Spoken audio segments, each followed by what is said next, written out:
There's a recall parents of young children might want to know about. Target has cleared its shelves of 26,000 tubs of its Good and Gather baby food after issuing a voluntary recall on its pea, zucchini, kale, and thyme vegetable puree for elevated lead levels. The American Academy of Pediatrics says even small amounts can affect behavior, cognitive development, and academic achievement in babies, toddlers, and children. Still, the FDA says the probability is remote. The recall affects 4-ounce packages with marked best buy dates of December 7th and December 9th of 2025. Deborah Rodriguez, CBS News. Residents of Chelsea, Michigan stood side by side to help a local bookstore move 9,100 books one by one from its former site to a new location about a block away.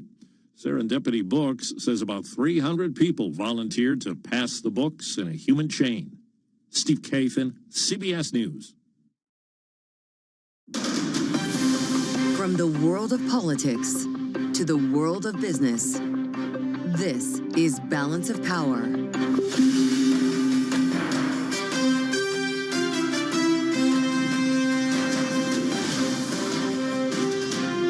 Live from Washington, D.C. China chip curbs and China tech talks are in focus today, or trade talks, that is. Welcome to Balance of Power. I'm Kaylee Lyons in Washington. Joe Matthew is off on this Wednesday as we watch NVIDIA and other chip stocks under pressure after the company revealed the U.S. government has put new restrictions on its ability to sell its H20 chips in China. This, as Bloomberg reports, that China is outlining some steps it would like the Trump administration to take before it begins trade negotiations. We'll have the latest details this hour with Bloomberg's Michael Shepard and Nancy Cook, and our political panel, Rick Davis and Jeannie Shanzana, will be here later on. Plus, we'll focus on another story that has been dominating the headlines, the battle between the Trump administration and lawyers that represent Kilmar Abrego Garcia. Of course, the man who was wrongly deported to El Salvador. We'll have more on the developments in his case this hour with immigration attorney David Leopold. But we begin, as always, with a check on the markets. Tech stocks under pressure, as I mentioned, and Amy Morris is keeping track from here in D.C. Hey, Amy. Hey, Kaylee. In addition to those tech stocks, the World Trade Organization slashed its forecast for merchandise trade this year. WTO expecting the volume of world merchandise trade to decline by 0.2% in 2025. That's about 3 percentage points lower than it would have been without the trade war, marking a dramatic reversal from expectations at the start of this year.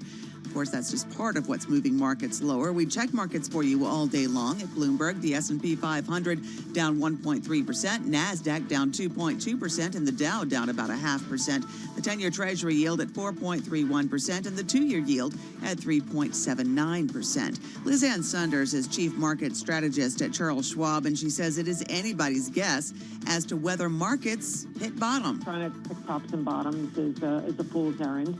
You know, based on history, even though there's not a lot of historical precedents for what we're dealing with now, it would not be uncommon to see a retest of the lows. Charles Schwab, Chief Market Strategist Liz Ann Saunders. For on-demand news 24 hours a day, subscribe to Bloomberg News Now wherever you get your podcasts. I'm Amy Morris. That's a Bloomberg Business Flash. Let's get back to Balance of Power with Kaylee Lyons. Amy Morris, thank you so much. Of course, here on Balance of Power, we're always trying to bridge what's happening in Washington in terms of policy and how it's impacting financial markets. And as Amy was just running through, we certainly are seeing more evidence of that today. Just look at the shares of NVIDIA, down more than 7% after news the company delivered late last night that the U.S. government has put into place new export restrictions on its H20 chips. They would have to seek a license to continue selling them in China. And the company says it will lead to about $5.5 billion in write-downs in the current quarter tied to inventory and commitments already made for the chip. And NVIDIA, I would note, is not the only one, as AMD says it expects a charge of up to $800 million after the administration put restrictions on its export of MI308 products to China. All of this, of course, is part of the U.S.'s efforts to counter China's development and restrict access to advanced semiconductors. But we want to get more into the details now and turn to Michael Shepard, Bloomberg Senior Editor for Technology and Strategic Industry. So, Mike, as we well know, export restrictions have long been in place. They've long affected companies like NVIDIA, but this is taking things a step further. Can you walk us through the specifics of this kind of chip, what kind of technology it provides, and why the U.S. is saying they no longer want China to have access to it? Well, Kayla, it's a great question because this chip was actually designed to serve the China market and comply with previous rounds of restrictions.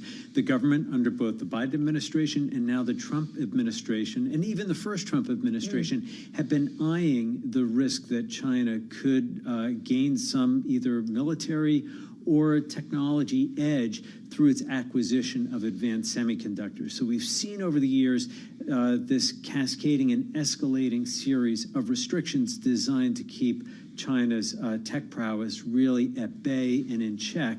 This chip, however, did show promise in one area, and that's known as inference when it comes to artificial intelligence. And this is an area that allows models, once they've been trained, to actually start to make some decisions on their own, if you will. And that is something that helped to fuel DeepSeek. And it is a capability that other AI startups in China are seeking to exploit. And it's sort of a loophole, but the loophole is sort of baked into the chip in a way. And the Biden administration have been weighing whether to actually take this step even before they left office, but instead we saw a different rule that they put out really within the last week of the president's term. That was the so-called AI diffusion rule that set global limits on the amount of computing power that any one country or company really could acquire. But this takes direct aim at China, and it was really something that was written in the stars in a lot of ways. So does that mean that licenses, which technically is what this is about, you have to apply for a license to export this to China, are basically out of the question? In the current environment, and when we look at the rhetoric between Washington and Beijing, there really doesn't seem to be any sort of room for a concession. You hear Donald Trump talk about trying to link TikTok, for example, to tariff reductions. But we're not hearing officials in Beijing even trying to broach that aspect of the conversation. So the idea that Washington would yield ground on something that is seen as so critical to U.S. national and economic security is kind of far afield, I would say. And it's, in theory, on paper, a license, but in effect, we really are seeing a ban. Well, and to that point, Mike, that this is not just a kind of technology war, if you will, but a trade war that is ongoing. How high is the risk that this continues to snowball and more chips made by NVIDIA or other companies fall victim to these controls? Well, we are seeing a direction of travel in the competition between the U.S. and China when it comes to advanced technology, really heading one way, and that is toward more confrontation, more restriction, and more bifurcation. And in this sense, we are seeing the leadership in Beijing encouraging companies to try to innovate on their own. That was actually one of Jensen Huang, the NVIDIA CEO's arguments, that, look, if you put these restrictions on China, the ones that we just saw come out last night through the company, that is what will prompt Beijing to encourage innovation at home. And it will create a competitor to us. They would rather sell to Beijing than deal with a Chinese competitor rising as a result of being forced to innovate. Well, that's incredible to think about because obviously this administration has made it very clear that it wants American dominance in these technologies. It wants American manufacturing of these technologies, which is why the president just earlier this week was touting investments NVIDIA is making here in this country. Does their ability to make those kind of investments, which rely on them being able to bring in a lot of money because of demand for chips like this, could that be actually hampered if they can't sell things in China? How important is it in terms of a revenue generating share that allows them to make those kind of investments? Well, for NVIDIA, China is a huge market, and China is a huge consumer of semiconductors. You know, it's the world's second largest economy, and they have a growing and increasingly sophisticated tech sector that is demanding these kinds of chips, these kinds of products. And the challenge also is on the overall economic front, too. If the tariffs that the president has rolled out and threatens to continue to oppose on a sector-wide basis against pharmaceuticals and semiconductors, since we're talking about that right now, that does also create some economic risk that, you know, we've heard so many people, including our own in-house economists, cite that the tariffs do create a potential drag on the economy, and that is something also that would weigh on demand. And then likewise, a lot of these chip makers face the risk, even if they produce something here, of increased costs if we see those sector-wide tariffs on semiconductors and semiconductor manufacturing equipment imposed. And the reason why is that some of the world's leading makers of advanced semiconductor manufacturing gear, they are based overseas. That's Tokyo Electron, but even more importantly, ASML. They reported earnings today, gave a really... It's contributing to the pressure we're seeing, for sure. It is really contributing to the pressure that we're seeing. And that is something else that is weighing on chip makers and weighing on the market. And it is something that we're seeing play out today in real time. Well, and it's an excellent point. Obviously, the Section 232 review, which takes national security risk into account when potentially setting levels of tariffs, has been opened for semiconductors. And we learned last night the president signed an executive action to open a Section 232 review of critical minerals as well. We know, though, Mike, that typically those reviews would take an extended period of time, like 270 days. Is that likely to be the case this time around? Well, it's a great question, because I did the math on when the review would have started and when it's supposed to end. It's 2 days after Christmas. And it's unlikely that the president would wait that long. He wants to move fast on this. He wants to leave a mark. And he is a firm believer that tariffs are really a panacea when it comes to the economy. He does believe that it is effective in bringing that kind of manufacturing that he wants to see back home. He has cited repeatedly moves by companies. TSMC is one, Taiwan Semiconductor Manufacturing Company, to expand their investment and build out in the United States. Also, Apple trying to move more of its production and spending here to these shores. But those supply chains are so big and so expensive and so complex, it is not something that would happen overnight anyway. So the risk from these tariffs is that if they are imposed, even in a 9-month window, for instance, say waiting all the way to December, it will take several Decembers, in other words, for Apple or any of these other big companies, including chip makers, to onshore that kind of production here in the U.S. Well, we heard the president talking about Apple today, or earlier this week, suggesting he speaks with Tim Cook. He doesn't want to hurt anybody. All of this talking in the context of what he describes as he'll have some degree of flexibility, that he will listen, at least to a certain extent, to what companies are saying. Do we have a sense of the kind of jockeying technology companies are already doing with the White House to try to make sure there are advantageous carve-outs for them? Well, we have seen so much in the way of approximation to the administration, really, since the election. We've seen some of the biggest tech executives, for instance, show up at the inauguration in prime seats. We've seen them visit Mar-a-Lago and meet with the president, both in public and in private, at the White House. We've seen these big events where they have touted major investments in the U.S., all as a way of signaling that, look, Mr. President, we're on your side, we're on your team. We are trying to abide by your agenda of trying to build and invest here in the U.S. And yet it's not always working. We did see yesterday that Mark Zuckerberg, before the Meta trial began, his entreaties, including to Donald Trump, fell short. The Federal Trade Commission proceeded with its case. His offer of a settlement didn't go down the way he had hoped, and it wasn't enough to get either the president or his team aboard. And that is sort of the challenge that Tim Cook, the Apple CEO, and other big executives face in terms of getting their priorities heard by the president. All right, Michael Shepard, thank you so much, leading our coverage of technology and strategic industries here in Washington. Thank you so much. And as Mike alludes to the FTC case that is in court right now, I'm watching another development in the courts as Judge Boasberg finds probable cause to hold administration officials in contempt of court for defying his order to turn around those planes bound for El Salvador that had alleged Venezuelan gang members on board. We're going to dig into this story next with immigration attorney David Leopold and Bloomberg's Nancy Cook. That's straight ahead here on Balance of Power on Bloomberg Radio.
It's 12:21 on Wall Street. I'm Amy Morris. Cleveland Fed President Beth Hammack suggests holding interest rates at current levels until there is more clarity on how tariffs and policy changes will affect the economy. Hammack sees risks of higher inflation alongside lower growth and employment and emphasizes the importance of keeping consumers' expectations for inflation stable. Retail sales posted the largest gain in 2 years in March. Imports like autos and electronics led the way. Americans scrambled to get ahead of tariffs. Imported auto costs could rise by thousands of dollars. We do check markets for you all day long at Bloomberg. The S&P 500 is down 1.25%. NASDAQ down 2.1%, and the Dow is down about 0.5%. The 10-year Treasury yield at 4.31%, and the 2-year yield at 3.8%. Bloomberg Dollar Spot Index now down 0.7%. Gold is more than 3% higher. Brent crude is 1.6% higher, and WTI, West Texas International, also 1.6% higher. For on-demand news 24 hours a day, subscribe to Bloomberg News Now wherever you get your podcasts. I'm Amy Morris. That's a Bloomberg Business Flash. Back now to Balance of Power with Kaylee Lines. All right, Amy Morris, thank you so much. I'm Kaylee Lines in Washington, where there is a Japanese delegation also today, specifically here to meet with members of the administration and, according to President Trump, the president himself.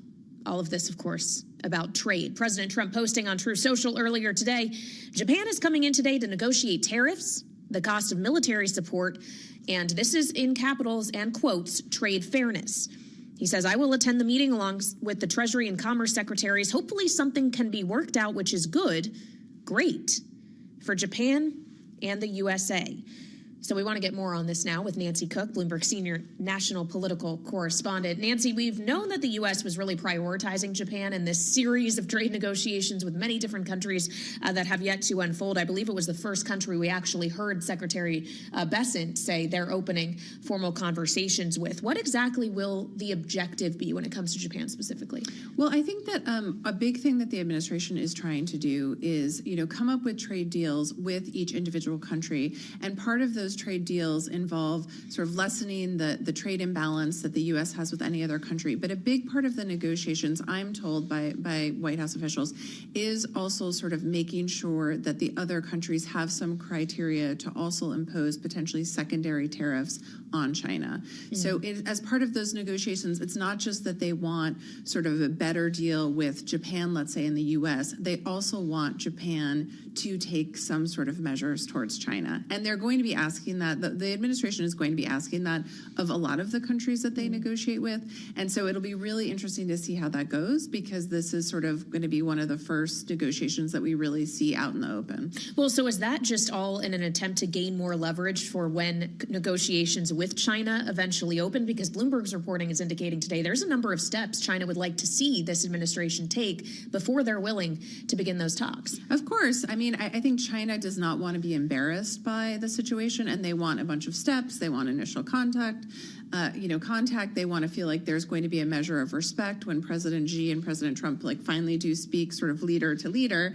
And that is sort of their way of doing things. But meanwhile, what the U.S. government is trying to do is really sort of create new alliances and make sure that our trading partners, our key trading partners like Japan, are also sort of trying to decouple from China a little bit as well. So how does that impact the timeline? Because China also, Xi Jinping has been fanning out across parts of Asia to ink trade deals with countries like Vietnam, for example, to counter U.S. tariffs. Does that kind of escalate the speed with which the administration wants to make sure to move to get some of these deals actually inked? Well, I think the administration is trying to move quickly to cut these deals on a number of fronts, because they just put things on a 90-day pause. And so they have sort of their own self-imposed deadline. We have seen President Trump, I've covered him for many years. We have seen him change those deadlines and move things forward. But I think it's going to be like a race between China and the U.S. about sort of who can cut deals with different countries and what that level of diplomacy looks like. And no deal is going to be cut without President Trump's direct sign-off, right? He's in these talks in addition to Lutnick and Bessent. This is not letting kind of members of the cabinet do things. He is intimately involved in this process. Yes, absolutely. I mean, he is the one really calling the shots on the tariffs. I think that there is, there has been some disagreement among the top economic advisors about what the tariffs should look like, how sort of extreme they should be, how nuanced they should be. But he is always in the driver's seat on making those decisions. I'd like to ask you about something else pertaining to the administration that has been capturing a lot of news coverage, certainly, and that is the case of Kilmar Abrego Garcia. After we earlier this week saw the president of El Salvador visiting the White House. This is, of course, a man who was wrongly deported to El Salvador, is currently imprisoned there. The administration says it's up to Bukele if he wants to return him, but Bukele says no, even though the Supreme Court said this must be facilitated. But there is no sign that the administration is shifting its even tone on this. If anything, Nancy, they're quadrupling down, it seems. Yeah, what I have been so struck by just throughout Trump's second term so far, and we're not even at the 100-day mark, is that they are not super concerned about following the norms or necessarily the checks and balances that the court system imposes. And I think this is just another instance of them thinking, well, we'll defy the Supreme Court if we want. Like, what is in it for us? What is going to be the consequence? Republicans on Capitol Hill, have really made very little public noise about what Trump has done. And I think it's another example of the administration sort of testing the boundaries of law and what is going to be legally permissible. All right, Bloomberg's Nancy Cook, senior national political reporter for us here in Washington. Thank you so much. And we want to dig further into the Abrego Garcia case and issues of immigration with this administration further now with an immigration attorney. David Leopold is joining me. He's group leader in immigration at UB Greensfelder and also former president of the American Immigration Lawyers Association, who's going to be joining me in a minute as we consider Abrego Garcia's case, which of course has captured enough attention that a senator from Maryland, the Democrat Chris Van Hollen, has actually made tracks to Venezuela, or El Salvador rather, himself today to try to see him in prison as he continues to plead his case. We heard from the senator as he was ready to board the plane at Dulles earlier. My overall purpose here is to send a signal that we are not going to stop fighting for his return until he is actually released. I may be the first senator or first member of Congress to go down to El Salvador, but people are going to keep on coming until he comes home. This is about the rule of law. This is about due process. This is about not letting people be just whisked off the street, which the Trump administration admits was done in error. And I just want people to think about what that means. So let's get David Leopold's take on the rule of law here. He is joining me now. David, really appreciate the time. Obviously, the Supreme Court had ruled that the administration needed to facilitate the return of Abrego Garcia, but did they leave just too much room for interpretation? Is there gray area here that you see the administration taking advantage of, or they're just literally flouting the courts? They're clearly flouting the courts. Look, if it had gone the other way, right? If you had a Supreme Court telling the Trump administration to facilitate the deportation of somebody, do you think there'd be any misunderstanding to that usage of the term? They're clearly an open defiance of not only the district court, but of the Supreme Court of the United States. And as Senator Van Hollen just said, this is about the rule of law, and the rule of law affects us all.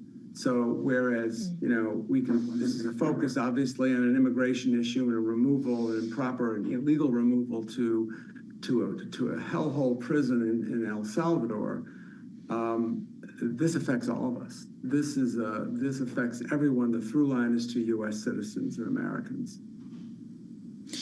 But specifically, Abrego Garcia is not a U.S. citizen, which the administration has been very quick to point out whenever this is raised, that he actually came illegally from El Salvador, and it is to El Salvador where he was returned, even though a court had ruled he should not be deported to El Salvador, specifically because of threats he faced there. Does that indicate, though, David, that even if he were to be brought back to the U.S. from the prison where he currently is, that he could very easily just deported and sent literally anywhere else beyond El Salvador?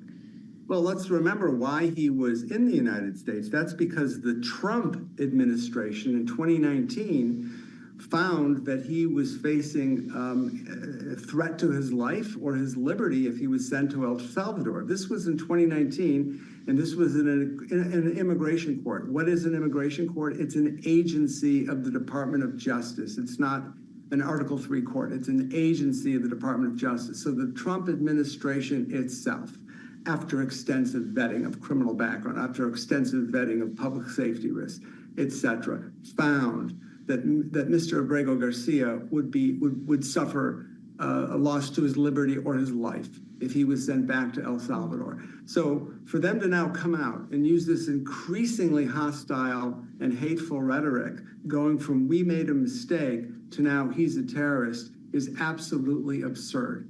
Absolutely absurd. So if he's brought back to the United States, he would be restored to the status that he was in, and that's as a lawfully present non-citizen in the United States under what we call withholding of removal because he faces a loss of liberty or life in El Salvador. That's why this part of it, the whole thing is horrible, but that makes it particularly horrible. Well, and that is just the case of this one man who was on planes that were full of hundreds of people who were deported and sent to this prison. And of course, the very nature of whether or not those planes ultimately should have landed in El Salvador was in question in the case being overseen by Judge Boasberg, who today said he sees reason to hold administration officials in contempt for violating his verbal order to turn the planes around. I feel free to weigh in on whether that contempt kind of proceeding will change anything here. But what about due process for those individuals who are on board those aircraft? What about due process? I mean, the fairness of this, there is no fairness. Due process really means fairness. It means an opportunity to present yourself to a court. It means an opportunity to tell the government, no, you know what, I'm not supposed to be part of this, and here's why. And nobody who was sent, the people that were sent to El Salvador, to the Sicat prison, the notoriously brutal prison run by the two-bit dictator Bukele from El Salvador, those folks, they didn't get any chance to defend themselves. And we see that mistakes were made, whether it was the barber or whether it was the women who were sent down there. We see that mistakes were made, and we see that mistakes can be corrected. What's going on here is that the government, the Trump administration, is doubling down and, does not want to follow the courts in an open defiance of the United States Supreme Court, playing with words like effectuate. So we all know what that means. It means get him home, for God's sake. That's what the district court said, and that's what the Supreme Court affirmed. And you think of this horrible rhetoric that's coming out of the Oval Office about him being a terrorist, and remind people that, you can lie in the Oval Office, but you can't lie in a courtroom. And so you don't hear that same rhetoric from the DOJ, the Department of Justice attorneys who are arguing these cases. They're hemming and hawing for sure, but, they all have ethical duties to present good faith arguments to the court, and you're not hearing that hateful those name calling and that sort of thing from the attorneys. David, we just have 30 seconds left, but if any of those attorneys or others were to be held in contempt of court, is there anything President Trump can do to interfere in that? Well, there's certainly, I would hope not. I would hope that the president would respect the rule of law. I mean, clearly we've seen indications that is not to be expected with the part of the January 6th insurrection. Good point. David Leopold, immigration attorney here on Balance of Power. Thank you for joining Bloomberg.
It's 12:40 on Wall Street. I'm Amy Morris. Advanced Micro Devices expects to be charged as much as $800 million after the Trump administration put new restrictions on semiconductor exports to China.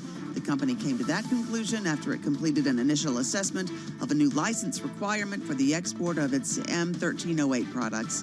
NVIDIA said yesterday it will take a write-down of $5.5 billion because its H2O chip will be banned from export to China without a license. Now, AMD said it will seek those licenses to export to China, but they can't be sure they'll get them. Shares of AMD right now 7% lower, shares of NVIDIA 7.5% lower. We do check markets for you all day long at Bloomberg. The S&P 500 down 1%, NASDAQ down 2.2%, the Dow is down 0.7%.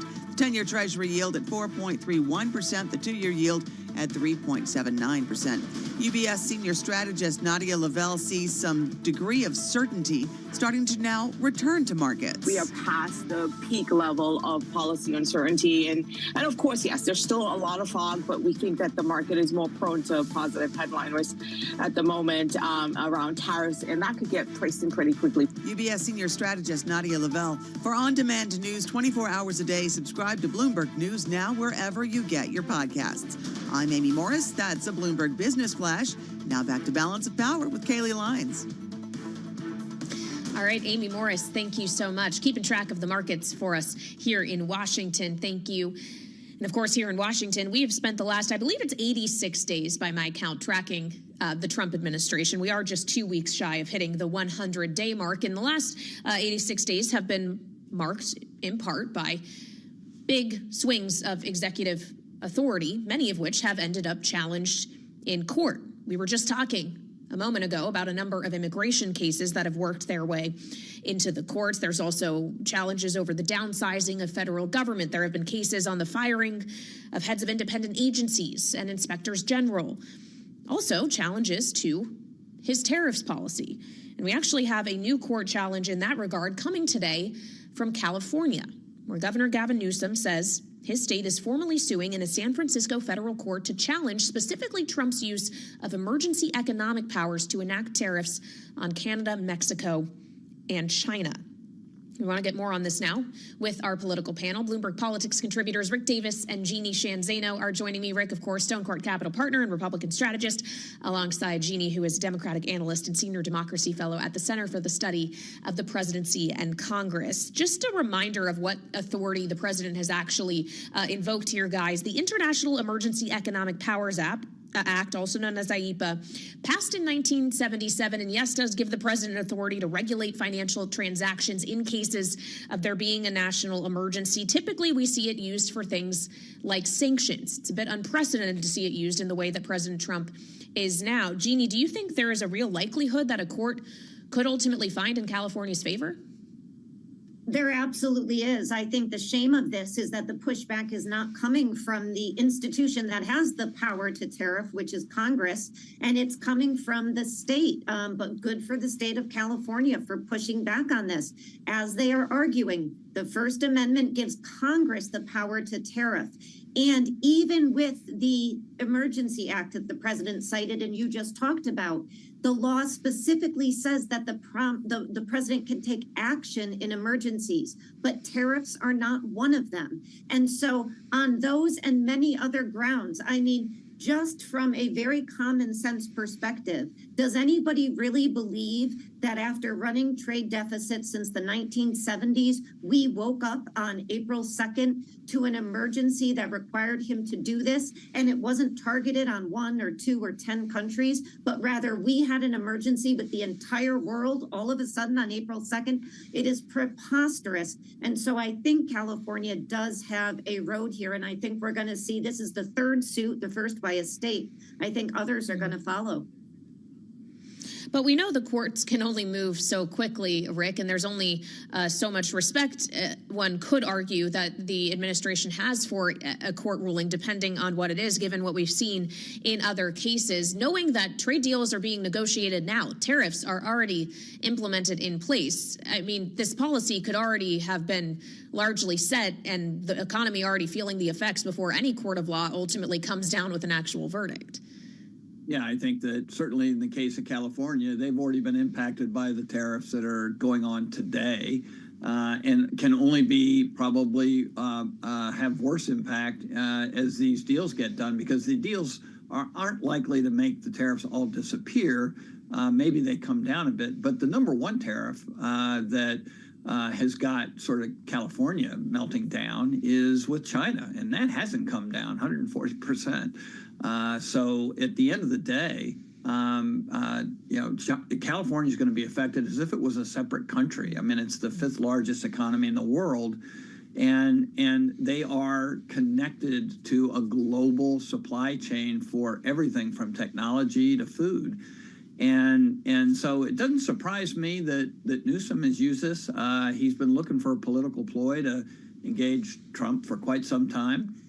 He's been trying to brandish his more, I would say, diverse political views by going on shows like Joe Rogan and others. So, now he's going to go head to head. And my guess is it'll happen pretty quickly, because they're filing this case in the Northern District of California, and that should give them an immediate hearing, at which point in time it's kind of hard not to say that California is being adversely impacted, and that there are questions about whether or not Donald Trump has the authority in the Constitution and the laws of our land to be able to make this kind of policy. Well, if you see justification, Rick, for Newsom being the one to take on this charge, does this make him, or was he already, the most prominent foil to President Trump in American politics right now? Well, I think immediately after the election, people were kind of scratching their head wondering, what's he doing? Because he was sort of carousing around with a bunch of conservative leaders, not necessarily partisan conservatives, but certainly, in the case of Joe Rogan, ideologically conservative, or at least consistent with Donald Trump. And I think Democrats alike were, sounding off, saying, what in the world is he up to, right? He's, left of center, a political leader in the largest economy in America. And, they felt, I think, Democrats, you'd have to ask Jeannie, but I think they left them scratching their heads going, what's the guy up to? Now that he looks like he could become the foil to Donald Trump on what would be considered a number one issue in America today, and also, conversely, converting this into, I'm fighting for your economy, the one that's employing you, the one that's financing you, the one that's, creating a future for you. It's a pretty important political move on the part of the governor, and I think one that could pay real great dividends, regardless of whether the court rules for him or against him. Well, I will ask Jeannie about this, Rick. Thank you. Especially, Jeannie, as this comes as we're seeing new survey data out from Politico today that was a dual survey of California voters and then political professionals who are driving the agenda of California specifically, which finds that there's a bit of a gap here. Most voters skeptical of things like legal immigration. Less than half think the state should be able to set its own standards on vehicle emissions, which obviously is something that Newsom has been focused on. Is there a disconnect between the fight Newsom is trying to fight and the fight actually voters want him to? On some issues, there has been, and this is a fascinating poll. I have a lot of questions about this poll methodologically. I give them a lot of credit for this split sample. I'm not sure about the influentials, but leaving that aside, the finding that the influencers are more homogeneous than the average mass public, that's to be expected.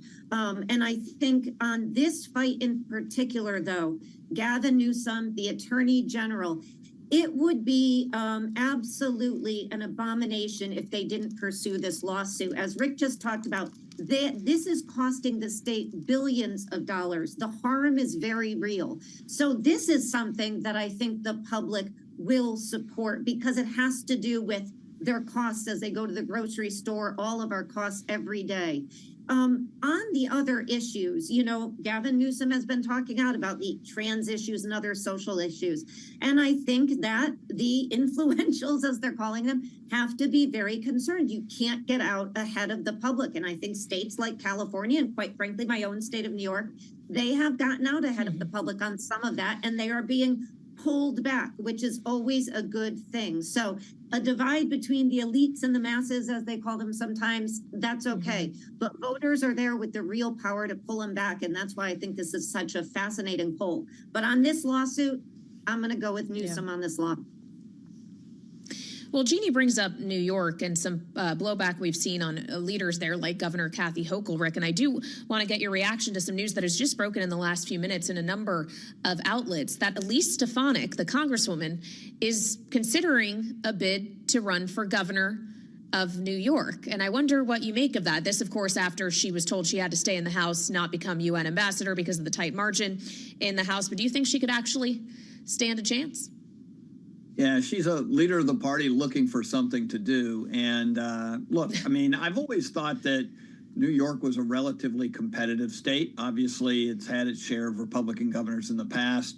And we've seen, you know, a lot of movement, especially with Donald Trump in this last election, seeing traditionally Democratic constituencies starting to vote Republican. Whether there's enough there to warrant a potential win in a state like New York, it's too soon to tell. But I would say the clouds that are overcast on this election are going to be that we're heading into a midterm election that's generally not good to the party in power, Republicans.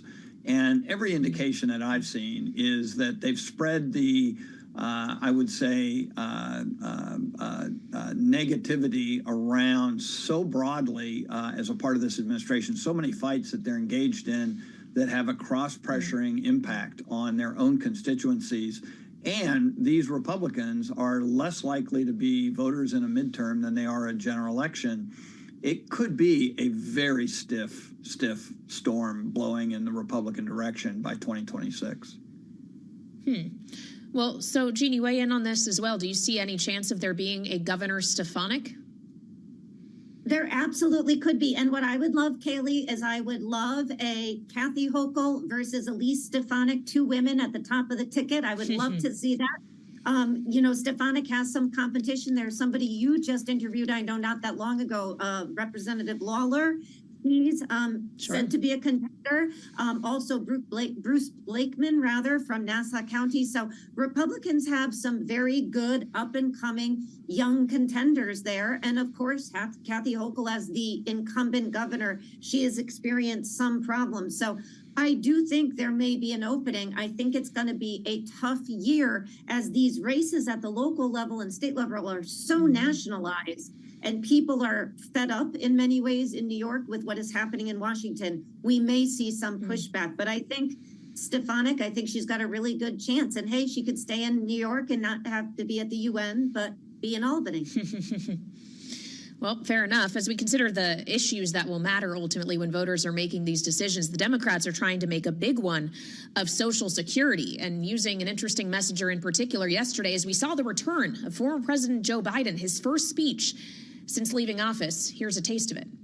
Fewer than 100 days, this new administration has made done so much damage and so much destruction. It's kind of breathtaking it could happen that soon. They've taken a hatchet to the Social Security Administration. Jeannie, we just have 90 seconds left here, but I wonder what you made of Biden's big return last night and him as a messenger for this party. It is the right message, the wrong messenger. You used exactly the right word. He got some pushback. You know it was the wrong messenger because Donald Trump was out in full force posting videos and talking about, you know, Sleepy Joe again. He had some unfortunate language. You know, somebody said Joe Biden should stay in retirement. I think that is the lesson. His message is right, imminent threat to Medicare, Medicaid, and Social Security, but he has to be in retirement, and we need are more younger, vibrant, and upcoming future-looking messengers out there for the Democrats. Rick, 30 seconds. Do Democrats want Joe Biden to stay out of the spotlight leading up to 2026? I think not only do they want him in retirement, but they want him in a retirement home. I mean, this was really the biggest non-event of the year, and this concept of not using the president's name. I mean, he takes Marcus of Queensberry's rules to a knife fight, and it's just so yesterday. I think that it sets the Democrats back quite a bit. Yeah, not President Trump mentioned, just this guy repeatedly. Rick Davis and Jeannie Shanzano, our political panel, thank you so much. They'll, of course, be back for more in the next hour of Balance of Power, which is coming up on both Bloomberg TV and radio, as we have to shift the focus back to China. And trade talks that have yet to start. China has some conditions, but also export curbs that have come to light today when it comes to some U.S. chip makers like NVIDIA. That stock is down 7.5% right now. AMD also facing some new export curbs. It's down another 7% too. All of that dragging on tech stocks, and we'll get the latest on that coming up shortly as we also await remarks from the chairman of the Federal Reserve, Jerome Powell, in the next hour. So stick with us here on Bloomberg.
From the world of politics to the world of business, this is Balance of Power.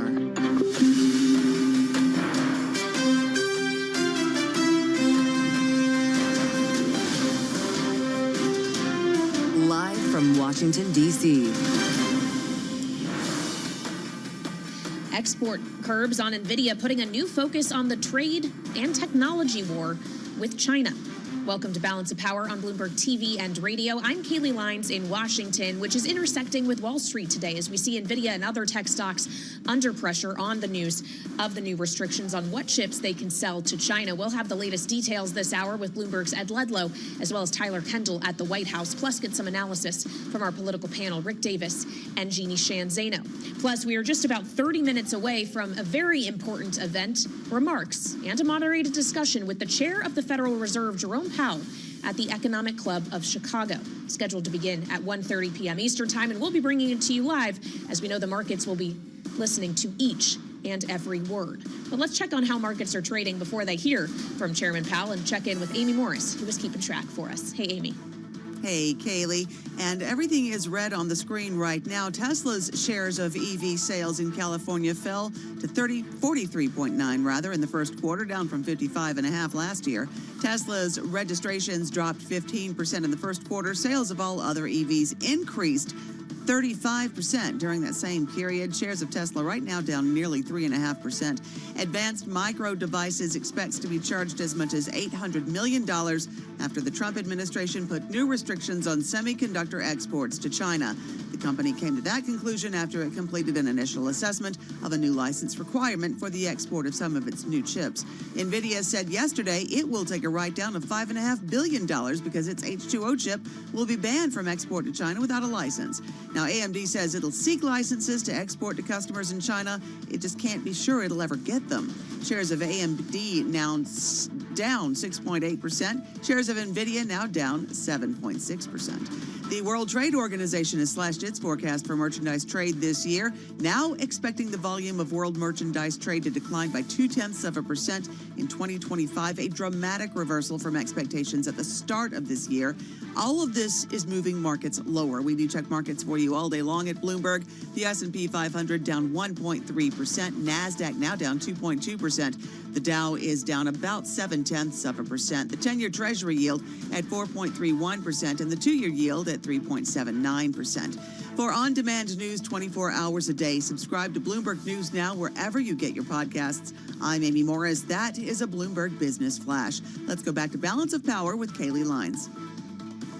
All right, Amy Morris running us through all the market action, including what we're seeing with NVIDIA today. Thank you so much. And of course, the NVIDIA price action comes after the news the company revealed last night, which is that the U.S. government has put new restrictions on its ability to send its H20 chip to export it to China.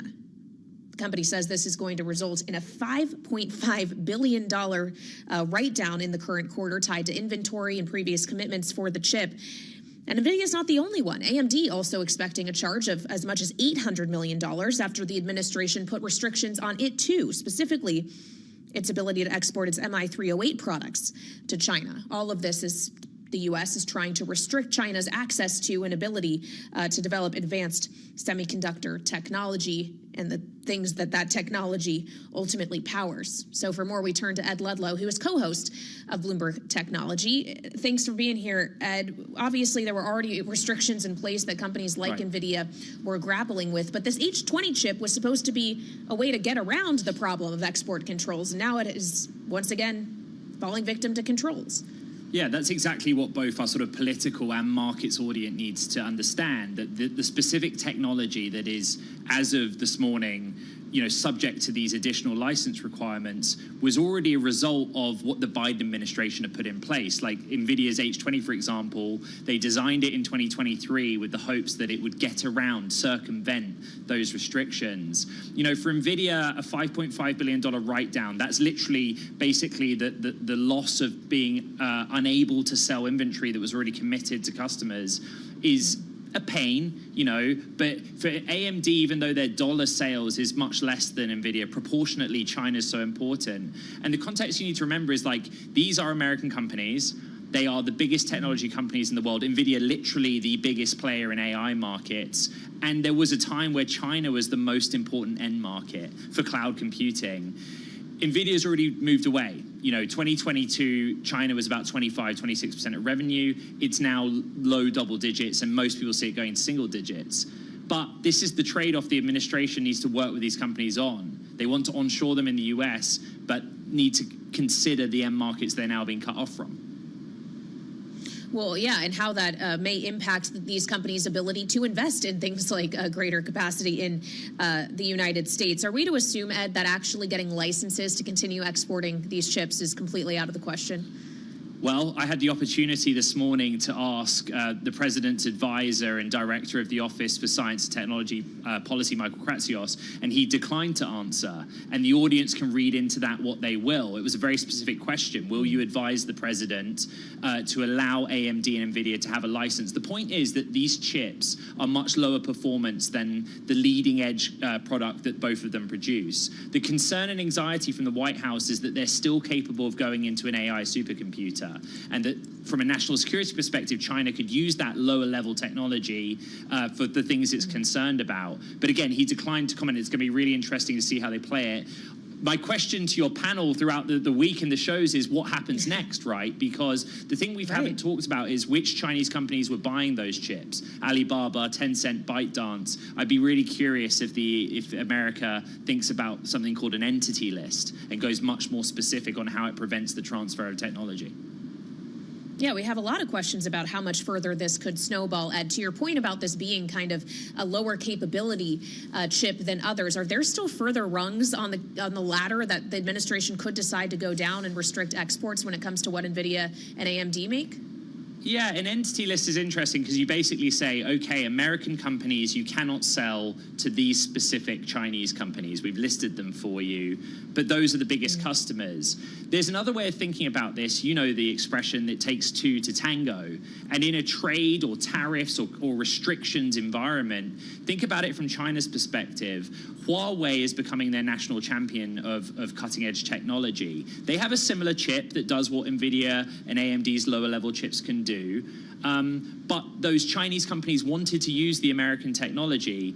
There is an argument made by some on my show earlier today, Denny Fish, who has billions of dollars of those stocks, that, well, all America is doing inadvertently or indirectly is allowing China to move forward with onshoring and elevating its own domestic industry. So that's a very interesting thing, right? You're cutting off sales of your main American technology companies on the hope that they shift activities to the US and that they have other customers outside of China. All right. Ed Ludlow, co-host of Bloomberg Technology, thank you so much. And we want to keep the focus on China and specifically the prospect of trade negotiations opening up between Washington and Beijing as we learned today some details about what China might be asking for before they're willing to go to the table. And it's to Bloomberg's Tyler Kendall, who is live at the White House, that we turn to for those details. So, Tyler, obviously there's a number of things here based on our reporting. How likely is the administration to acquiesce to what China wants? Yeah, hey, Kelly. Well, that really remains to be seen, considering that one of the big points here that we're learning per a person familiar with the Chinese government's thinking is that Beijing would like to see a point person appointed to lead these talks other than President Trump. And we know that this White House has repeatedly said that he would be directly involved. And even the president himself has said that he is waiting for Xi Jinping's call. Still, this is kind of our first insight that we've really seen into potentially what could break what has been weeks of escalation between the two countries. Also importantly, the source familiar telling Bloomberg News that the most important precondition is going to be for Chinese officials to feel that they are treated with respect. It appears that Beijing would like to see President Trump start to disavow when his cabinet members, for example, criticize China, even if President Trump himself says that he has a good relationship with Xi Jinping. So far, we have to see where this goes, because we do know that the White House would like China to ultimately reach out directly. And we should say that that tactic has helped expedite negotiations in some cases. Take today, for example. Japan is here with negotiators in Washington, and Japan was one of those countries that did reach out directly to President Trump with a phone call between the Prime Minister and the White House. And officials have repeatedly pointed us to the fact that Japan would get priority status because they felt that they reached out very quickly to negotiate. And while we talk about who is talking and who's not talking, we have to always keep in mind, of course, Japan, but also those other countries like South Korea and Vietnam, geographically close to China, that this White House seems to be prioritizing in calls as Xi Jinping completes his own tour of Southeast Asia countries as he tries to talk to those leaders directly to shore up his support. Yeah, and Bloomberg has some fresh reporting out today, Tyler, about how the administration may be asking countries like Japan to be considering putting their own tariffs on China as part of these negotiations. What other asks could the Japanese who are in Washington today face from the administration? Right, and that reporting is particularly interesting because Bloomberg News had actually reported that a few months ago. Remember when those Mexico tariff talks were underway, that the U.S. had been pressuring Mexico to lift its own tariffs against China. So this does appear to be a repeat of a potential strategy here by the administration, as we've heard Scott Bessent, for example, say that he would like to see a coalition form together, and then they could tackle ultimately what happens there with China. It remains to be seen exactly what's going to be put on the table when it comes to these talks with Japan. President Trump, of course, saying in his Truth Social post that they'll be talking about trade imbalances as well as American military support. As you well know, all of these talks are going well beyond just those tariff barriers. We could keep in mind that Japan has already pledged, for example, that it would boost U.S. LNG imports into the country. So perhaps that could be one of the factors here on the table as we wait to learn more. But one thing that we do know, Kaylee, President Trump says he's going to be directly involved in these talks today, even though they're not at the leader level. He's going to appear alongside his Commerce Secretary, Howard Lutnick, and Treasury Secretary Scott Bessent. All right, Bloomberg's Tyler Kendall live at the White House here on Bloomberg TV and radio. Thank you so much for your reporting. And now we get analysis from our political panel. Rick Davis and Jeannie Shanzano, both of them Bloomberg Politics contributors. Rick, also Republican strategist and partner at Stone Court Capital. Jeannie, Democratic analyst and senior democracy fellow at the Center for the Study of the Presidency and Congress. Rick, when we consider these negotiations that are now beginning, knowing that there is a 90-day window that is getting ever shorter that the administration has left for itself here to ink all of these various trade deals, how important is it for them to have quick victories, quick deals to announce? You know, I don't think it's really that critical for them to have a lot of quick deals, show momentum. I mean, maybe if they're trying to regain some of the footing that's lost in the markets, that would make some sense. But I think really this is a much bigger thing, and I think your conversation with Tyler kind of kicks it off, and that is this is about isolating China, right? You'll notice everybody else got a reprieve but them. This has been a real focus of Donald Trump since his first presidency, is to basically divide the world along the lines of their friends of China and their friends of the United States. And we haven't seen this kind of alignment since the Soviet Union, sphere of influence strategies that the U.S. used to have to go through during the Cold War. And so at the end of the day, I think what you see is this decoupling. You see trying to isolate China. You see the use of the military in the Pacific. You see the use of diplomacy abroad. You see the use of economics at home and abroad. And I think these are all the toolkits that Trump's using to try and basically create a deterrent to Chinese influence around the world. Well, but he still says he wants China to pick up the phone and call. He'd like to make a deal, is the contention of him and others in the White House. Jeannie, and Tyler was just outlining some of the things China, according to our reporting, wants to see first. Guarantees that they'll be respected. There will be one point person, that there will be consistency in U.S. policy. Do you see those things as likely to be delivered by the Trump administration? We haven't seen a sign of it yet. You know, Donald Trump has famously described himself as a great deal maker, and yet on the very issues he needs to make deals so far in the last 80 days, he has fallen short. Now, granted, we have to give him some time. But, you know, as I'm listening to Rick, I'm thinking that may have all been true for Donald Trump 1.0. But in Donald Trump 2.0, if we are trying to decouple from China, if we are trying to isolate China, we are doing a heck of a job doing that.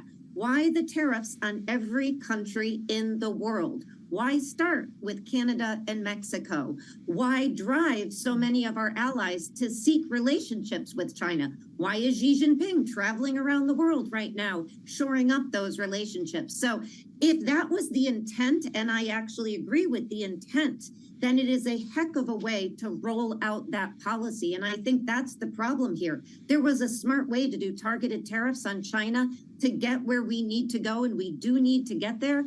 But this is not the way. And so now Donald Trump is caught up in trying to negotiate with every country around the world, as opposed to focusing like a laser beam where we should be focused, which is on China.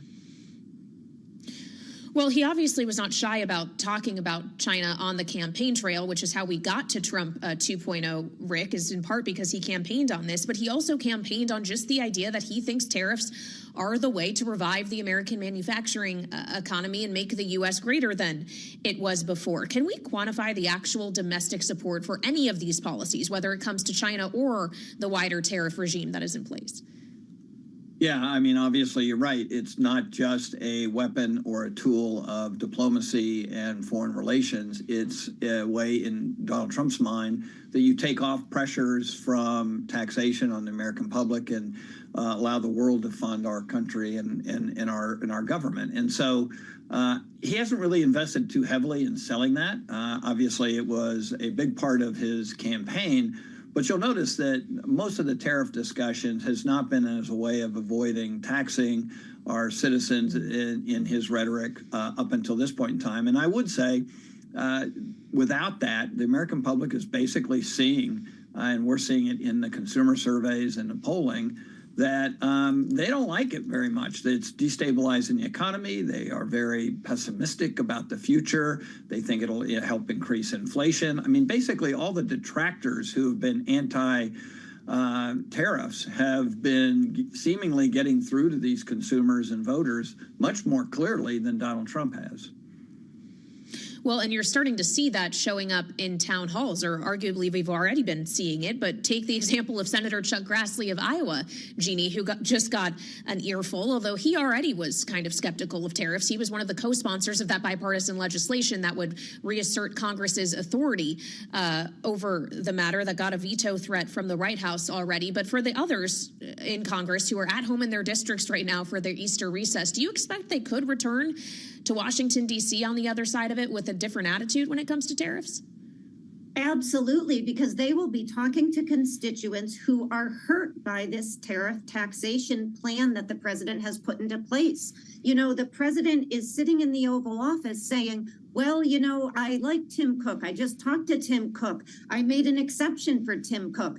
But these representatives and senators will be talking to their constituents, big and small business owners, people who have jobs that rely on trade and free trade around the world. And the way the president has gone about this is reckless. And we're seeing it, as Rick said, in the consumer confidence. We're seeing it in the polls. And the president has yet to explain what the goal is. If the goal is to reshore and build manufacturing, exemptions work in the opposite direction. Why the exemptions, right?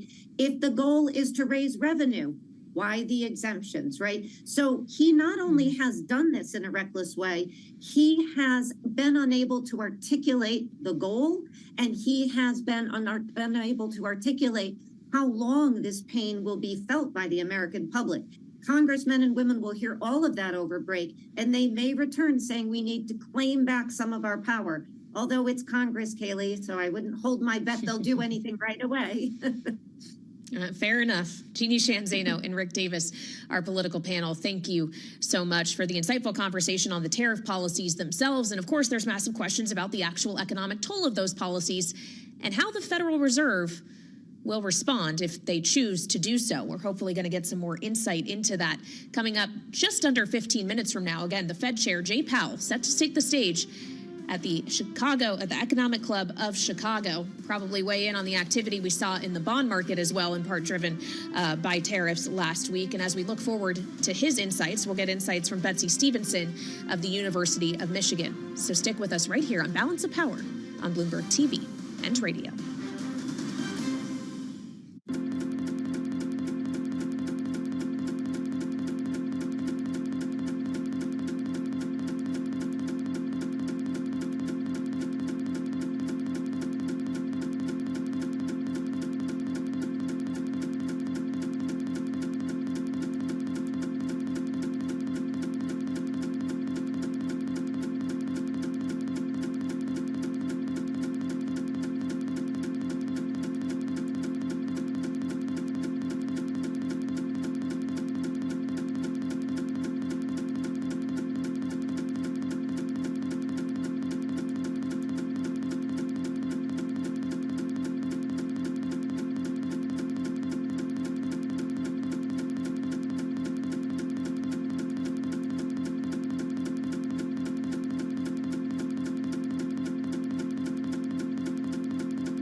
It's 1:21 on Wall Street. I'm Amy Morris. Retail sales posted the largest gain in 2 years in March. Imports like autos and electronics led the way.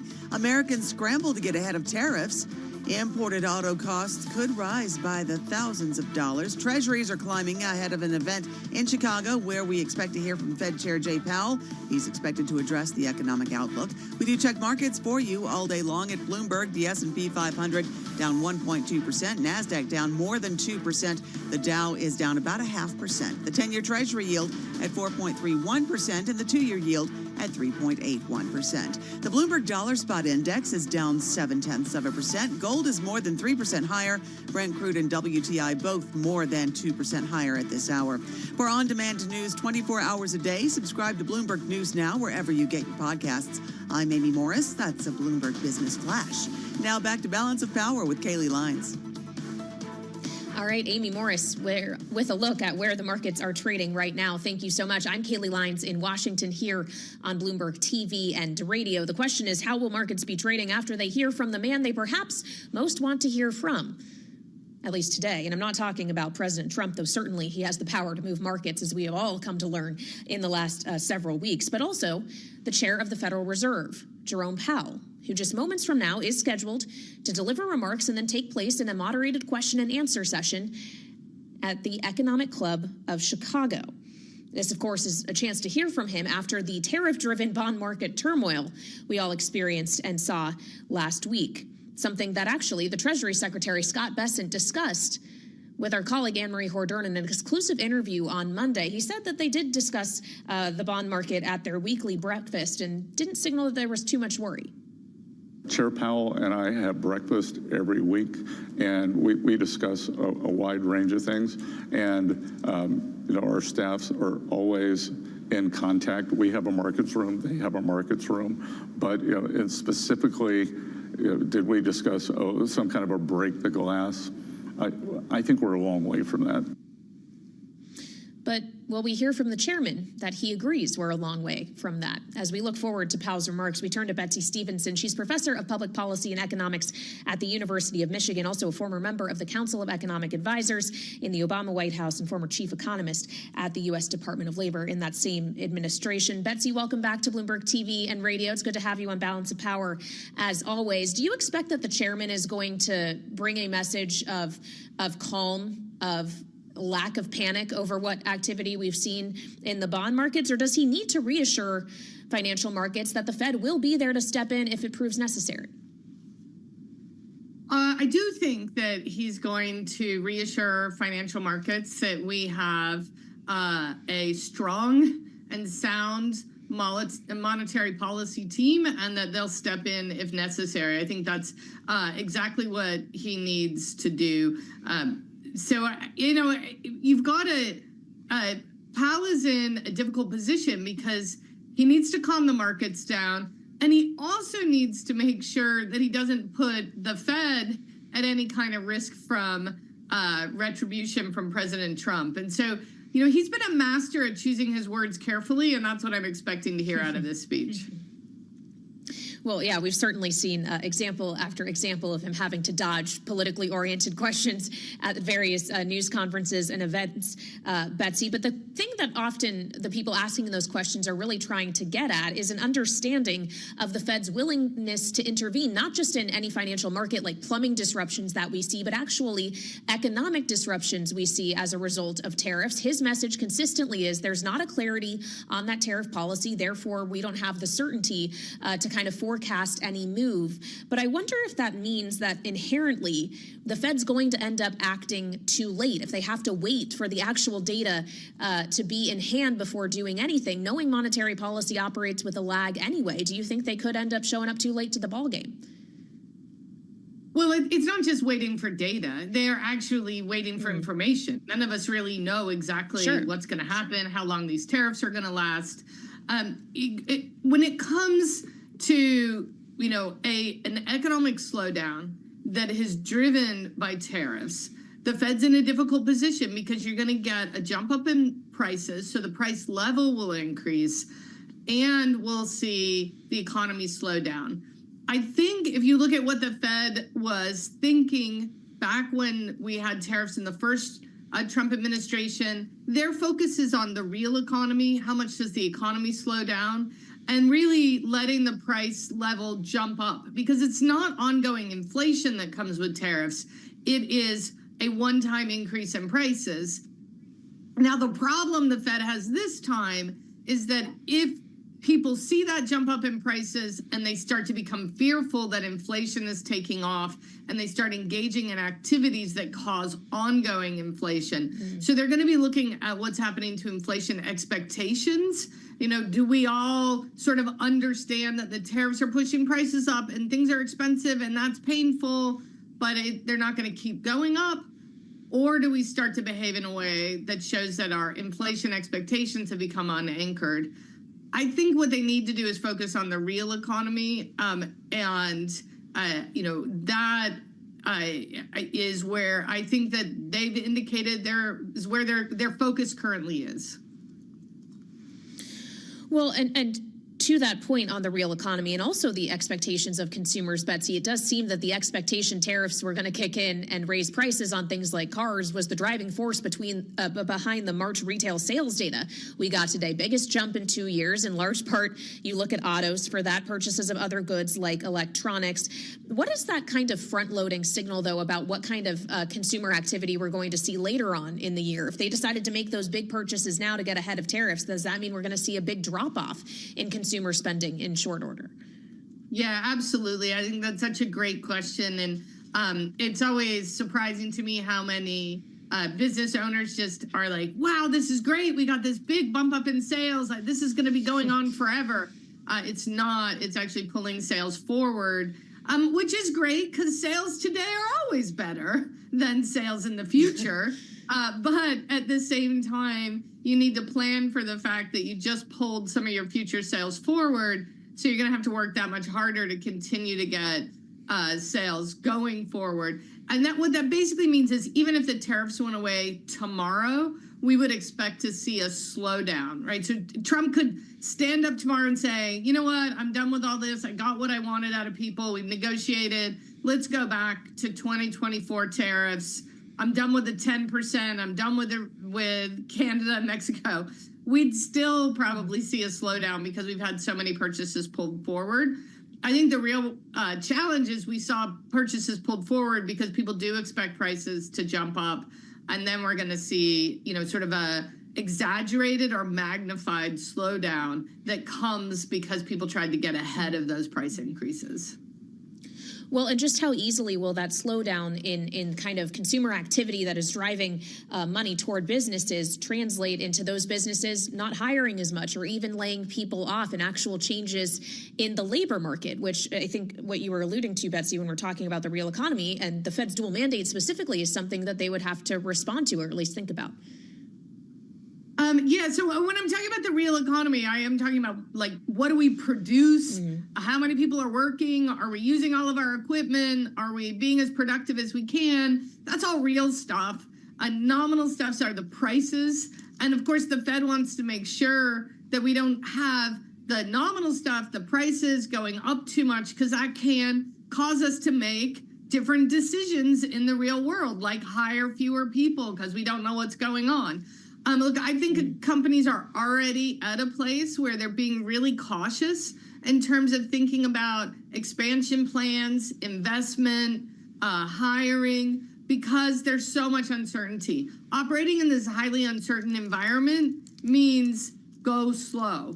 So it's a big, yellow light for people. If we see that, that we see the economy slow a lot, we see prices jumping up a lot, consumers pulling back, we're going to see that slowdown happen even further.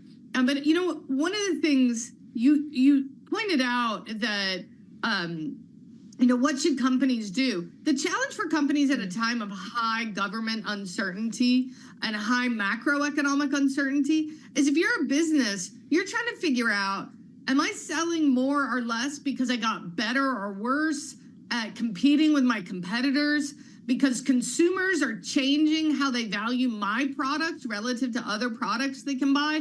Or is this the macroeconomy? Sorting through those three things is really tricky it's a lot easier if the macroeconomy is stable and you just get to figure out, am I offering what consumers want and am I doing it competitively against my competitors? That's where most businesses want to be. They want to be focused on that part of their business, not navigating tumultuous macroeconomic conditions.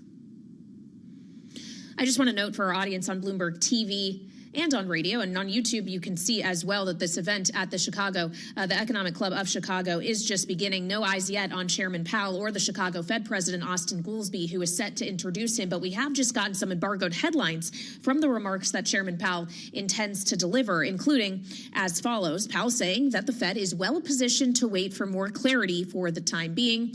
In keeping with lines we've heard from him before, he says they can't have a strong labor market without price stability, which speaks to something else Powell is planning to say, that they may find themselves in a scenario with their mandates in tension. What we've just been discussing with Betsy, the labor market considerations and the inflation considerations. We're seeing Chicago Fed President Austin Goolsbee making his remarks now. We expect to hear from Powell any minute now. Betsy, before we do, just quickly on this, being well positioned to wait, how long realistically do you expect we'll be waiting until we get the Fed's next rate cut or rate decision? Because I guess we can't always rule out a hike either. I think the issue is that these goals are in tension right now. One goal says cut, the other one says raise. And as long as they're in tension, they're going to wait, because waiting's the right thing to do if they've got equal forces pushing them in opposite conditions. And so I think we could see waiting continue for quite some time until it's clear that one of those is becoming a bigger problem.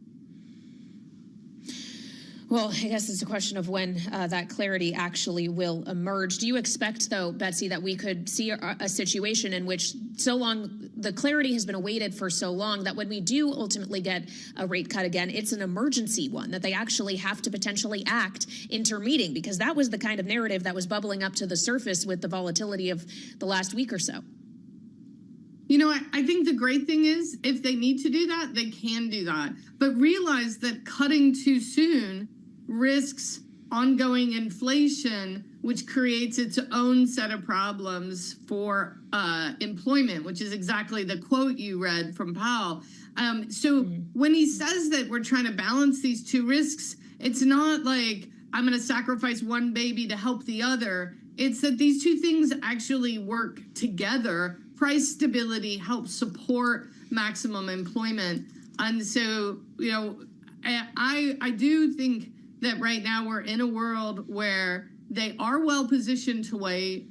These things are in tension with each other, and we are very lucky to have a very thoughtful, well-informed Federal Reserve that is thinking through all of the data points and will act as quickly as they need to. Well, and will they be able to continue to act with the independence that they need to, Betsy, given the rhetoric we've already heard from President Trump, who already thought weeks ago it would be a good time to cut rates? Well, I think that threatening the independence of the Fed is about the worst thing you could do for macroeconomic stability. If you think we saw chaos with tariffs, I think Trump taking over the Fed is a level of macroeconomic chaos the United States has never seen.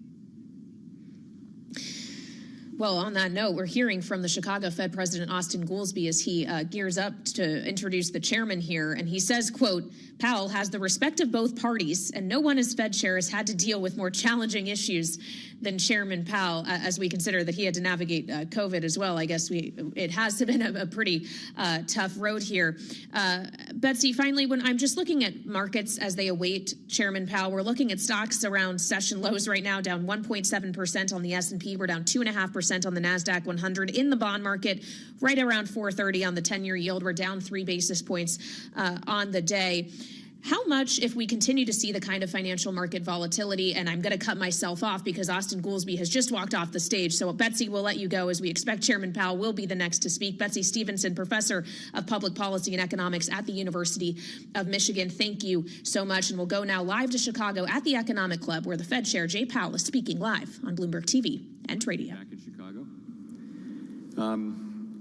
And thanks for that kind introduction, Austin. So I'm looking forward to my conversation with Professor Rajan Raghu. But first, I'll briefly discuss the outlook for the economy and monetary policy. So, at the Fed, we are always focused on the dual mandate goals that Congress has given us: maximum employment and stable prices. Despite heightened uncertainty and downside risks, the U.S. economy is still in a solid position. The labor market is at or near maximum employment. Inflation has come down a great deal, but is still running a bit above our 2% objective. Turning briefly to the incoming data, we'll get the initial reading on first quarter GDP in a couple of weeks. The data we have in hand so far suggests that growth has slowed in the first quarter of this year from last year's solid pace. Despite strong motor vehicle sales, overall consumer spending appears to have grown modestly. In addition, strong imports during the first quarter, reflecting attempts by businesses to get ahead of potential tariffs, are expected to weigh on GDP growth. Surveys of households and businesses report a sharp decline in sentiment and elevated uncertainty about the outlook, largely reflecting trade policy concerns.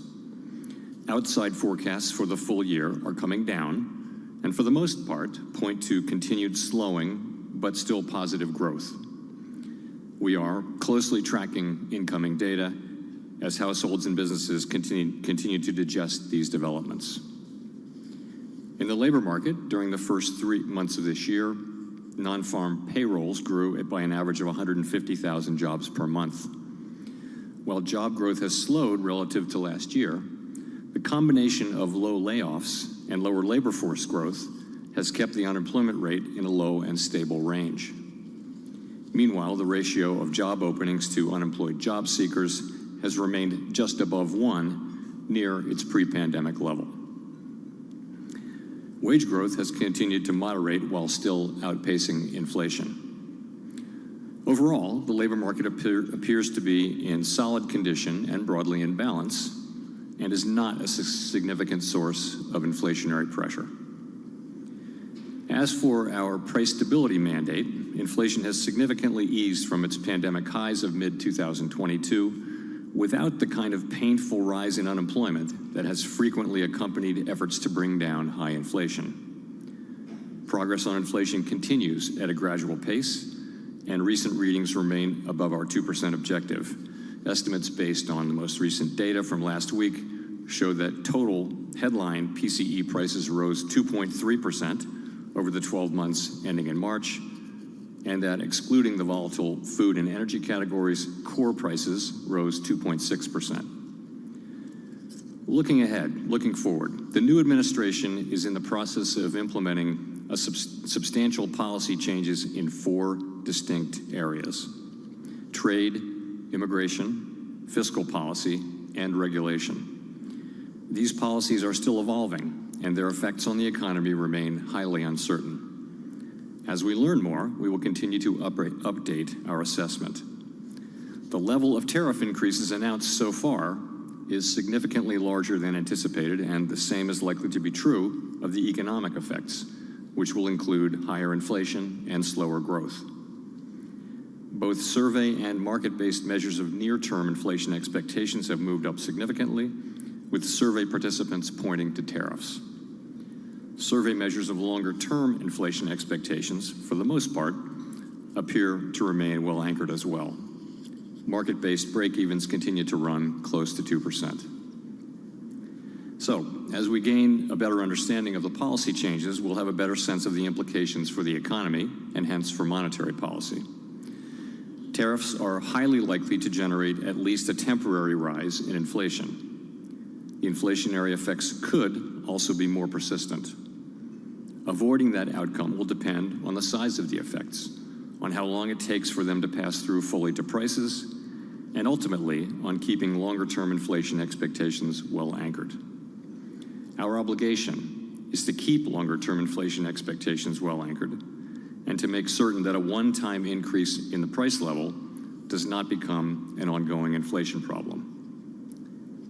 As we act to meet that obligation, we will balance our maximum employment and price stability mandates, keeping in mind that without price stability, we cannot achieve the long periods of strong labor market conditions that benefit all Americans.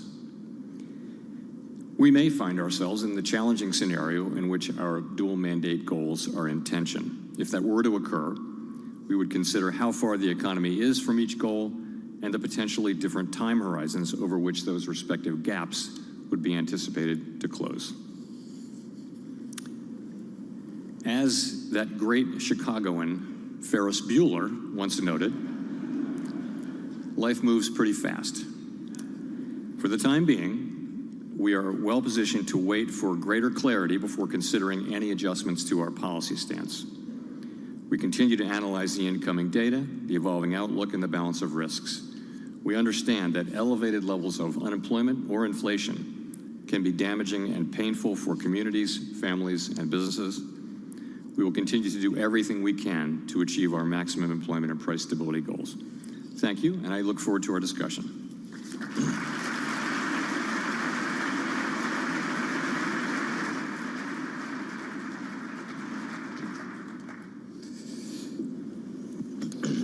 That was the chair of the Fed, Jerome Powell, delivering his prepared remarks. Thank He'll you now very take much, part in Chair a moderated Powell, discussion with a professor from the University of Chicago's Booth School. That begins now here on Bloomberg TV and Tradio. 40 minutes or so. I understand last time you were here, Melody Hobson interviewed you. Well, I'm a poor substitute, but I'll try and compensate in the quality of the questions. As you repeatedly emphasize, communication and transparency are very important for the Fed. I would like to get more from you on some of what you just said. As a former central banker, the only sort of caution I've been given by the Economic Club is to not lapse into central bank speak. So I'll try my best not to do that. Let me start by saying you've guided the Fed through some really difficult events, including the pandemic, the dash for cash in March 2020, the great inflation, the banking crisis centered around Silicon Valley Bank. And then over the course of the last year, we've seen a growing possibility of a Fed-engineered soft landing. And now it seems like everything has changed. In the course of a couple of months, JP Morgan has shifted to estimating the probability of a recession this year at around 60%. What do you think about all this? Well, first of all, thank you for being here today. It's a pleasure to be here with you. Actually, the appearance I did here was my very first appearance as chair 7.5 years ago, so it's great to be back. And I would agree with you that it's been an eventful 7 years, putting it mildly. I keep waiting for the 3 months of calm, that never comes. But to your question, I guess to set the stage, let's look back at 2024. 2024 was a year where the economy grew 2.4%. Unemployment remained in the low 4s, close to mainstream estimates of maximum employment, and inflation came down and was running at the end of the year around 2.5%. That's the economy that we had, and I won't decide how to characterize that, but that's where things were. Where we are now, again to your question, is the administration is, as I mentioned in my remarks, is implementing significant policy changes, and particularly trade now is the focus.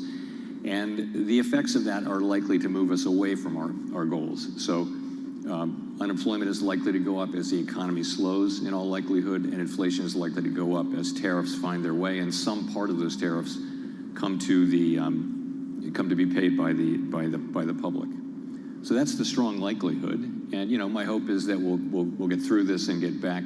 Well, we're always going to be aiming for maximum employment and price stability. That's what we do.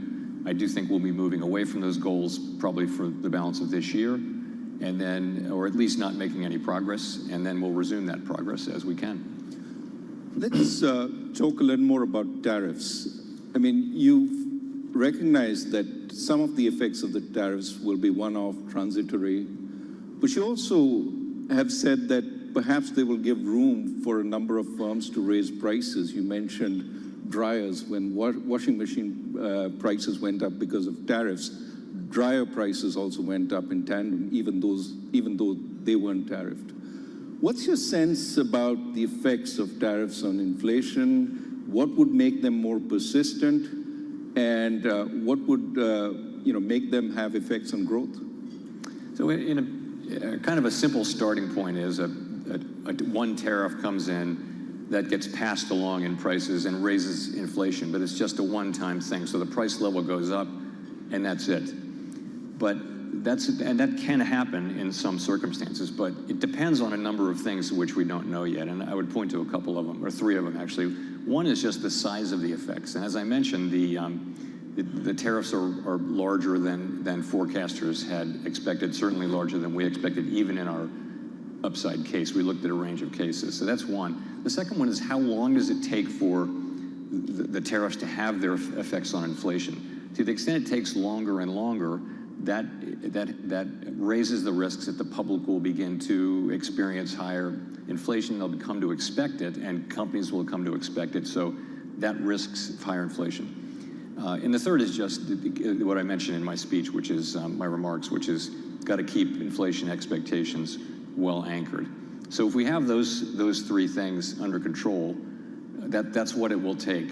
And indeed, our role is to make sure that this will be a one-time increase in prices and not something that turns into an ongoing inflation process.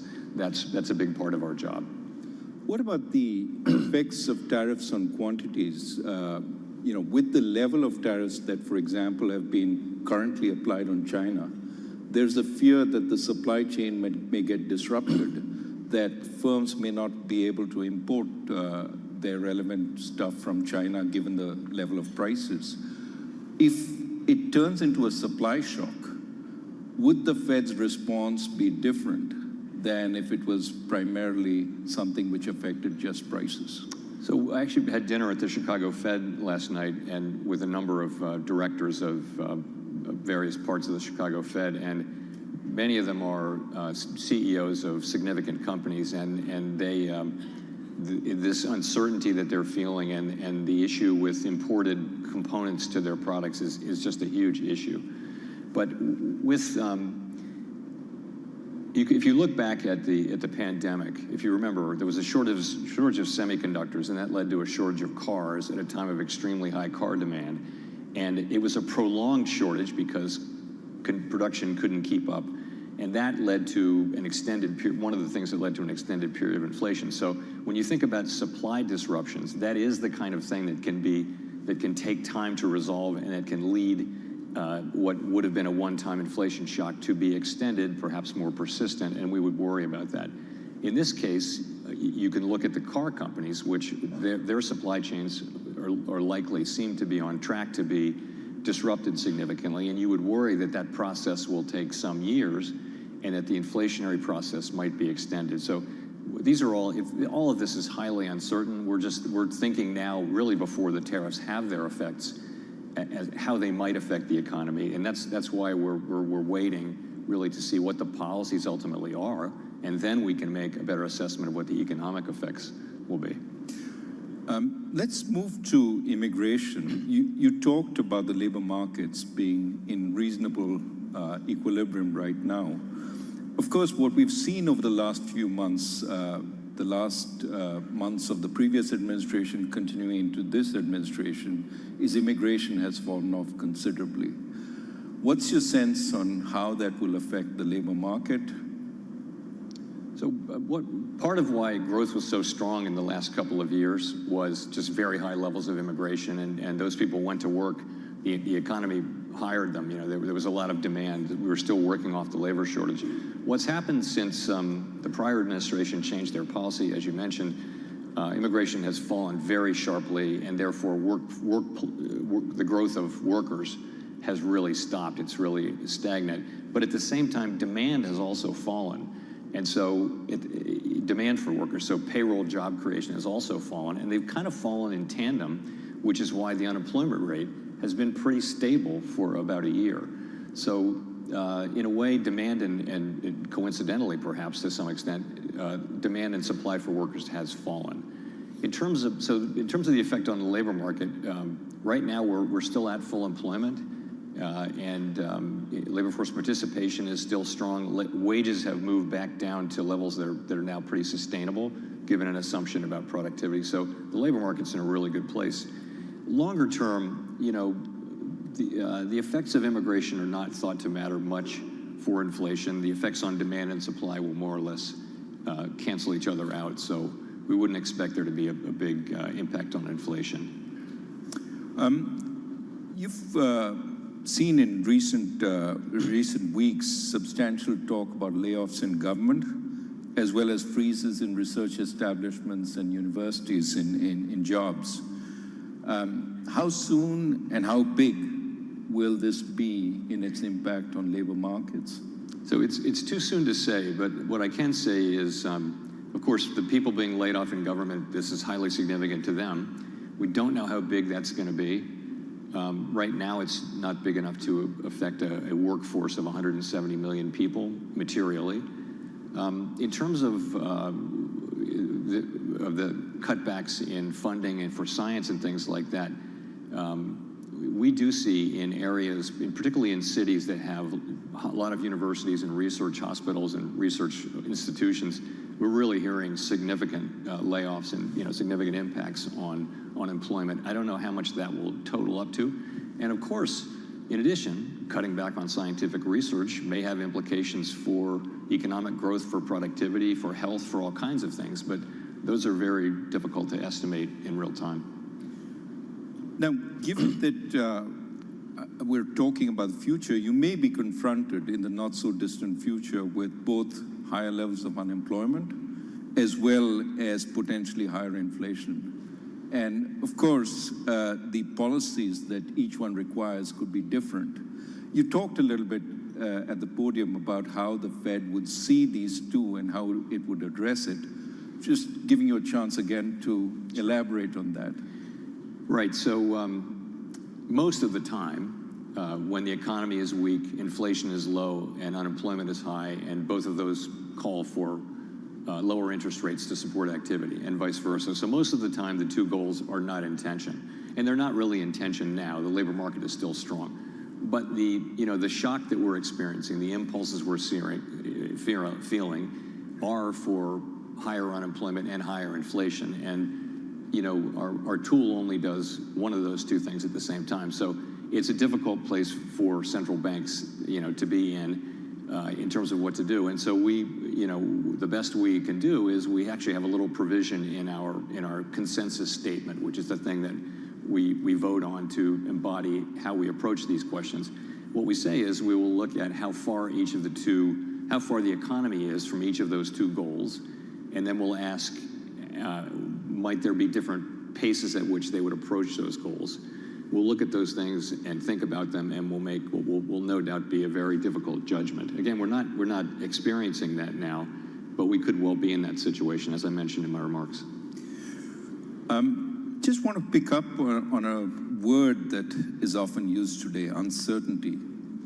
As a respondent to a Dallas Fed survey said, I've never felt more uncertainty about my business in my entire 40-plus years career. The worry today is not just about immediate policy uncertainty, but an entire change in the U.S.'s economic philosophy. Not just policy uncertainty, so to speak, but structural uncertainty. One of the effects, as you've pointed out, of higher levels of uncertainty is that firms postpone investment. For instance, even after the tariffs stabilize, firms that contemplate reshoring production facilities will hesitate, not knowing if the tariffs will be reversed in the future, maybe by the next administration. How do you take such longer-term uncertainty into account in your policies?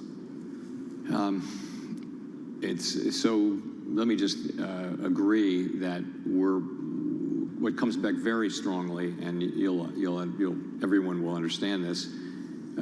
These are very fundamental changes in, long held in some cases, policies in the United States, and there's not any real experience. I mean, the Smoot-Hawley tariffs were actually not this large, and they were 95 years ago, so there isn't a modern experience of how to think about this. And businesses and households are saying in surveys that they are experiencing incredibly high uncertainty. There's a lot of research, some of it from the Fed, showing that does lead to businesses and households stepping back from decisions, which of course makes common sense. And you hope that that's something that you go through a phase, and then you know what things become more certain, and therefore people can resume normal economic activities given their understanding of what is the new normal. I mean, your question really is, what if the uncertainty remains high? I think that's a difficult environment. I think people's expected rates of return would have to be higher. I think people would be, that would weigh on, to me, investment just in general. If the United States were to become a jurisdiction where risks are just structurally higher going forward, that would make us less attractive as a jurisdiction. We don't know that at this point, but I think that would be the effect. Well, let me turn to financial markets. We've seen some volatility, especially stock market volatility. I mean, the levels of the VIX are up to the levels they were in the early days of the pandemic, coming off somewhat now. Some people believe the Fed will intervene if the stock market plummets, the so-called Fed put. Are they correct? I'm going to say no with an explanation. So what I think is going on in markets is markets are processing what's going on. And, it's really the policies, particularly the trade policy. And really the question is, where's that going to come in? Where's that going to land? And we don't know that yet. And until we know that, you can't really make informed assessments that would still be highly uncertain. Once you know what the policies are, it'll still be highly uncertain what the economic effects will be. So markets are struggling with a lot of uncertainty, and that means volatility. But having said that, markets are functioning, conditional on being in such a challenging situation. Markets are doing what they're supposed to do. They're orderly, and they're functioning just about as you would expect them to function. So we've seen volatility also in the bond market. And at a time when usually there's a flight to safety, we saw yields on the German Bund and the Japanese government bond come down, but we saw yields on US Treasuries go up. What do you attribute this to? So I would just say the same thing. I think it's very hard to know in real time. I've had a lot of experience with significant moves, for example, in the bond market, where there's a narrative that people land on, and then 2 months later, you look back and go, that was completely wrong. So I think it's very premature to say exactly what's going on. Clearly, there's some delevering going on among hedge funds in levered trades and things like that. It's also, again, it's the markets processing historically unique developments and with great uncertainty. And I think you'll probably see continued volatility. But I wouldn't try to be definitive about exactly what's causing that. I would just say markets are orderly and they're functioning kind of as you would expect them to in this time of high uncertainty. So the Fed in its last meeting slowed the pace of shrinking of its balance sheet. Was this driven by uncertainty about how much reserves and liquidity the market needed, and you wanted to take a little more time to find that out? And flip side, you said the market was orderly. What if market disruptions emerge? Would the Fed intervene? So we think that reserves are still abundant.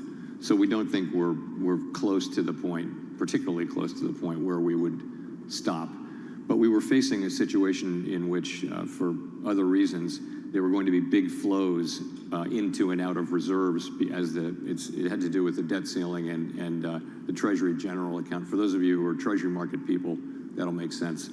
But while those big flows are happening for over a period of 6 months, we would actually be shielded from being able to see evidence that we were or were not getting close to the level of less abundant reserves. And so we decided to slow the pace. We thought about pausing, and instead we debated it. It's one of these great debates that we have at the FOMC. We decided to slow the pace instead. And people really came to see the merits of that because, the slower we go, the less, the smaller the balance sheet can get without disruptions. And we want that process to continue.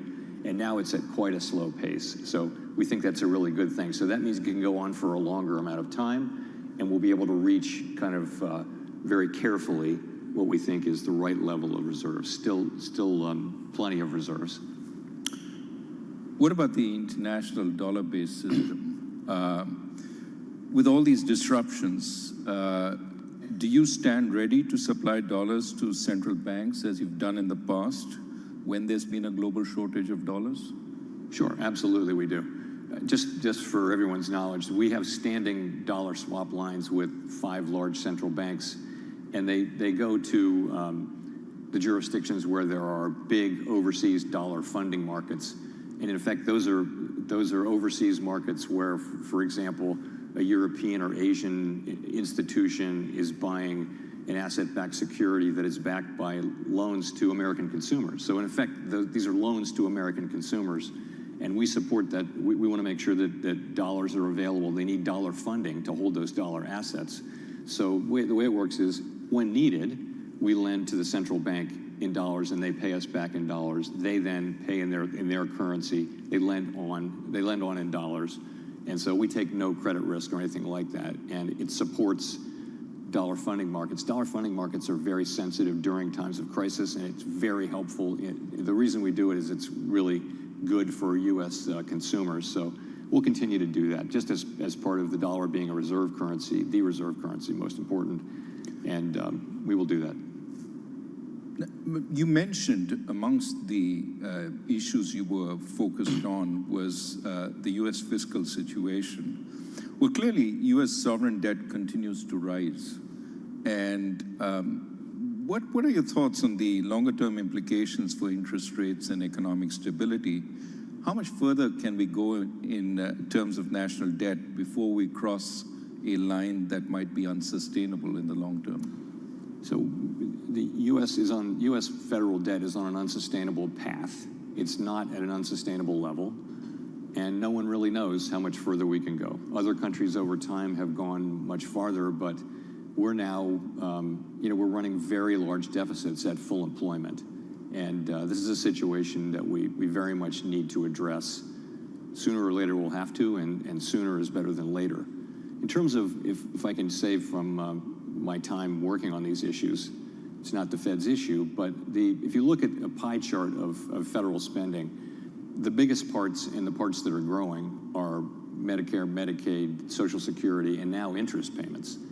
And so that's really where the work has to be done. And those are issues that can only be touched on a bipartisan basis. Neither party can figure out what to do without both parties being at the table. So that's critical. All of this domestic discretionary spending, which is essentially where 100% of the conversation is small as a percentage of federal spending, and is declining it's already declining as a percentage of federal spending. So when people are focusing on cutting domestic spending, they're not actually working on the problem. Domestic discretionary spending is already going down. I like to make that point because so much of the dialogue that the politicians offer is about domestic discretionary spending, which is not the issue. Well, let's turn to stability and regulation. Turning to the U.S. financial sector, we still have some concerns about distressed commercial real estate loans on bank balance sheets, whether they've been fully dealt with so far. There's some sense that they haven't. Add to that the very rapid growth in various forms of private credit over the last few years, which arguably haven't been tested by a full-blown recession. How would you put the resilience of our financial institutions at this point and their ability to weather potentially uncertain times? So I think our banking system is well capitalized with liquidity and is quite resilient right now to the kinds of shocks that it may face. I do believe that. In terms of the commercial real estate, there are, and this has been the case, really we've been working on this for 4 or 5 years now. There are some banks, it's mostly medium and small sized banks, who have elevated concentrations of commercial real estate, some of it troubled, and we've been working to make sure that those banks have a plan, have capital, and can absorb the losses that they're doing. So, and that's been going on for some time. The very largest banks don't tend to have high concentrations, so this is a problem that we have known would take years to work through, but we're really well into the process of working through it. In terms of the non-bank financial sector, it's grown enormously. The provision of credit by non-banks has grown just really fast. Most of it has been funded, though, with a private equity-like structure where it's limited partners who are signed up for 10 years to a general partner to invest that money. They're not depositors who can run. You know, your money's committed. And so that funding model is kind of run-proof. That isn't some law of nature, though. So when you do start to see shorter-term funding creeping in, to your point, though, Raghu, this very fast-growing and now quite large private credit part of the economy has not really been through a significant credit event or significant.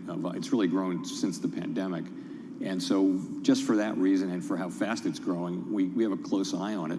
It doesn't have the same kind of prudential regulation, though, that the banking system has. So we're watching it carefully. And, you know, as I mentioned, it's a more stable funding source to the extent its institutional investors signed up for a long period. But we're watching carefully. Right. Wearing my banking research hat, actually banks are also involved in funding these institutions in a big way. Yeah. We do know the administration wants to relax regulations in many areas, one of which may well be banking. What can you tell us about the Basel III endgame, so to speak, which is, you know, at this point primarily focused on additional capital for the large banks? You know, the Fed view, and my view, is that we should proceed to complete the Basel III Accord, and we would have to do that, and would look forward to doing that in conjunction with the FDIC and the OCC. But our view is, and I think the bank's view as well, is we should complete that. You need international minimum standards. That's kind of a common good, and you know, we're not bound by them. Really, nothing. The United States has plenty of input into what those accords contain. So our view is strongly that we should complete those, and we could do it, I think, relatively quickly. We're not so very far away from what would be a good, I think, outcome. Well, let me move to something which is more about technological change and new kinds of instruments, cryptocurrencies. How do you see the potential for more favorable regulations coming on them, and potential risks from that for the system? You know, so we went through a wave of failures and fraud and things like that were the headlines for a couple of years, and I think what you see now is, and during that period, by the way, we worked with Congress to try to get a framework, a legal framework for stable coins, which would have been a nice place to start. We were not successful. I think that the climate is changing, and you're moving into sort of more mainstreaming of that whole sector. So Congress is again looking at both the Senate and the House are looking at a legal framework for stable coins. You know, depending on what's in it, that's a good idea. We need that. There isn't one now. And stable coins are a digital product that could actually have fairly wide appeal and should contain consumer protections of the typical sorts and transparency. And that's what the Senate and the House are working on. So that's a positive thing. I also think some of the, you know, we took a pretty conservative, and other bank regulators took an even more conservative perspective on the guidance and rules we imposed on banks. I think there'll be some loosening of that, and I think we'll try to do it in a way that preserves safety and soundness, but that, you know, permits and fosters appropriate innovation, but that does so in a way that, again, doesn't put consumers at risk in ways they don't understand or make banks less safe and sound. You have a policy review underway. Now, surveys recently tell us there seems to be a distinction between a rise in the level of prices, which is what the public seems to worry a lot about, and the rate of increase in prices, which certainly they worry about in passing, but the Fed worries much more about. That is the rate of inflation. So even though we're coming down to 2%, people remember that over the last few years, it's been an over 20% increase in prices. So as you start thinking about the policy review, is there any thought about how you might want to address this sort of challenge, that it's the path of prices as much as the rate of change which matters? First of all, I think you're right, and I think the public is right. When we say inflation is back down to 2%, 2.5%, and we think that's a good thing, it is a good thing. But if you're paying 20% more than you were paying in 2021, that doesn't help you much. You're still paying a lot more than you used to be paying for the necessities of life. So it's just another way of saying people hate inflation, and it's easy to understand why. All we can really control is a world in which, in the world we were living in, prices don't go down in the aggregate except in extreme times that we don't want to court. So I don't think we couldn't have a framework where we're going to bring prices down by 10% or something. That's not something we'll be looking at. We're essentially looking at the best way to foster 2% inflation over time. And the things we did back in the changes we made in 2020 were really innovations around what to do when you're stuck near zero. Now we're well above zero, and it may be that we still need to have in our framework a way to deal with that, but perhaps the main case is not one where you're dealing with the effective lower bound, and that would be a framework that looks a lot more like the one that we had before 2020. Now, one of the tools you brought in to deal with the zero lower bound was quantitative easing. But you've also used quantitative easing to fix disruptions in the financial markets. Are you going to be more specific about what your objective is with quantitative easing as you go through this review? So in the beginning, it's typically we're using it for financial market function. That was the case with the global financial crisis and with the pandemic. And we did try to explain ourselves through the pandemic, and our explanations did change. But I think it's fair to say we might have done a better job of being clear about why we were doing, and that's something that we're aware of and looking at. No discussion is complete without talking about AI. Yeah. With AI coming fast and furious, it could affect productivity, it could affect employment. There are some people who say we will see for the first time technological unemployment in a serious way with AI. What are your thoughts about it, and how will it impact the Fed going forward? So like everyone who's been exposed to what it's capable of, it's beyond, I started thinking about it as like a better version of Google, but it's not. It's like a better version of a person, it can do amazing things. And so the question is, all through the 250 years of technological innovation, technology evolves and people worry that it's going to replace human labor and people will be unemployed. And that hasn't been the case. It may be the case in the short run, but in the long run, what it's done is raise human productivity and therefore living standards. So is this going to be the case where it eliminates more jobs than it creates? And we just don't know. You come back in 20 years, will it be the case that just people are much more productive in their work because of AI? Or will it be the case that AI has just replaced a lot of people? And I think it's very hard to say, but it truly is remarkable in what it's capable of. And it's, we had a demonstration by a Wharton professor recently, and you speak to it like it's a person, and it kind of responds like a person. And the things that it can do are really amazing. By the way, this is early days.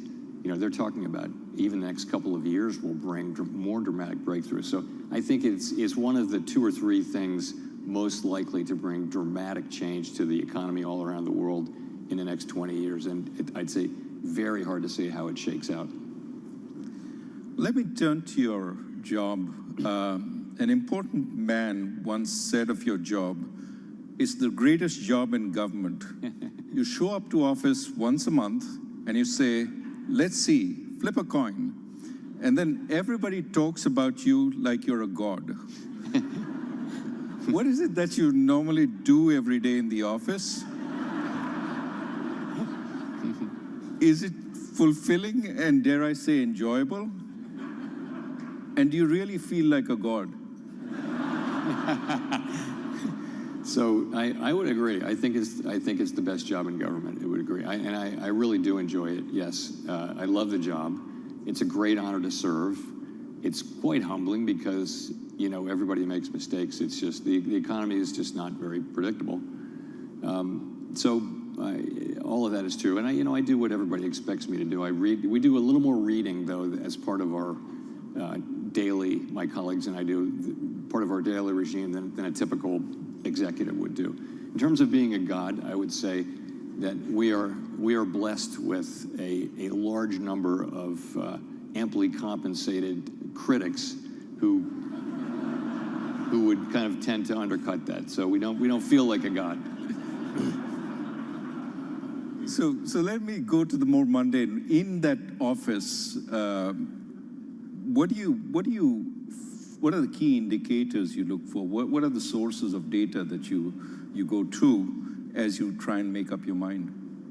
So I'd say start with labor. There's more labor market data and better reliable labor market data than probably anywhere else, and it's just a lot of data. And it's new jobs, it's payroll, it's wages, it's participation. You can break all of those down in different categories. It's a million different things. So there's a lot of labor market data. It's a great field if you're going into economics because there's just so much to do. So and then we look at the inflation data. Also, I keep track of global developments pretty carefully, and I talk to my global counterparts pretty regularly just to stay aware of what's going on. Financial markets are really important, and you can and lately something that we're paying close attention to, as you would expect, what's going on around the world in currency markets, in fixed income markets, in equity markets, all of that. For me, though, my background was more in the private sector and as an investor, and for a significant part of my career. And I have to talk to outsiders about what they're seeing and what they're dealing with for it to really kind of fit together for me. I can look at only so much data, and but to really get the story and the narrative, it's more talking to outsiders, and anecdotal data does help things kind of fit together for me, I would say. Yeah, you told us about speaking with business people last night and getting a sense of what was going on in the Midwest. Let me turn to Fed independence. You've reiterated that you intend to stay in office until the end of your term, and that certainly reassured many in financial markets. What are the levers the government or the legislature have to pressure the Fed? And should one worry about threats to the Fed's independence once you're gone? So our independence is a matter of law. Congress has, in our statute, we're not removable except for cause. We serve very long terms, seemingly endless terms. So we're protected in the law. So Congress could change that law, but I don't think there's any danger of that. Fed independence has pretty broad support across both political parties and in both sides of the Hill. So I think that's not a problem. There's a Supreme Court case people will have read probably in today's Journal at which the Supreme Court may decide whether independent agencies generally, whether they're authorizing laws, can contain a provision that prevents the president from firing members of a commission other than for cause. And that's a case that people are talking about a lot. I don't think that decision will apply to the Fed, but I don't know. It's a situation that we're monitoring carefully. Generally speaking, Fed independence is very widely understood and supported in Washington, in Congress, where it really matters. And the point is, we can make our decisions, and we will only make our decisions based on our best thinking, based on our best analysis of the data about what is the way to achieve our dual mandate goals as we can to best serve the American people. That's the only thing we're ever going to do. We're never going to be influenced by any political pressure. People can say whatever they want. That's fine. That's not a problem. But we will do what we do strictly without consideration of political or any other extraneous factors.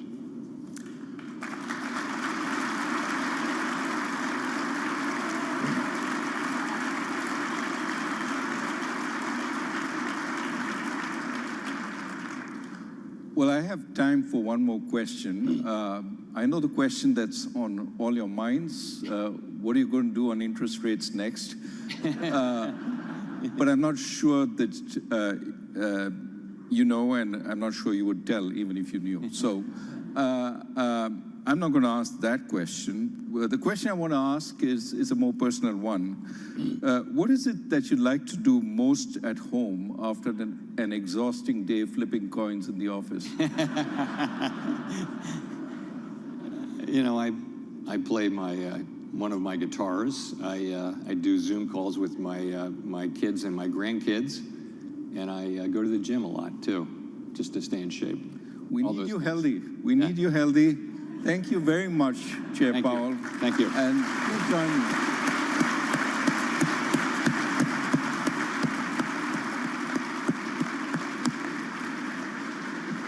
All right, everybody. You have been listening to Fed Chair Jay Powell live at the Economic Club of Chicago, of course, making some comments and answering questions, a moderated discussion. A very good afternoon. Carol Massar, Tim Stanovic, live here on radio, TV, YouTube, and Bloomberg Originals. This is Bloomberg Business Week Daily on this Wednesday, April 16th.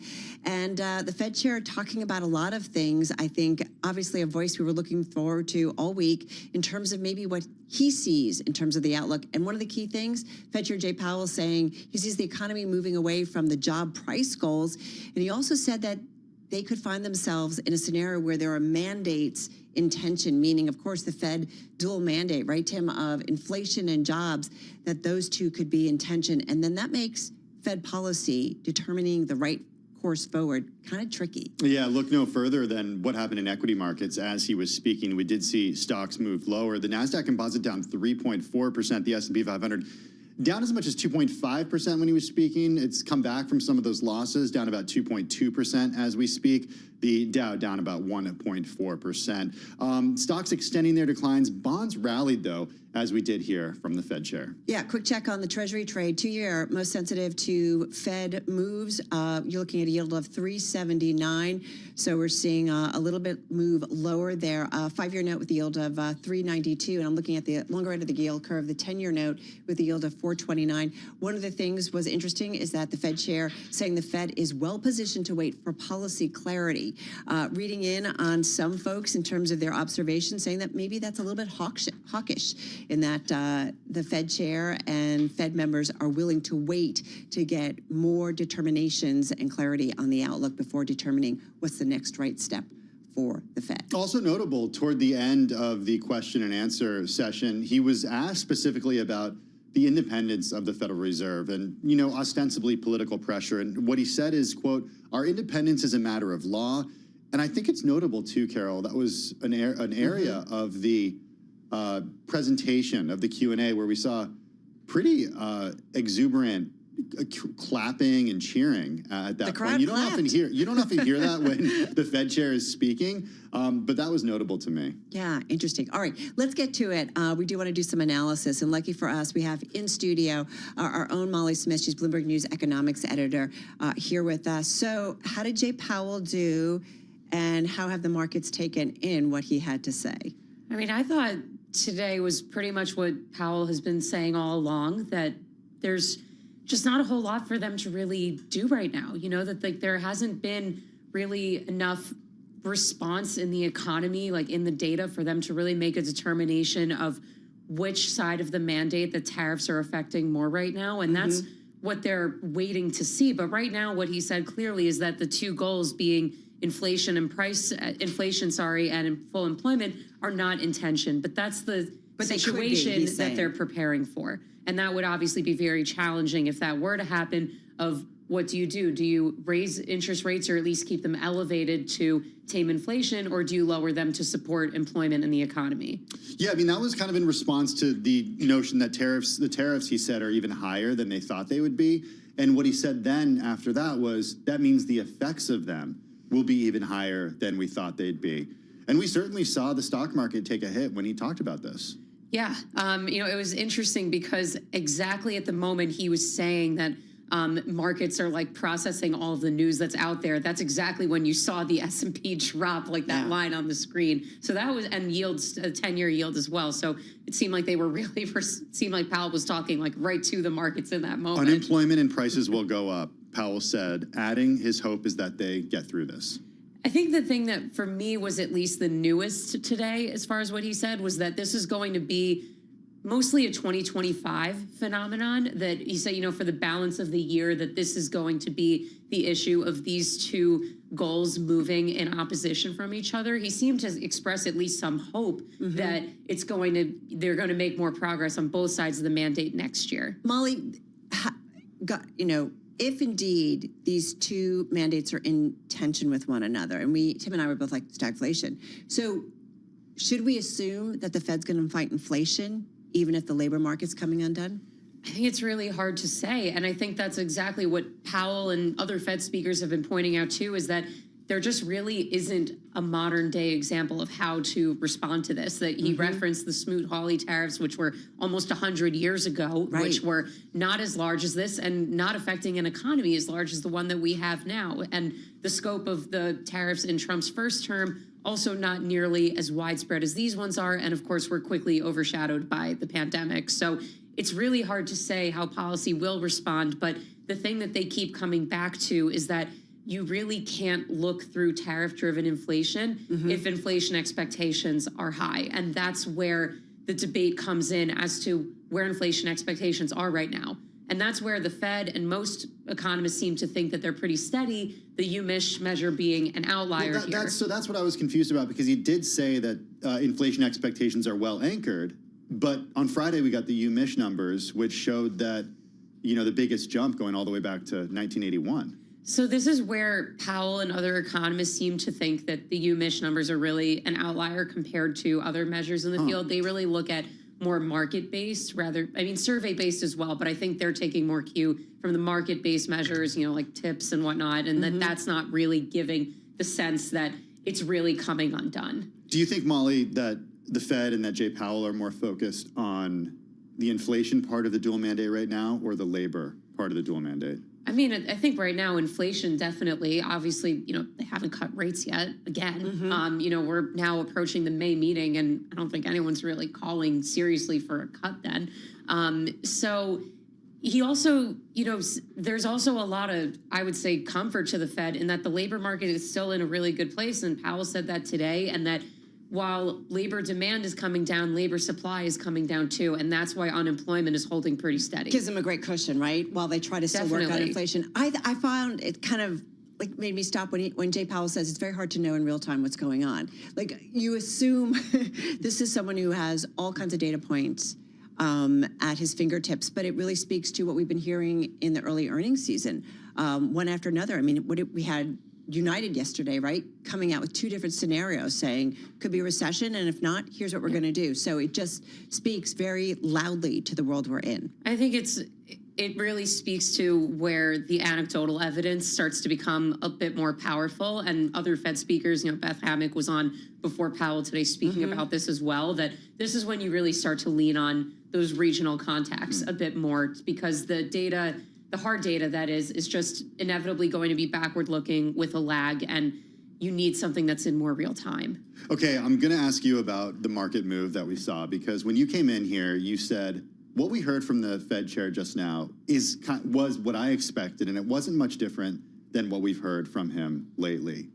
That said, it did move the equity market and it moved the bond market. What do you think investors specifically were surprised by? I think that I think markets right now are just looking for really any form of support, and that, to maybe some kind of inclination that the Fed would lean in more forcefully to support the economy if needed. But again, just reiterating this language, the Fed is on hold, that this is what we're doing right now. I think the more that they emphasize this, the more it removes that hypothetical Fed put situation. Well, yeah, there was laughter in the audience when the Fed chair pushed back against the idea of this Fed put to bail out stock market. So that was the stock market part of it, not necessarily the economy part of it. But another time that, the Fed chair did get laughter. Well, I thought the best part of laughter, and this is definitely the loudest I've ever heard Powell laugh, was about the coin flip question, which was, the reference to what Trump had said, this guy's got the best job in the world. Once a month, you meet, you flip a coin. Okay, but Molly, do we cut? Do we not? Molly, you're a god. We know it's not once. It's not once a month. It's not. No, it's 8 times a year. Exactly. So fact checking always. Thank you, Tim. Yeah, no problem. It comes on a day where we got a batch of economic news, including some retail sales data, which was in line with expected. But I think, whenever we have this going on, I always think about fundamentally, where are we in terms of the U.S. economy? What are the expectations about, Where recession, are we? Everybody went and bought a new odds? car because they were worried about tariffs affecting car prices. Or iPhones, and we've all seen it, right, anecdotally. So where are we? I think, something we've been talking about on our team is that the hard data probably for, what we've seen so far in the early months of 2025 and probably for the next month or so is going to look really strong because of a lot of this front-running tariff activity. And that could probably be as well on the CapEx side of the equation, on production, that there's just a lot right now that's happening in advance of tariffs really kicking in. So once we start to get more of the data that reflects April, May, and subsequent activity, I think those are going to be far more consequential than what we've seen right now. What's a question that you'd have asked the Fed chair? Oh gosh, probably not about the Grateful Dead. We hear about that one all the time. He did talk about his guitar too. We get that a lot. Goes to the gym. Yeah. I think, something that keeps coming up is he's talking about looking at the magnitude of which, how far away, inflation or employment are from the goals. Yeah. I would love to know what the clarity on that is. Like, is there some kind of magic formula? Are we looking at like standard deviations of like unemployment from the mean, or how many tenths of a % away in either direction? I think that would be a really pressing question right now, to just put a bit more of like a guidepost on what these metrics are. Especially since we know they're kind of close, right? On the inflation side, you mean? Yeah, kind of-ish, right? I mean... I don't think they're going to say that until it's in the low twos pretty consistently. But based on data points, right? Yeah. We know we're in a much better picture than we were over a year ago, right? Oh, well, for sure. Yes. So we know we're, but right, we're not quite there. But you would love to know kind of the fine tuning of like, okay, so how much more improvement do you need to see?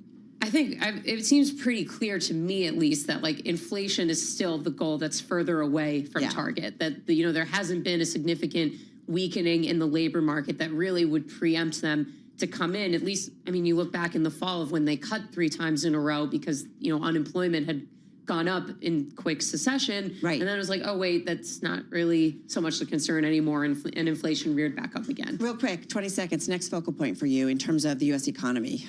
Gosh, we just had a CPI report.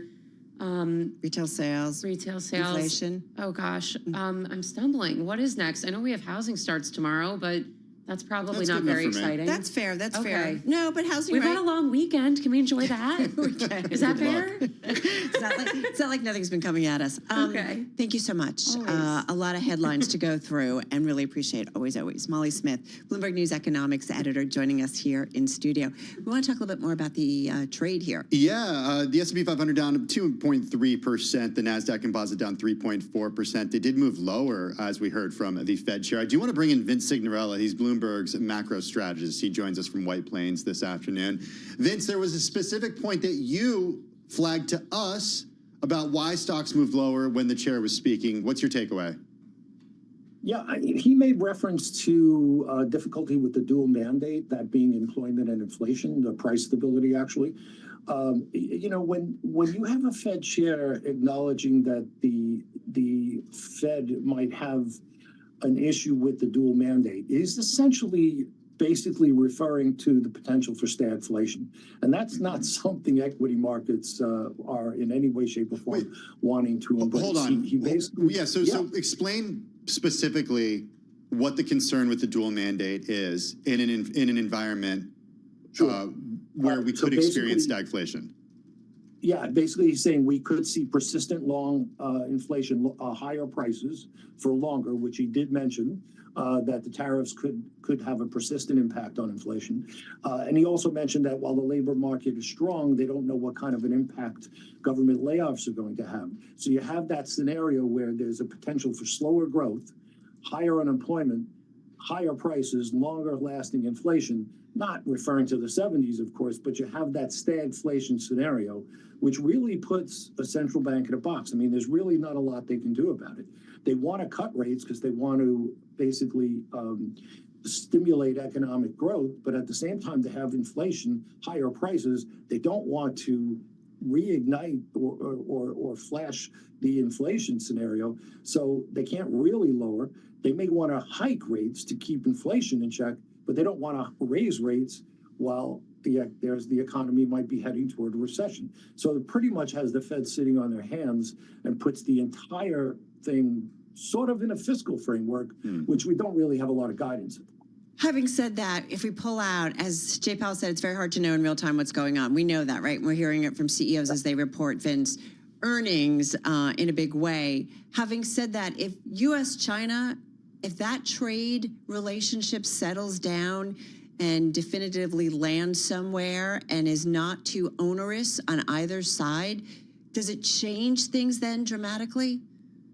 Oh, a bunch. We could go right back to where we were a month or so ago. I mean, China's basically, extended the olive branch in a way, basically said, give us somebody we can talk to that speaks for Trump, that we can rely on this conversation. Give us that person where we can have real trade talks that are respectful, that aren't blameful of one party or another, and we can go forward with this conversation. So if the administration brings somebody into that mix, and it's not going to be Navarro, it's not going to be Ludnick, not likely to be Bessent, given that he's got enough responsibilities in the Treasury. Not sure if Witkoff comes up in this conversation. Not really sure who he brings forward. But if he brings forward someone that China feels comfortable with and trusts and believes speaks for the White House, then we really could have meaningful conversations. But so far, what we're hearing from the White House is they're trying to collect trade agreements from some 70 countries to gain a coalition of sorts to go against China and build a consortium, if you will, of strength to have those conversations against China. China is doing exactly the same thing. They're trying to gain, trade conversations with other countries to go against the United States. In that space, you have no conversation whatsoever that's going to take place. So we're going to see how this plays out. There was a comment that just came across a few moments ago that there's going to be some sort of announcement from the White House at 4:30. There's been no agenda that I saw just yet as to what it's about. Hopefully it's about trade. Hopefully it's something positive. Okay, well, we'll wait to see that. Vince, before we do let you go, I wanted to get your thoughts on tariffs specifically with regard to inflation. I'm not going to say the word transitory, but if these tariffs do stay in effect, do you see them as a one-time price hit to U.S. consumers, or do you see them as inflationary persistently? Well, I mean, I think it's the same conversation, really. You can say it's a one-time price hit, but at the same time, if it stays at that level of that one-time price hit, you have persistent inflation. So if it doesn't come back, if prices don't come down from that one-time hit of inflation, and I'll give you the reality of the situation. When you're in business, if you have an opportunity to raise prices, you're really not in a hurry to lower them again unless your competition does so. So there's not a lot of incentive to lower prices once you raise them. You want to try to keep your margins high. So it has more of an opportunity to be persistent, I think, than people realize. All right, Vince, thank you so much. Vince Signorella, Bloomberg macro strategist from our Markets Live Americas team. Vince mentioned something coming from the White House a little bit later on today. We are seeing an update to the White House briefing schedule, 4:30 p.m. Wall Street time, a briefing by the White House Press Secretary Caroline Leavitt with a special guest, so that will be in the press briefing room. So we'll obviously monitor that and bring you any headlines as we know. And the White House using the word special, so like it is a special guest. Yeah. So we have no idea who it is. Can cover a lot of things. Is it you? It's not me. It's not you. Okay. I'm here. You're here. I'm here Okay. for the next Don't couple go of anywhere. hours. We're not going to go anywhere. All right, Vince, thank you so much. We do want to remind everybody, too, our Mike McKee is going to be with us at the top of the next hour. He's going to be there from Chicago. He was in the room as Fed Chair spoke, so we will get a rundown of what he had to say in the next hour. All right, we got a special guest with us. Amy Morris is in for Charlie Pellet this afternoon. She's following everything happening in the markets and, of course, with the trade. Hey, Amy. Hey, Tim. Fed Chair Jay Powell, as you know, emphasized the central bank's focus on preventing potential tariff-driven price hikes from triggering a more persistent rise in inflation, stating that policymakers will balance their dual responsibilities of fostering maximum employment and stable prices. And And he also said they're in no hurry to change the central bank's benchmark policy rate, telling the Economic Club of Chicago that the U.S. may see inflation because of tariffs, and that the U.S. cannot have a strong labor market without price stability, and that the Fed is well positioned to wait for more clarity for now. Now, stocks fell alongside the dollar as Powell stressed keeping those consumer prices in line. That dampened hope for a near-term interest rate cut. We do check markets for you all day long here at Bloomberg. The S&P 500 now down more than 2.5%. NASDAQ now down 3 3/4%. The Dow is down more than 1.5%. The 10-year Treasury yield at 4.27%. The 2-year yield at 3.78%. Tesla's shares of EV sales in California fell to 43.9% in the first quarter. That is down from 55.5% last year. Tesla's registrations also dropped 15% in the first quarter. Sales of all other EVs increased 35% during that same period. At this hour, shares of Tesla are down nearly 6%. For on-demand news 24 hours a day, subscribe to Bloomberg News Now wherever you get your podcasts. I'm Amy Morris. That's a Bloomberg Business Flash. Now back to Bloomberg Business Week Daily with Carol Masser and Tim Stenovec. All right, Amy, thank you so much. Appreciate it. All right, folks, one of our big business and market stories today hit pretty early. Semiconductor shares are selling off. I'm looking at the stocks down about 6% as we speak, and I'm looking at all 30 names in the Philadelphia Semiconductor Index lower in today's session. NVIDIA, the biggest, almost down about 10%. AMD down about 9%. This is new U.S. government restrictions on the export of NVIDIA chips to China, and a disappointing report from ASML Holding really dimming the outlook for the semiconductor sector, wiping out a lot of money, billions and billions of dollars. AMD also saying that it expects to take a charge of as much as $800 million on the Trump administration's new restrictions. So let's get into it. We've got a great roundtable. Bloomberg Intelligence senior semiconductor analyst Kunjan Sabani is with us out there on the West Coast in San Francisco. Also in our San Francisco bureau, Bloomberg Technology co-host Ed Ludlow. Where to begin? Kunjan, let me just start with you, because we have seen bans on the semi sector over the last few years. What's the new news and the impact of such? You know, first of all, there's not a ban, it's a license requirement, which in theory you could get approved. But this was, the event that this happened was not surprising. Maybe the timing was, and the magnitude this time around was much larger. NVIDIA has gone through multiple of such sanctions to China, and every time, you know, they have to take some revenue hit because they could not ship some products. This time around, over the last few quarters, China has been creeping up as a percentage of data center, getting close to sort of 10% in our estimate of as of last quarter. So the magnitude now continues to increase, and I think the charge, the $5.5 billion charge, which we think implies to about $14 to $18 billion of revenue that they could have shipped, implies there was some definite demand pull-in anticipation of such restrictions. So wait, let me just fine tune. So not a ban, forgive me. So licensing, so what does that just mean, another document or something? Like, what's the distinction? Because you obviously made it because it's an important one. What is that distinction? Yeah, the prior restrictions on the Hopper family have come as sanctions, where the U.S. government comes and just says you cannot ship this product to China, period. And you have to develop a new product that satisfies those conditions. This time around, it's licensing, where they can still ship H20, in theory, if they get a license for each respective customer to ship to China. Okay, important distinction. Thanks for explaining that. I want to bring in Ed Ludlow, who follows, of course, the space closely, and specifically asked about this H20 technology. Sure. Ed, what is the technology that is being restricted at this point, and where could Chinese companies and where do Chinese companies want to use this tech?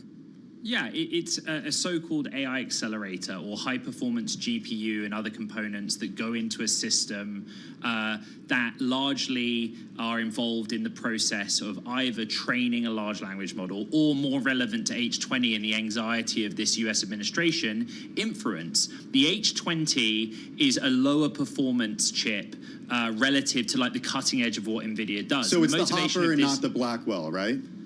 It's just a variant, right? Okay. It's a prior generation to Blackwell. It's on a slightly different architecture. Blackwell, we can go into the specifics of why it's different, but all that you need to understand from a sort of markets perspective, and also like the political equation here, is that it doesn't do as much as the cutting edge accelerators that NVIDIA makes. But there's still anxiety from this administration that China could use it in the context of an AI supercomputer, and that they will try and argue presents a national security risk. And Kunjan's analysis is absolutely fundamental. You guys asked the right question. What's the distinction on a license, and why a $5.5 billion write-down? A $5.5 billion write-down because NVIDIA probably knows it ain't going to get a license. Why else would you do the write-down and just clear that inventory off your desk? They kind of seem to have a sense of where this is headed.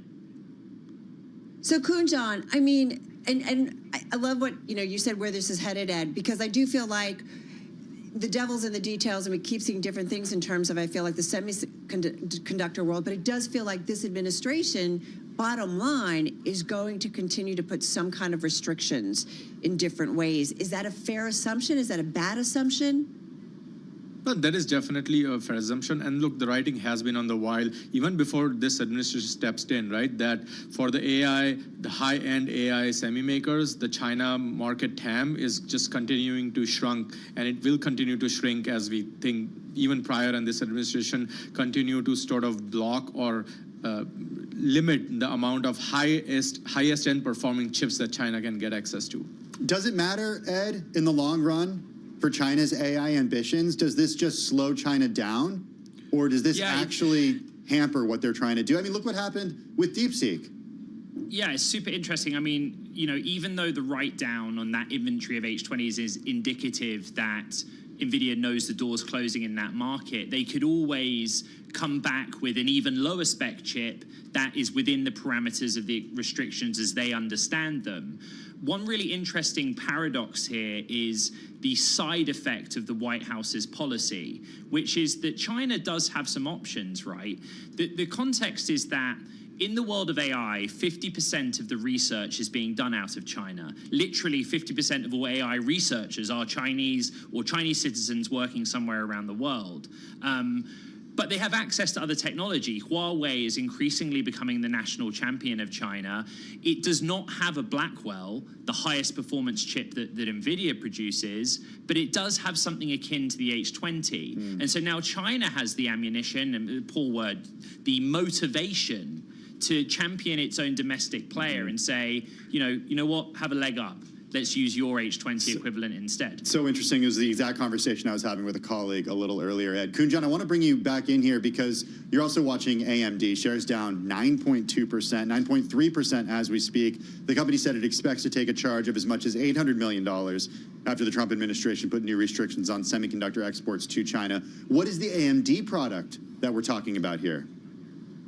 Well, AMD also has a similar watered-down version that it was going to ship to China. It's called the 308 versus the 300 series that it's shipping everywhere else. The impact on AMD, the number for AMD were surprising to us in terms of the exposure that we didn't think it had to China. I think when you look at apples to apples, the AMD will be impacted a lot more than NVIDIA here, because sort of when you think about the lower tier or the pre-Blackwell version of GPUs, this is where AMD competes with NVIDIA. And we thought, given the price competitiveness in China, this is where AMD could gain a little bit higher share than in the US. So blocking this off for AMD to China will impact it worse. Again, the scale is pretty different when you compare to NVIDIA and AMD. So what I want to ask you guys, and let me go to you first, Ed. I mean, I just feel like the news out of the chip sector, I'm looking at the stocks, it's just getting hammered. All the names are down. I talked about NVIDIA, AMD, both down about 9% here in today's session, and we're looking at an index that is down about 6%, and we're down, 34, 35% from peak to trough. I mean, is it just a normal semiconductor cycle that has, as you know, that Ian King talks about, its highs and lows? Or is it a really major rethink of AI, or is it just overall kind of market malaise and uncertainty? It's probably a rethink of supply chain, and it's really been good to learn about how the semiconductor industry works, right? This is where we tie in ASML. ASML was not under pressure because of technology export restrictions. That was a tariff story. But essentially, the thing that they have in common is that America wants the absolute cutting or leading edge innovation to be kept to America. It doesn't want China to have access. ASML does not make chips. It makes the equipment that makes the chips. But their specific equipment, extreme ultraviolet lithography machines, are $300 million a piece, and they are crucial to making those cutting edge chips. What the company told us this morning is we don't know what's going to happen. We cannot quantify it because it's more expensive doing business in America. ASML already does quite a lot here, but it assembles its final product in the Netherlands, and it has some Asia supply chain. So if you're a CEO, whether you're a chip maker, a chip equipment maker, or a designer, you now face a very simple calculus. It's going to be more expensive for you to do business in America, 25 to 35%. That's just the cost of doing things here. Or you face doing things in a jurisdiction in Asia, which we don't know the tariff on yet because of the temporary White House reprieve. That's different to market anxiety. Market fluctuations don't reflect the fluctuations that are happening within these companies right now as they try to assess how they're going to change their business models. Kunjan, finally, final 30 seconds here in terms of your thoughts here as we look at what's going on in the overall semi space. I mean, look, I've been in this space for 20 years, and at every beginning of every cycle, we say this is a different cycle, and the exit of it, we say, no, the outcome was still the same no matter what the drivers. There is definitely something different here where a lot of global geopolitics get involved. Put in context that last year we were sort of peak of valuations. The growth in AI was just increasing tremendously, which we know cannot be sustainable. So yes, the drivers this time look different for the cycle, but maybe the outcome might be still similar to what we have seen. Okay, so not different this time around, right? Not yet. Not yet. Okay, great stuff. Guys, thank you so much. Such an important story today, and certainly has one that's really got investors' attentions. Bloomberg Intelligence Senior Semiconductor Analyst Kunjan Sobhani out there in San Francisco. Also in San Francisco at our bureau, Bloomberg Technology co-host Ed Ludlow. Guys, thank you so much. Okay, Jay Powell covered, check, did that. We're gonna do more a little later with Michael McKee. Semis, covered for now, did that. Now to the all-important really read on the U.S. consumer. U.S. retail sales rose substantially in March on a jump in car purchases and other goods, such as electronics, suggesting consumers were scrambling to get ahead of tariffs. Maybe you buy a car, you buy a car, you buy a car before those prices go up. You buy an iPhone, you buy an iPhone. Maybe. Silvio Tavares is president and CEO at the credit data and credit risk analytics firm VantageScore. He's back with us here in the Bloomberg Business Week studio. It's a joint venture of Experian, Equifax, and TransUnion. Good to see you this afternoon. Just a easy question for you. How is the consumer doing? Consumer's healthy. You know, we look at consumer health from a credit score perspective. A perfect Vantage score is 850. A really bad Vantage score is 300. Through the end of March, Vantage score average was 702. How does that relate to other times in the last 4 years, let's say? Well, that is high. And in fact, it's 1 point higher than last month. So it actually increased, which was a big surprise. You would have expected with all the headlines that you've been covering that actually the consumer would not be credit healthy. We actually saw the opposite. Very positive. Well, you know, it's interesting, too. And I guess what I want to ask you, I know you've been there for a couple of years, but I think Vantage Score goes all the way back to 2006. And there's just been a few things that have happened in that time. We've had the great financial crisis. We've had the COVID shutdown. And here we are today. So I am curious, when you throw these numbers out, how does it compare to other moments of crises? Yes. So the real insight here is that the consumer does not feel crises. This is a Main Street versus Wall Street dynamic that we're seeing through the end of March. Main Street consumers feel credit healthy. They actually we saw consumer payments, so the late payments, credit delinquencies across every credit product, auto loans, credit cards, mortgages, all of those delinquency rates improved compared to February. I got to push back on this Wall Street versus Main Street part of this because we kind of saw proof with the UMich survey that we got, the results that we got on Friday, that this is bleeding into Main Street. Just to go over these numbers, year-ahead expected inflation at 6.7%. That's the highest going back to 1981. Preliminary April consumer sentiment falling to 50.8. The estimate was for 53.8. Our team called it ugly in terms of results. That seems to be hitting consumers.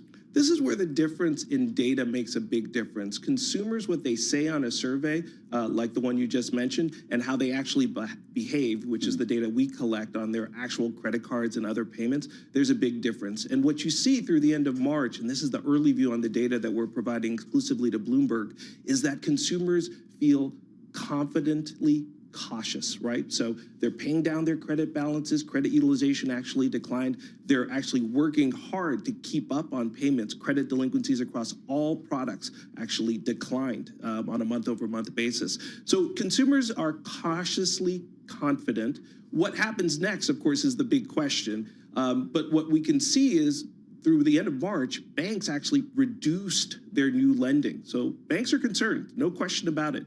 Consumers are not as much. So, Silvio, are consumers paying more on balances? Like, is the activity picking up? And I just wonder if it's anticipation of like things could get a little rough. Let's pare down our, let's cut down on our balances. Yes, that's exactly what's happening. Consumers are actually paying more on balances, which plays into what Tim was talking about, sentiment. If you're worried about the future, you might work on your balances, your credit balances. Yes, and just to be clear, you'd have to be living under a rock not to perceive higher risk. But the reality is consumers do feel confident about where they are and their credit healthy. Now, an alternative, Carol, you talked about what's happened in the past. If you look back at the 2008 crisis, what you saw there is a different behavior. Credit balances spiking significantly, and at the same time, delinquency spiking. We're not seeing that right now. In fact, it's the opposite.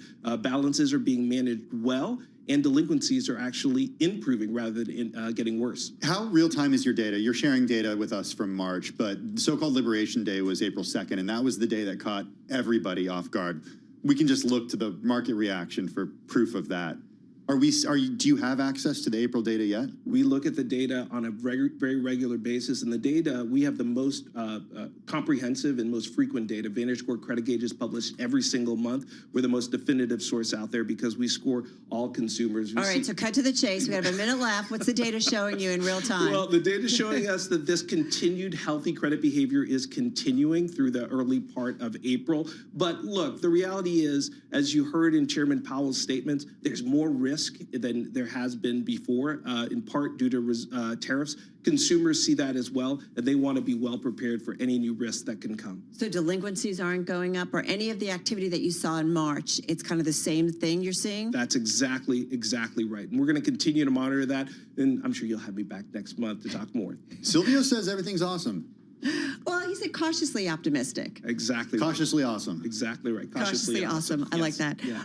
Listen, thank you so much. Love looking at data and getting an idea of what the consumer is doing. So important to the economy. Silvio Tavares, he's president and CEO at VantageScore, of course, the credit data and credit risk analytics firm, joining us right here in studio. Silvio, thank you. Hey, we're seeing stocks take another leg lower actually right now. The S&P 500 down 2.7%. The NASDAQ Composite down 4%. As we speak, the Dow Jones Industrial Average down by 1.9%. Yeah, quick check on the S&P 500, folks, and you've got most names in the index. Once again, pretty broad-based in terms of the selling. So 431 names in the S&P to the downside, 70 actually holding on to some gains, 2 unchanged. We've talked about semiconductors, NVIDIA, AMD getting hammered, down about 9%, and the SOX is down 6.4%. Yeah, I was just going to say, NVIDIA, we're approaching 10% decline right now. Yeah, we know where the pain's being felt, but it's really broad-based. Do not go anywhere. If you're watching on TV, the close is coming your way in just a moment. Tim and I, continuing on Bloomberg Business Week Daily, we're going to head out to Chicago, talk to our Mike McKee. More on Jay Powell in just a moment. This is Bloomberg.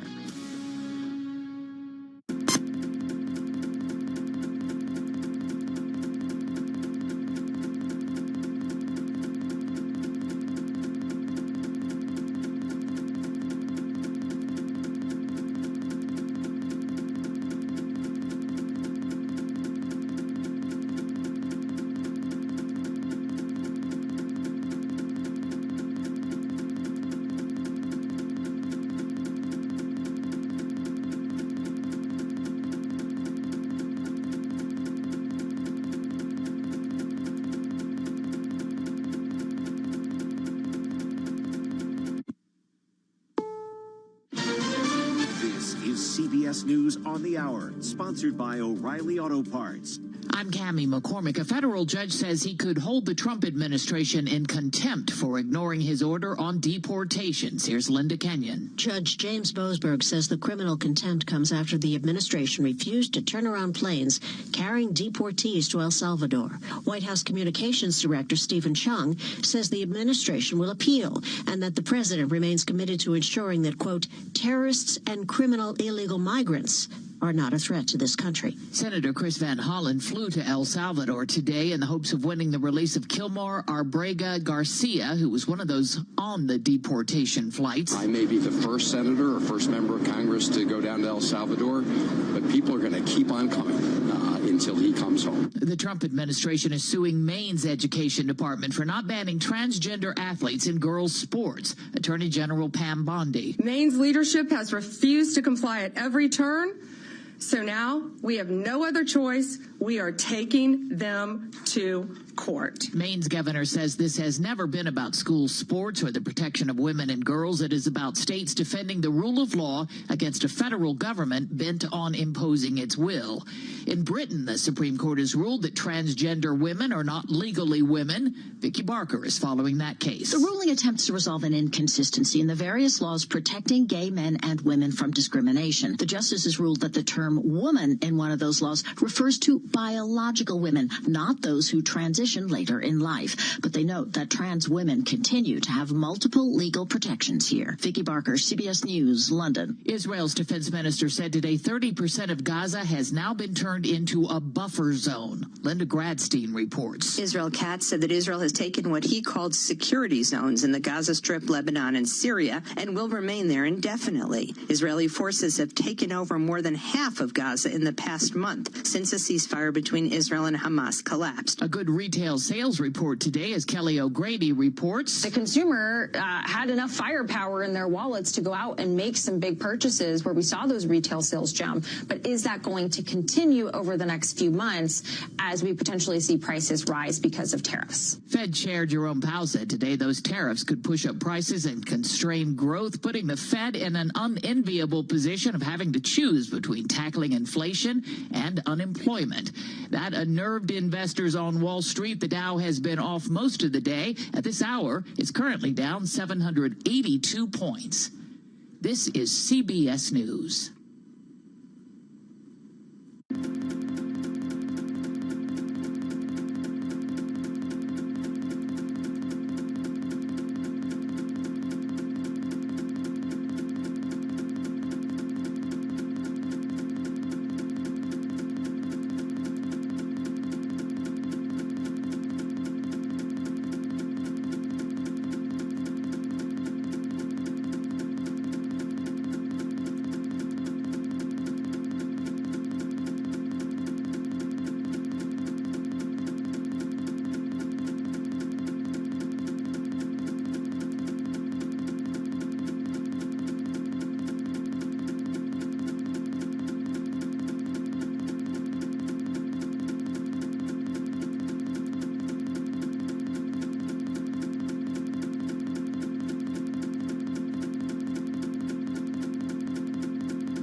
There's one big issue on the minds of car makers as the New York Auto Show gets underway. Jeff Gilbert has more. Tariffs are the 800-pound gorilla at this show as car makers worry about rising costs.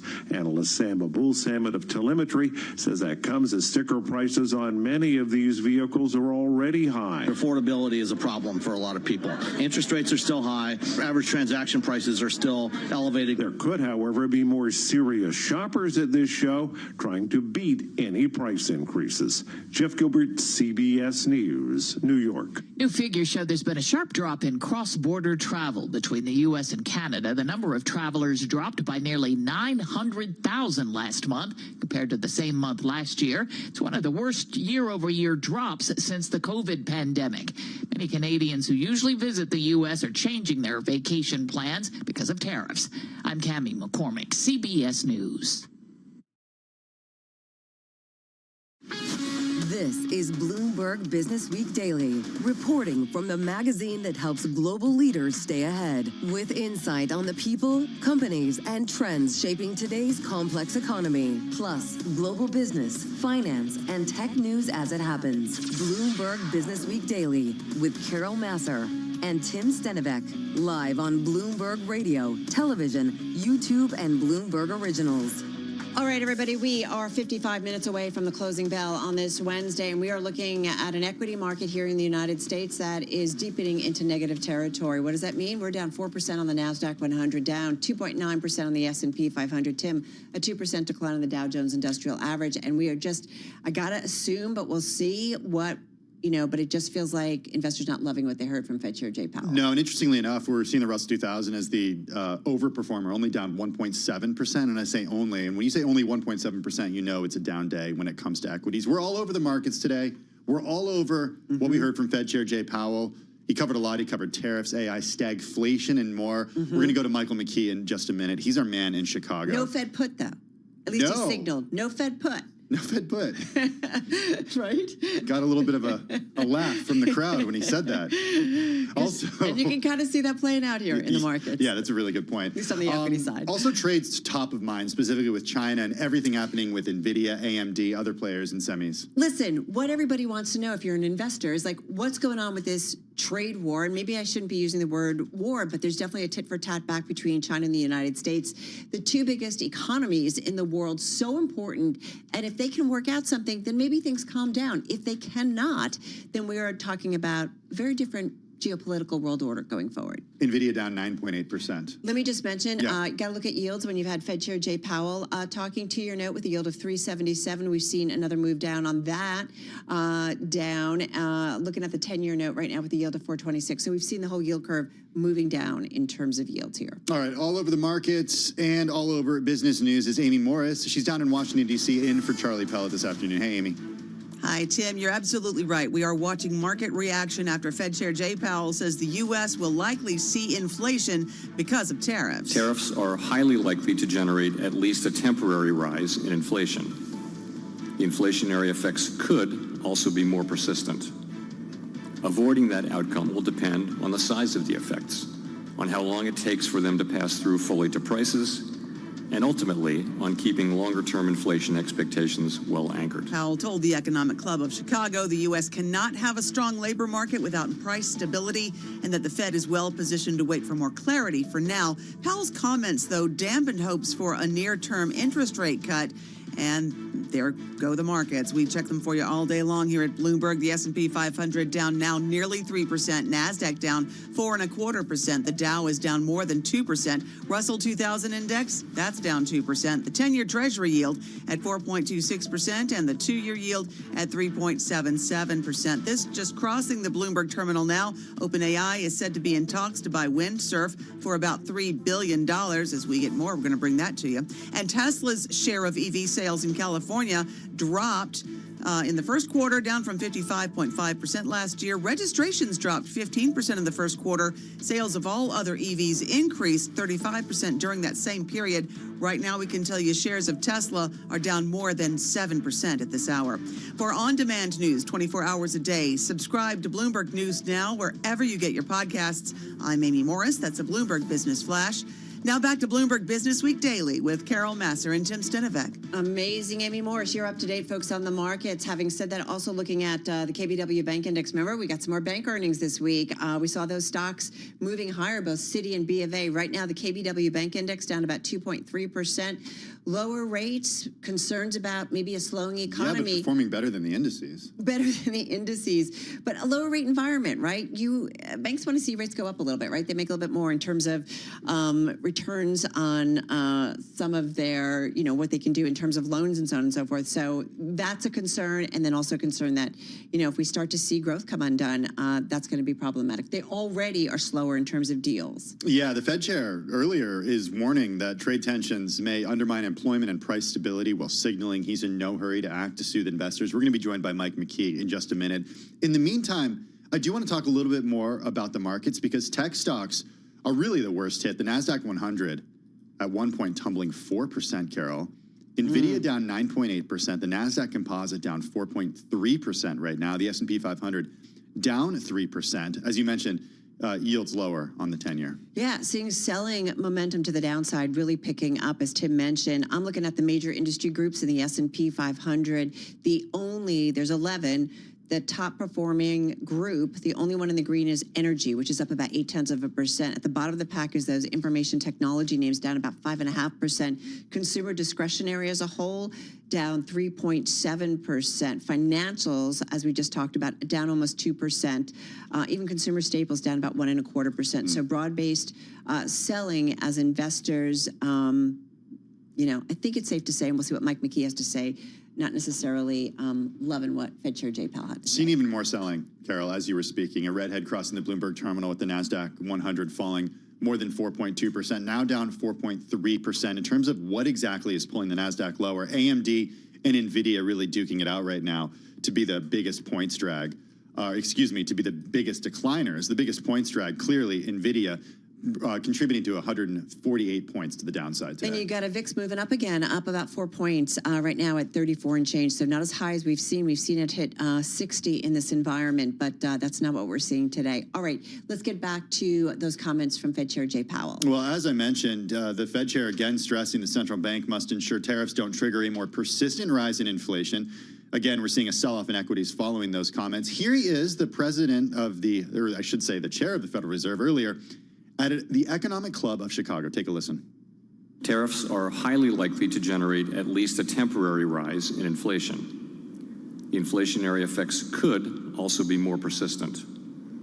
Avoiding that outcome will depend on the size of the effects, on how long it takes for them to pass through fully to prices, and ultimately on keeping longer-term inflation expectations well anchored. Our obligation is to keep longer-term inflation expectations well anchored. That was Fed Chair Jay Powell earlier in Chicago. Let's bring in Michael McKee, Bloomberg International Economics and Policy Correspondent. He joins us from Chicago. Mike, what specifically was the comment that spooked markets? I don't think he said anything new, Tim, but what he did was remind the markets of what they're afraid of. He said the tariffs were bigger than we thought, so inflation is going to be higher than we thought. He also said unemployment would be higher, but unemployment, the labor market is in pretty good shape right now. So that focused everybody's minds on the idea that the Fed is, A, not going to cut rates anytime soon, and B, could conceivably be raising rates. And I think that's what spooked the markets, something they had in the back of their mind, something that influenced trading last week, and he just brought it back to the forefront today. So, Mike, when he says we might find themselves, the Fed, in a scenario with mandates in tension, meaning the dual mandate, right, of the labor market and inflation, keeping them in check, or, that kind of equilibrium so that you don't have too much inflation, but you got a healthy job market. If he finds those two in tension, what's your best bet about what he's going to prioritize? Is it inflation? Well, yes, to the extent that there isn't a huge move on either side. Inflation, he said, is the Fed's obligation to keep prices stable. But he did point out that they could see a big rise in inflation and unemployment, and that would create a stagflation situation because the rise in unemployment would mean the economy is slowing down. And for that, they would have to make a choice. And the way he described it, and this is what several other Fed officials have said, is they'll look at which one of those is farthest from where they think it should be, and which one would take the longest to get back to the right place. And that's the one that they would try to deal with. I think the market feeling and the Fed's feeling, if you read between the lines, is that is likely to be inflation, and that, too, underscores what people are worried about. What is the Fed supposed to do in a stagflationary environment, Mike? You mentioned just now that they would sort of choose which of the single part of the dual mandate is more, I guess, out of whack, for lack of a better term. But do they even have the tools to address it? Well, they do. It's easier to address inflation because you just raise interest rates. If the economy is slowing down, however, that also should put downward pressure on inflation. So if that's the case, they could conceivably wait for a while until that happens and then start cutting rates to stimulate growth. But sort of by definition, they're going to be behind the curve on that one. You know, we heard earlier today in economic data that tariff panic spurred the fastest retail sales growth in 2 years. We just spoke to Silvio Tavares over at Vantage Score, who basically said, as of March, the consumer is doing pretty well. He's a little cautious, but the numbers that he gave us and what he shared with us was in stark contrast to what we heard from you, Mish, on Friday, Mike. Any commentary from the Fed chair about how the consumer is doing, or, you know, in light of the retail sales that we got today? Well, he didn't reference today's retail sales, although he said that the economy seems to be relatively stable. But he did reference the consumer expectations numbers. He talked about the fact that consumers are very nervous about what's going to happen going forward in a way that they haven't been for a very long time. And I think he's going beyond Michigan. He's looking at the Conference Board survey. He's looking at surveys by other pollsters around the country. And he said that they're concerned that people will start to pull back because they don't know what to expect. He also said that he'd had dinner last night with a number of CEOs from around the Chicago area, and they are extremely concerned, especially about what input prices will be into the things they manufacture, because those things in theory are going to be tariffed, and they don't know whether they'll be able to get stuff and what it's going to cost them. What about in terms of, he did say the markets, you know, Mike, functioned well, right? And they were orderly. But what about, you know, this is someone who understands how financial markets work. He spent decades, right, in finance. And I believe he said something like it's very premature to say exactly what happened in the bond market last week. What is your read on what he said? Should he have been able to say more? I'm just curious. I think he stuck to the Fed's playbook in this case. The markets have always felt there's a Fed put. The Fed's going to come in and save them if markets go down too much, and we saw that the great financial crisis. We saw that in the pandemic. But in those cases, the market stopped functioning. Everybody was trying to sell in a panic, and nobody wanted to buy. So the Fed stepped in as the buyer of last resort. This time, he said that doesn't seem to be the case. People are transacting. They just may not like the prices they're getting. But the Fed doesn't have to do anything because the markets are working. The bond market comment was kind of interesting. It's accurate. Bond markets move. It's the biggest, deepest market in the world. Got it. And they move for all kinds of reasons. So appreciated, as always. Our Mike McKee, international economics and policy correspondent at Bloomberg News, out there in Chicago. All right, you are listening and watching Bloomberg Business Week Daily.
It's 3:21 on Wall Street. I'm Amy Morris. Fed Chair Jay Powell emphasized the need to prevent tariffs from triggering a persistent rise in inflation, ensuring that a one-time price increase does not become an ongoing inflation problem, reiterating that the Fed is in no hurry to change its benchmark policy rate.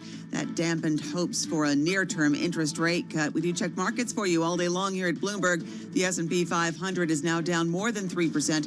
NASDAQ down 4.25%. The Dow is down 2.25%. The Russell 2000 index down 2.1%. The 10-year Treasury yield is at 4.27%. The 2-year yield now at 3.78%. Let's look at NVIDIA, something that's bringing the stocks down today. NVIDIA down nearly 10%. And AMD also down about 10%. Tesla now down 7.5%. For on-demand news 24 hours a day, subscribe to Bloomberg News now wherever you get your podcasts. I'm Amy Morris. That's a Bloomberg Business Flash. Let's go back now to Bloomberg Business Week Daily with Carol Masser and Tim Stenovec. Thanks so much for that update, Amy. Do appreciate it. Well, as I mentioned, we really want to spend the next few minutes going all in on China and everything that's happening when it comes to U.S.-China relations. On that, China wants to see a number of steps from President Trump's administration before it will agree to trade talks, including showing more respect by reining in disparaging remarks by members of his cabinet. That's, Carol, according to a person familiar with the Chinese government's thinking. That's right. And other conditions include a more consistent U.S. position and a willingness to address China's concerns around American sanctions in Taiwan, according to the person who asked not to be identified to discuss internal thinking. We are all trying to gauge what is the conversation, if there is one, going back and forth, and whether or not there can be some kind of resolution that doesn't impair both of these economies, so important, really, to global growth. Well, that's why we wanted to speak with Caroline Freund. She's Dean of the UC San Diego School of Global Policy and Strategy. She was also Senior Fellow at the Peterson Institute for International Economics, a Global Director of Trade, Investment, and Competitiveness at the World Bank, and earlier did time at the Fed and the IMF. She's also the author of the book, Rich People, Poor Countries, The Rise of Emerging Market Tycoons and Their Mega Firms. She joins us from La Jolla, California. Caroline, it's good to have you on the program. I want to start with this idea of respect and really what it means in the way that China is using it, in your view, in regards to tariffs and the tit for tat when it comes to this trade war. Yeah, I think you have to take into account that China is a country that prides itself on having 5,000 years of civilization. So a 5,000-year history.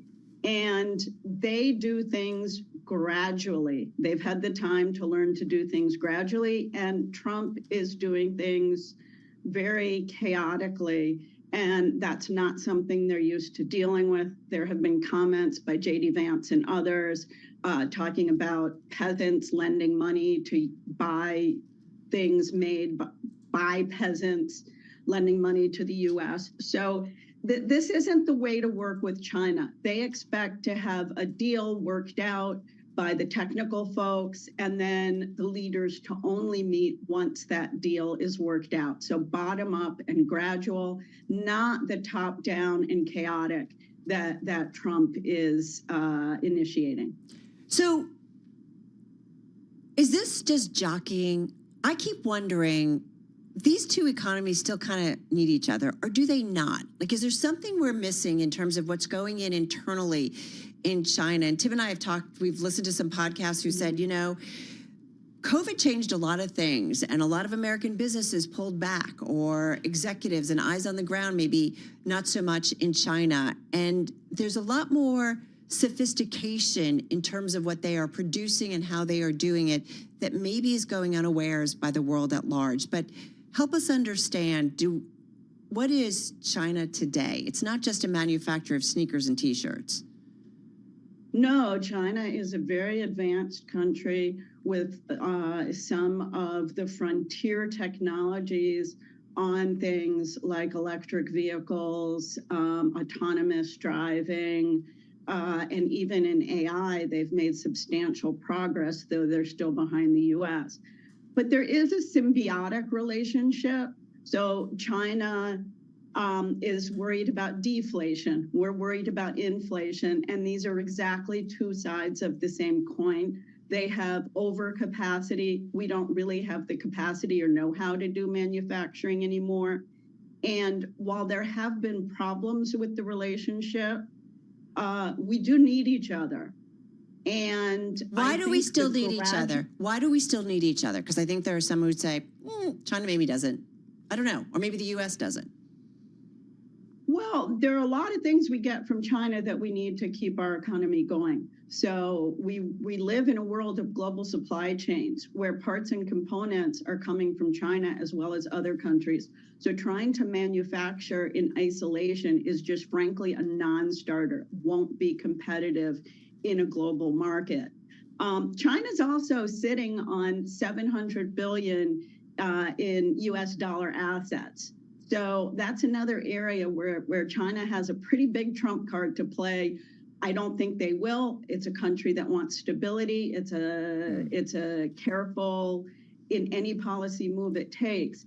But we very much need each other. We need the goods each other produces, and we need to work together and work through this. It's not perfect. Some decoupling is probably good, but sudden and sharp is going to be painful, and that's why we see it with what's been happening with the stock market now. I think we're not only having an own goal, we're on our way to an own hat trick. The White House Press Secretary Caroline Leavitt said this week that China needs what the U.S. has, which is consumers who spend money. Is that accurate in your view? Yeah, it is. That's why they're suffering deflation. That's why they have excess capacity. They need what we have, but we need what they have too. We have a population that's used to buying things and buying things cheaply. The growth of the Chinese economy has been part of what kept inflation so low for so long and supported global growth. So yes, they need us, but I wouldn't say that doesn't mean we don't need them. This is going to hurt us both. It may be a question of who it hurts more, but there could be a way to make it a little softer for both of us. You know, one question that I keep asking anyone who will speak to me about this is, who has the leverage in this negotiation between the U.S. and China? You said the relationship is symbiotic. These two countries need each other. But is there one trading partner that is more powerful than the other, and why?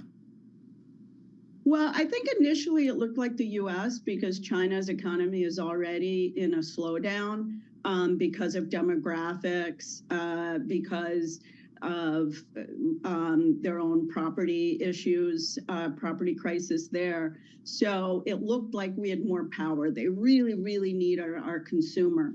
But there's one thing they have that we don't have, which is a population that they can control and that is more willing to tolerate pain than the U.S. consumer. So at this point, I think it's kind of a toss-up. So does that just mean President Xi is willing to inflict a little bit more pain maybe on his people, and means he can kind of fight this fight a little bit longer than maybe the U.S. can? Yeah, and he has more authority. So he has complete control of the media. So my understanding from Chinese colleagues is that in the Chinese press, now a lot of people have access to VPNs, but in the Chinese press, the average person doesn't know that tariffs are over 100% now. So the numbers aren't out there. The information isn't out there. There's a calm there, and there's an ability to control the economy, stimulate the economy, support people that we just frankly don't have, as well as the consumer here who's going to be upset. You saw what happened over price of eggs. Imagine when that's everything you go to the store for. That's a really good point. That is a very good point. Hey, one of the reasons we wanted to speak to you is you have done so much when it comes to trade. A reminder, you were a senior fellow at the Peterson Institute for International Economics, global director of trade, investment, and competitiveness at the World Bank. How does this trade war end? That is the million-dollar question. Hopefully it ends with negotiation. So there does seem now to be negotiation with other countries. Trump has made it clear that if Xi rings him up, he'll take the call. So I think we can get there. But right now we have two big trucks driving at each other, and it looks more like a game of chicken. So time will tell, I guess. Yeah, someone likened it to what's that crazy like wrestling stuff that goes on? I have no idea what you're talking Wait, about. I Sorry. Somebody did on surveillance this morning. I was like Okay. looking for my tweet, but it was like basically that's what it looks like. I don't know. I don't watch these wrestling things. Oh, UFC battle between China and the United States. That's what it feels like. That was on surveillance. Overhead on surveillance. Overheard. That's our morning show. Hey, You're going to get a lot of pushback for calling UFC wrestling. I'm just going to throw that out there. I'm so sorry. I'm so sorry. If the United States' aim, Caroline, is to contain the rise of China, if that is the ultimate goal, then what? Mm-hmm.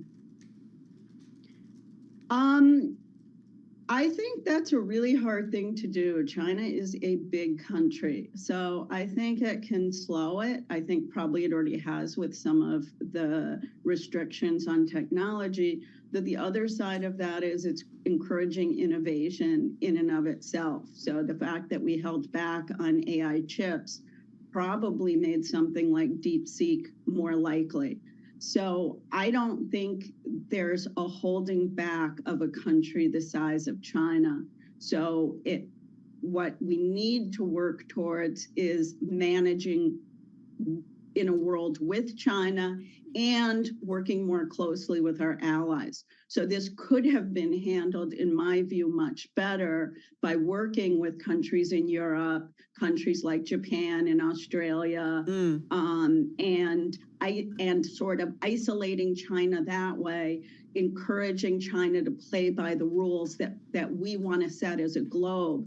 The U.S. is less than 15% of global trade right now. So there's 85% of economic might out there without us. We really can't engage in this fight alone. Do our allies, and I use that term loosely right now because I think a lot of folks would say we're fighting with allies right now, at least when it comes to trade.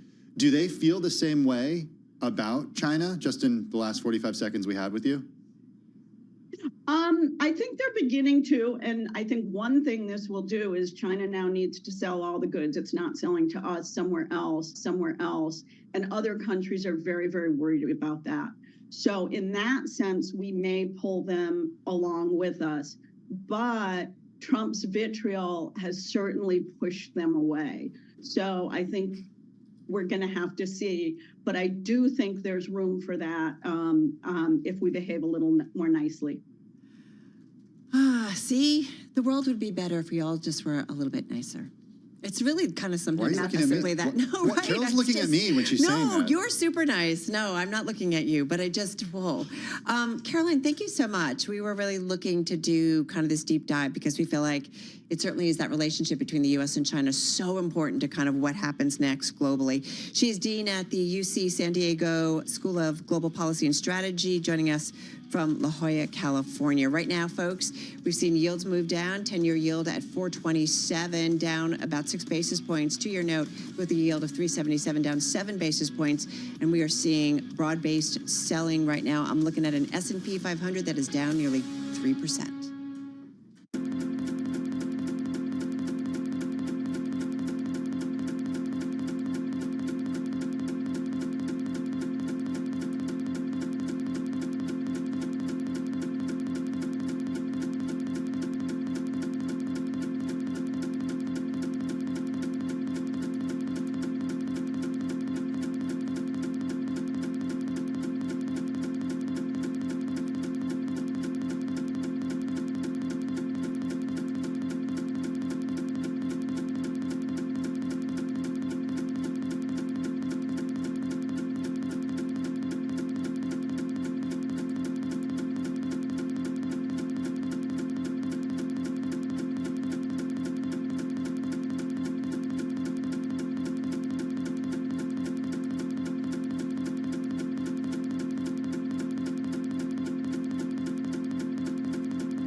It's 3:40 on Wall Street. I'm Amy Morris. We are keeping an eye on the markets for you this afternoon. The S&P 500 now down 2.8%. NASDAQ down about 4%. The Dow is down more than 2%. The 10-year Treasury yield at 4.27% and the 2-year yield at 3.77%. Markets responding to Fed Chair Jay Powell's warning that trade tensions may undermine employment and price stability. Powell telling the Economic Club of Chicago that policymakers will balance their dual responsibilities, fostering maximum employment and stable prices, and they are in no hurry to change the central bank's benchmark policy rate. Trade now is the focus, and the effects of that are likely to move us away from our goals. So unemployment is likely to go up as the economy slows in all likelihood, and inflation is likely to go up as tariffs find their way, and some part of those tariffs come to be paid by the public. Powell acknowledged a weakening economy and elevated inflation could eventually bring the central bank's two goals into conflict, and that the Fed will consider how far the economy is from each goal if that happens. And Cleveland Fed President Beth Hammack suggests holding interest rates at current levels until there is more clarity on how tariffs and policy changes will impact the economy. For on-demand news 24 hours a day, subscribe to Bloomberg News now wherever you get your podcasts. I'm Amy Morris. That is a Bloomberg Business Flash. I'm driving in my car. How about you let me drive? Oh, no. This is not a toy. Who's gonna drive you home? Honey, please, I'll do the driving. Drive on. Excuse me, I want to drive. It's the question that drives us. This is the drive to the close. That funky music will drive us till the dawn. On Bloomberg Radio. All right, TikTok, everybody. We've got just about 18 minutes to go until we wrap up the trade on this Wednesday, April 16th. Remember, it's today and tomorrow, and then we are closed Friday for the Good Friday holiday. So we're seeing, we did see some selling off of Jay Powell's comments on no Fed put and some other concerns, but we are kind of rounding off our worst levels of the session. So what does it mean? We're only down 2.8% on the S&P 500. But it was worse. And it's interesting with only about 18 minutes, 17 minutes to go that we aren't seeing maybe another leg down. So I don't know what that says. I don't know. But I love the optimism that you have. I know. But you know me. I always like to look and see what happens into the close. Let's see what David Harden has to say about this. He's founder and CIO of Summit Global Investments. They've got about $2 billion in assets under management, usually based out in Utah. He's here in the Bloomberg Interactive Brokers studio. How are you watching this environment? Well, both eyes, right? Like, Yeah. you can't take your eyes off the market. It's constantly keeping your attention. It's like having a toddler running around the house. I know. You can't take your eyes off them. It's Ricochet Rabbit. They're right? going to fall That's down exactly the what it stairs. is. Yeah. They're going to break something in your house. Yeah. So you have to pay attention. I almost was foreshadowed a little bit. We had this really good retail sales this morning. You're thinking, okay, we like that. Mark didn't move much, but okay. And I think that gave a little bit more freedom to Powell to say, okay, well, maybe I can be a little bit more lenient on being negative. And I don't mean negative, like he's not a negative person. I'm not putting him down, but the news was received negatively. And people don't want to hear persistent inflation, right? They don't want to hear that. But the reality is we don't know. And that's what he said. So what do you do in terms of investing right now? What have you been doing through the last couple of weeks here with all this volatility and people saying, okay, you don't sell at the bottom, got it. Tim and I were kind of joking off air. Yeah, okay, I get it. But if you've already lost potentially 10, 20%. Yeah, we were 20% last week off the S&P 500 highs. We didn't close there, but we were 20% off. Yeah. Right. But it could go down another 20%. Well, it could. That's what markets do. You got to be real careful. Or can do. If you're going to I'm not saying they are. I'm just saying that, does it make sense to be really cautious and say, all right, I don't want another 20% decline, potentially? So that's the difficult thing. If you're going to, in the middle of a hurricane, try to put up plywood, not a good idea. Preparing for the hurricane, good idea. So one of the things that I hope this drives home when But if you're in the middle of a hurricane and you haven't put up the plywood, you go run. You go find some safe havens. You get some protection, for sure. And so there's two aspects here. One is that I hope that people take this away and say, hey, I need to have managed risk in my portfolio as a safe haven. I need to have some protection or downside protection all the time. It's not something that I go to when I need it. It's something that the plywood takes up space in your garage. It's just going to have to do that. Were right? people not doing this? No, I don't think so. I don't think people were managing risk. It was all about how much exposure at Mag 7 do I have? Right? That's not managing risk. How much video do I have? How do you think people should manage risk? Obviously, it changes depending on the person, where they are in their life, and what their tolerance for risk is. But when you say downside protection, are you talking fixed income? Are you talking crypto? What are you talking about? Well, like you said, it is client dependent, right? So for the large institutions that we manage money for, it can be like how you're actually buying the securities. When do you get in at different securities? What makes good? For example, right now, NVIDIA down so heavily today, right, because of that China exposure and that big $5.5 billion, right, and AMD $800 million.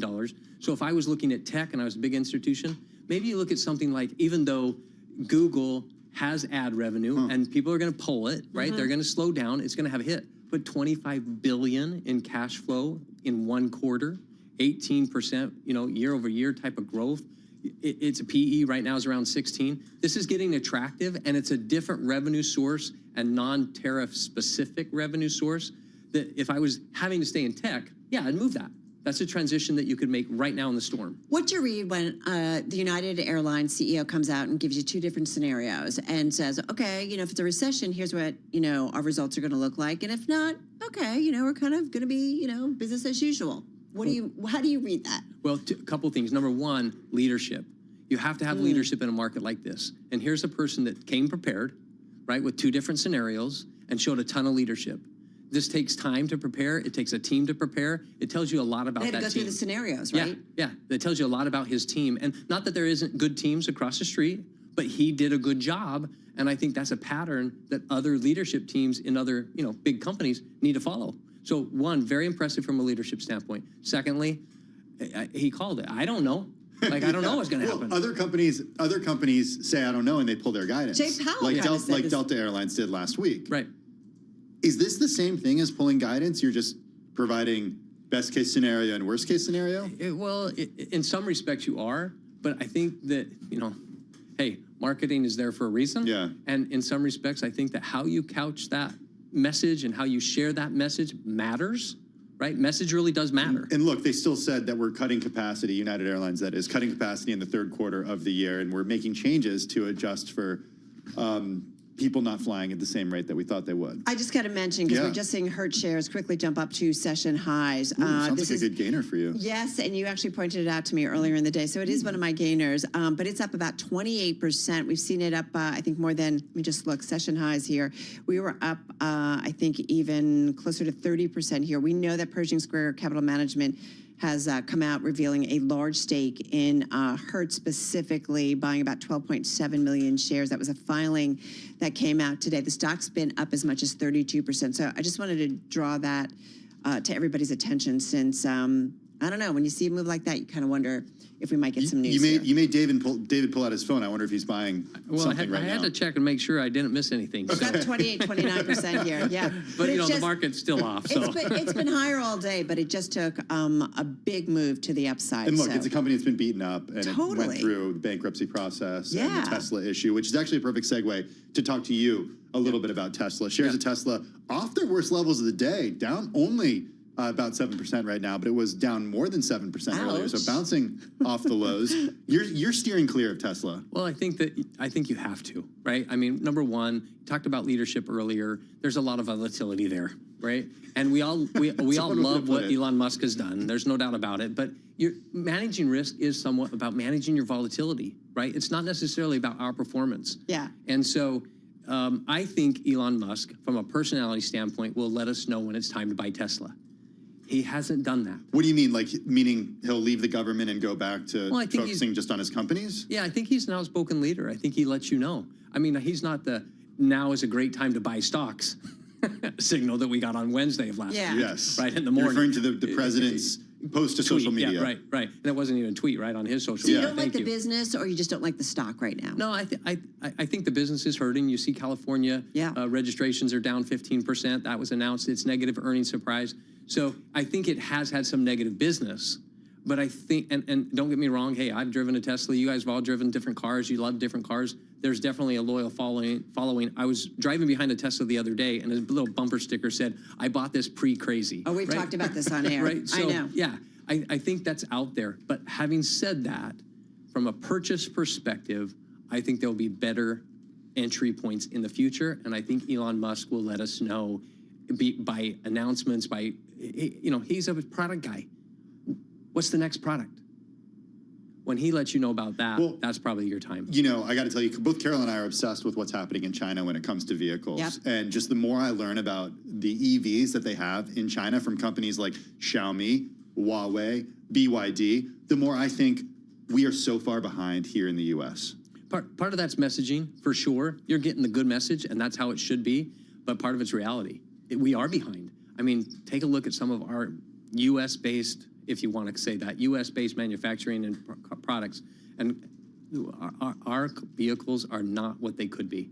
And we need a swift kick in the pants and get better. Just to remind everyone, and I bring this up all the time, in the fall we talked about the Ford CEO, Jim Farley. He had been driving the Xiaomi SU7 EV. Do you remember this? I do. And he didn't want to give it up. Like, which is pretty wild. That's wild. Right, exactly. If you think about it, the history of an automaker like Ford, right, and then thinking about that. So are there longer term implications from this political and economic environment and potentially an environment that lands where we have a higher tariff? Maybe it's on China, maybe it's across the globe. I think so. It's like you tell your kids, Carol, in the sense. But can you bet on that there's already going to be longer term implications of this environment? Listen, you can only make your choices. You can't choose your consequences, right? And so we can't do that. And the reality is there's going to be some consequences. Actions have consequences. It's been like a thing throughout her. She's like, I know, Mom, I know. Actions have consequences, but go ahead. But you can't choose them, and I think there will be some. Now, I hope some of these are the good things. I hope people realize, hey, I need managed risk in my portfolio all the time. I hope people realize, hey, I need diversification all the time. These are some really important things to kind of take home as principles to live by, not just need them when I need them. That's not the truth. Well, how are your portfolios prepared for situations like this? Because when I asked you earlier, you talked about moving into Microsoft as basically a hedge, or Google rather, excuse me, a hedge for safety. Microsoft is another one of your picks. But geographically, are you overweight U.S.? Are you global when it comes to the equity side? There's been a big theme this year moving away from U.S. exceptionalism, and look no further than what's happening outside of the U.S. with the equity market returns beating the S&P 500. For sure. And I think that's been, if you look at an asset allocation standpoint, this is something people have been saying for a long time, right? To diversify outside the U.S. Now, we still are more U.S. than outside as a whole, but our outside global holdings have been increasing. And we manage a global fund for clients, and that's a very attractive fund for them. So I think that you have to have some diversification outside the U.S., absolutely. I think you also have to have some other exposure. Muni rates are doing really well right now. And quite frankly, you know, our ETF that we manage, its ticker's USDX, it is more of a cash type product. And so can you get more on your cash if you have cash or need cash? These are some very important alternative income type products you can use. I am curious about the global fund, because this is something that certainly we kicked off the year. Everybody was talking about Europe, although people were still talking about American exceptionalism as well. There was a point where the Euro Stoxx 50 was really showing some outperformance. We're now only up about, is it about 1.5% on the year? Because it too has been beaten down. I mean, where globally have you placed money for investors? Where has money been flowing at this point? What are the international? What's the international portfolio? Yeah, I think when you look at that, there has been money moving Europe ways. That definitely Germany. I mean, I would take 1% right now, or 1.5% based on what we're seeing. As opposed to a decline of 10.4% this year. Yeah, I'm in. Yeah, okay. But go ahead. Yeah, so I think Europe's a really good play right there. I think Germany's been a really good play, and there's still some stuff out in Southeast Asia and other areas. Most of that is just diversifying away from the uncertainty that we're feeling in the U.S. But if there's uncertainty or recession in the U.S., then should we just assume that it's a global recession? Is that how you would think of it from an investment perspective? I would. I mean, think about it. S&P 500 companies to get over 50% or they're close to of their revenues from overseas sales. We are a global society, right? By investing in the S&P, in some respects, you are investing in a global society. We're more connected today than ever. A tweet in, somewhere in California lands in Dubai, and the whole market moves. You know, speaking of the whole market moving, I bring this up all the time, so forgive me to our loyal viewers and listeners who just keep hearing me repeat the same thing over and over again. But the fact is, I have been speaking with friends who are not, people who follow this stuff each and every day, and this is getting on their radar. They're getting scared. They're pulling money. They're saying there's a structural shift happening. I have two friends who have done this. Their concern is that the U.S. is fundamentally weakening because of trade barriers that are coming up, and we're going to see a fundamental shift in the next few years. And they're no longer bullish on America. Are they making a mistake? Well, I don't know about that, but I know that in every down market like this, same thing. We thought about it in 2008. I mean big down. I don't mean like 2018, February 5th, one day. I mean, in these big down markets, 2000 and stuff, go out and Google Warren Buffett, 2000, doesn't know what he's doing. Go search for it. You're going to find article out of article of very well-respected, columnists, et cetera, talking about how Warren Buffett had lost his marbles and that the world changed. And yet, what was he in 2002? A genius again, right?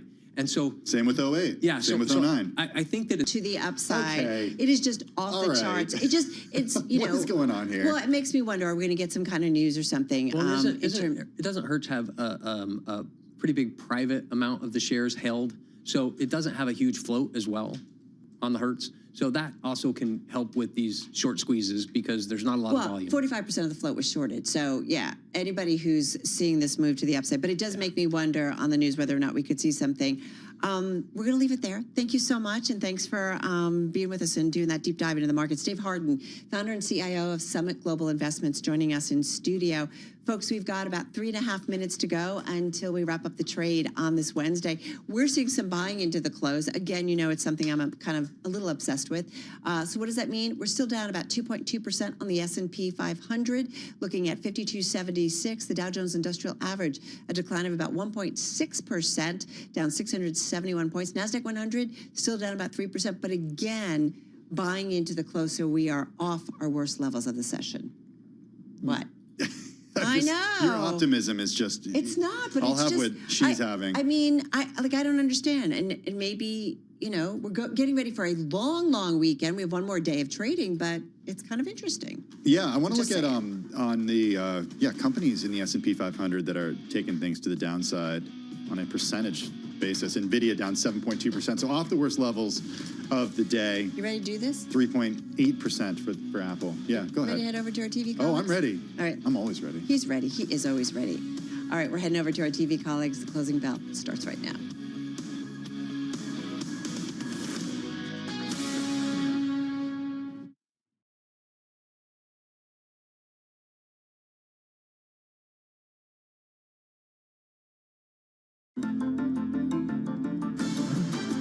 Closing Bell, Bloomberg's comprehensive cross-platform coverage of the U.S. market close starts right now. And right now, we are 2 minutes away from the end of the trading day. Romaine Bostic here with Scarlet Fu, taking you through that closing bell. It's a global simulcast. It starts right now with Carol Masser in the radio booth. Tim Stenovic, who she allowed to share space with her today, as we welcome our audiences across all of our Bloomberg platforms on a decidedly interesting day. We were talking the last couple of sessions, Carol Masser. I'm really a nice person on most days. Most days. Yeah. I don't know. Not every day. Not on odd number days. But when we talk about this idea of the calm that has swept through this market, and a calm being broken today, though volumes are light, but stocks down significantly. Yeah, and I guess Tim keeps beating me up here because I'm like, but Tim, look, we're seeing actually some buying in the last few minutes of the session. And you know what? Just when you think maybe 2.2% lower on the S&P is kind of a bummer, check out the SOX. It's down 4% today. Yeah, it was down worse earlier. It's off its worst levels of the day. 7%. But look, if we talk about crucial moments of the day, I think it's none other than hearing from Jay Powell a little earlier, and specifically the concern that he has about what the Fed would do in a stagflationary environment, but also that the tariffs, as they were rolled out, were bigger than expected, which means they could have a bigger effect than expected. I feel like they need to do what United did and give two different forecasts. Exactly. The base forecast and then the bearish case. Yeah, I mean, the problem, though, is it's so confusing, right? We talk about this idea that a few days ago we were talking about this exemption that NVIDIA likely had with regards to those H20 chips, and then basically it's not an exemption, and then we get effectively a warning that they're going to write off $5.5 billion on this. I don't even know what you can even put out there with confidence. Yeah, well, welcome to our world. Uncertainty. Hashtag. Well, we get the closing bells here in New York, and it is red across the screen. An S&P 500 lower by more than 100 points. Looks like it's going to be a drop of roughly about 2.2%. And we were much lower than that on the day, but nevertheless a close below that key 5,300 level. The Dow Jones Industrial Average dropping about 700 points or 1.7%. The NASDAQ indices, of course, that is your biggest drag here, largely because of the weight that we saw from NVIDIA and the rest of the chip chip stocks, the NASDAQ Composite and NASDAQ 100, each down about 3%. And the Russell 2000, that's your relative outperformer, lower by 1% on the day. All right, quick check on the S&P 500, and we're going to get a little bit more on this, but pretty broad-based in terms of the selling. Scarlett, we had 436 names to the downside, 66 to the upside, 1 unchanged. All right, let's take a look at the IMAP. It should be pretty straightforward here. A lot of red, and most of it dominated by big tech sectors. Tech and consumer discretionary and communication services all down by at least 2.5%. The outlier here is that thin slice in the upper left-hand corner. That is energy stocks gaining 0.8%. By the way, they are the worst performers since April 2nd, still down about 15%, but they are moving higher with oil prices. All right, guys, guess what stock I am glued to as we speak? Your gainers today? Yeah, it's a huge gainer. Hertz? I'll give you a guess. It's on the screen right now. That's the hint. I just keep watching it. It's up about 52. Man, I had a 1 in 3 chance of getting it right. Well, hey guys. All right. So Hertz is up 56%. We saw some big movement to the upside in the last 20 minutes or so, 15 minutes. Unbelievable. Why? Why? Well, we know the backstory because it's been higher all day today. But we did see Pershing Square Capital Management revealing a large stake in the company. It's had its woes big time, no doubt about it. Bill Ackman's firm buying 12.7 million shares, valued about $46.5 million at the time of the purchase. That was a filing today, making it one of Hertz's largest shareholders. So we know they've been working on revamping their fleet, doing a lot of things. Looks like Bill Ackman wants some changes as well. So I don't know. I'm just kind of glued waiting for maybe a headline to cross, but we're just going to have to wait. The volume is amazing here, 58 million shares, and on average, it trades about 7.8 million a day. Yeah, so a lot of activity, right? Just seeing it in a big way. All right, another gainer, Abbott Laboratories. Should we go to earnings, or do you want me to continue?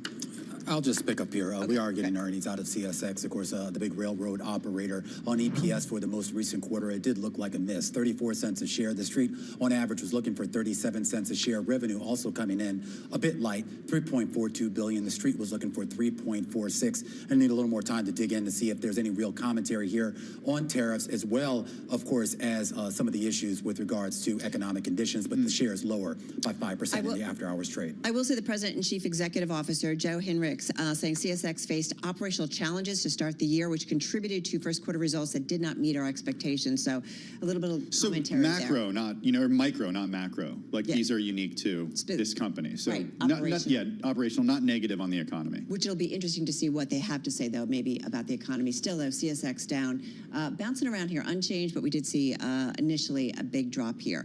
All right, I'm going to go back to gainers, if I may. Abbott Laboratories, folks, up more than 6% at its highs, finishing the day with about a 2.7% gain. CEO Robert Ford saying during their earnings call that the company expects a 2025 tariff impact of about a few $100 million. So I guess investors were like, oh, maybe they can deal with that.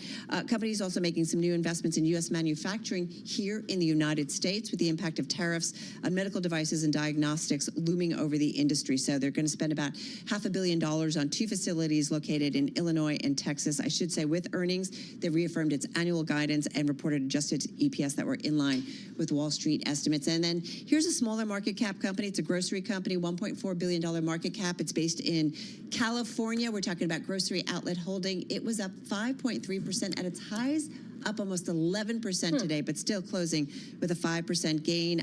Being raised to buy from hold at Jefferies, which says the company's defensive positioning as a low-price grocer could fuel outperformance amid economic uncertainty. So there's the U word. Okay. I just want to just real quickly go back to Hertz, because a viewer actually wrote in. He was saying to look at the short interest. I didn't realize how many short shares. Crazy. Yeah, it was like 45% or something like that? Yeah, 48% based on Bloomberg calculations, and that was as of yesterday, coming into today's session. So this is a violent short covering rally then? Potentially, yeah. Yeah.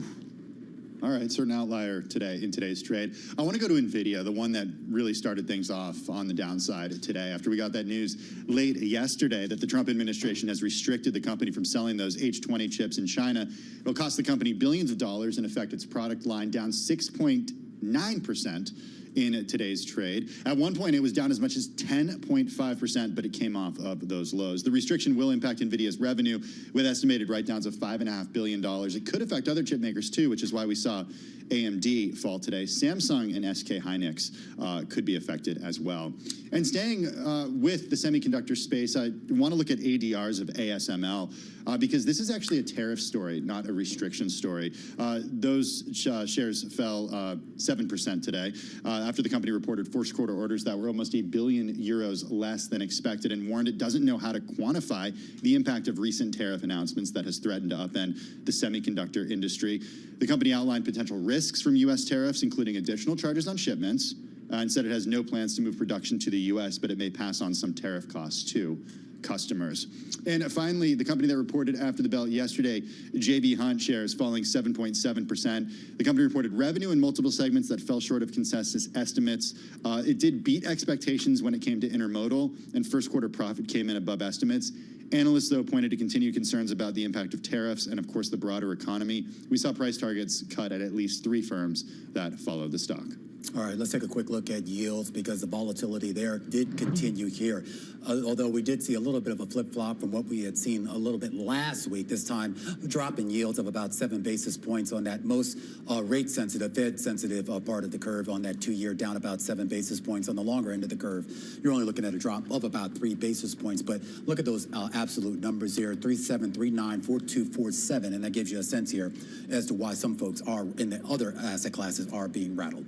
Yeah, although there must be a relief among market participants that at least we're going back to a traditional risk-off dynamic where stocks are down, the dollar's down, but bonds are higher, pushing yields lower, right? Because for the last couple of days, we had seen this odd and concerning situation where everything was going down at the same time. I thought about that exactly. I mean, it's kind of crazy, right, with all this uncertainty out there, but to see that it's kind of normal in terms of the way the markets are supposed to work, because when it doesn't, it really raises some questions about what is truly going on here. But I keep thinking, I just want to get more earnings and see what companies have to say and see if anything's holding up. Or so does that mean Netflix, it all rides on Netflix tomorrow after the bell? Is that the true test? Are consumers pulling back on Netflix? Are more people going to the cheaper tier option where advertising is offered? Yeah. What's the concern? Well, I mean, the only problem with Netflix is that going to be as much of a barometer, a broad economic barometer? I mean, I feel like it's such an outlier. We can remember tomorrow we get, some healthcare names like United Health and I think a few other banks, regional banks, as well as D.R. Horton and some others. So maybe that'll be a better representation of where economic conditions are at. Because I don't know about you, but I don't even know what the heck I pay for Netflix anymore. It just gets charged my credit card. It's a utility, essentially, for a lot of people. They could be charging me $50 a month. You have people who take care of that for you, right? No. I do everything myself. No, but I agree. Listen, the more the merrier is how I'm kind of feeling, because I just think we want to hear what these guys have to say, what kind of visibility they have. Do they do what UAL did? And you know what I did? I actually got rid of 2 of my subscription services. Which ones? Which ones? Yeah. Am I allowed to say on air? I got rid of Prime. I said it's okay. I got rid of Prime. Okay. Also, no more free shipping for you. Yeah. Well, that wasn't much of an issue for me. But and then we never watched the Apple one. We watched Severance on that, or what was it? Not Severance. Severance. Yeah, that was it. Or you know what? You'll just flick it back on when the new show comes on. That's what everyone does. I thought he got rid of Bravo. Or maybe Scarlett can share her membership. You're not watching she's got them all. Apple, right? I do. This is Costco, an investment for me. Just come in. I'll order all your stuff to be delivered to me, and I'll bring it to you. Thank you, Tim. You got it. Yeah, Scarlett's fancy. She just tries to downplay it. Are you done? No. All right, we got a wrap. All right, guys, it is a wrap on this Wednesday. Our cross-platform radio, TV, YouTube, Bloomberg Originals. We have fun. We get through it. We will see you again, same time, same place tomorrow. This is Bloomberg Business Week Daily, reporting from the magazine that helps global leaders stay ahead, with insight on the people, companies, and trends shaping today's complex economy, plus global business, finance, and tech news as it happens. Bloomberg Business Week Daily with Carol Masser and Tim Stenivek, live on Bloomberg Radio, television, YouTube, and Bloomberg Originals. It is Bloomberg Business Week. That's Carol Masser. I'm Tim Stenivek. Bloomberg Business Week Daily right here on Bloomberg Radio, TV, YouTube, and Bloomberg Originals. As we've been covering all day, NVIDIA shares just sinking. At one point, they were down over 10%. At the close, Carol, it was still not good. Yeah. 7%? Yeah, 6.9. Okay. Almost 6.9. Okay. But you're right. Yeah, still not great. This after the Trump administration restricted the company from selling its H20 chip in China. It's an escalation of Washington's tech battle with Beijing that will cost the company billions of dollars. It'll hamstring a product line it explicitly designed to comply with previous U.S. curbs. Nick Turner has been all over this story. He's Bloomberg News senior tech editor. He joins us from our San Francisco bureau. I'm a little confused about the restrictions here, Nick. Are they barring the company from doing it? Are they restricting the company from doing it? Is it a restriction just due to the fact that it won't get the right approvals to sell these things? What's the nuance here? Well, I mean, I think these are usually set up in terms of you require a license to sell it in that country.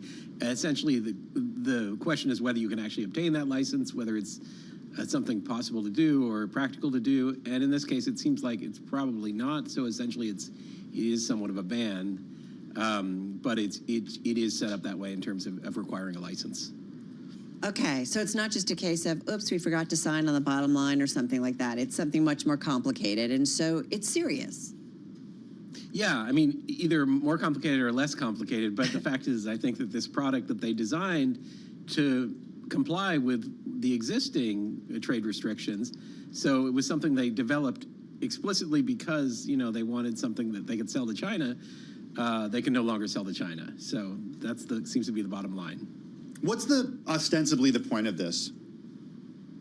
Well, it all comes down to AI, really, and how many tools China has access to develop AI models. And this is one of those tools. It's not a very sophisticated one compared to some of the higher-end NVIDIA chips that American companies can use. Okay, so I just want to jump in because DeepSeek, did DeepSeek change that we could actually see sophisticated models built on chips that weren't the highest end, state-of-the-art infrastructure that NVIDIA is producing? Yes. I mean, again, this area actually is probably more complicated in the sense of there's, you know, differing views in terms of how DeepSeek got to that point and the kind of techniques they use and how much of it was sort of chip related and how much was just sort of the approach they used with the software. But certainly, yes. I mean, I feel like it's part of this whole controversy over whether China should have access to this chip, and I think DeepSeek has definitely fed into that. So, okay, so let's think more about and like I want to make sure, you know, you cover a lot, but you're not on the ground in China, so there's only so much that I can ask you when it comes to what we know about the access that China has.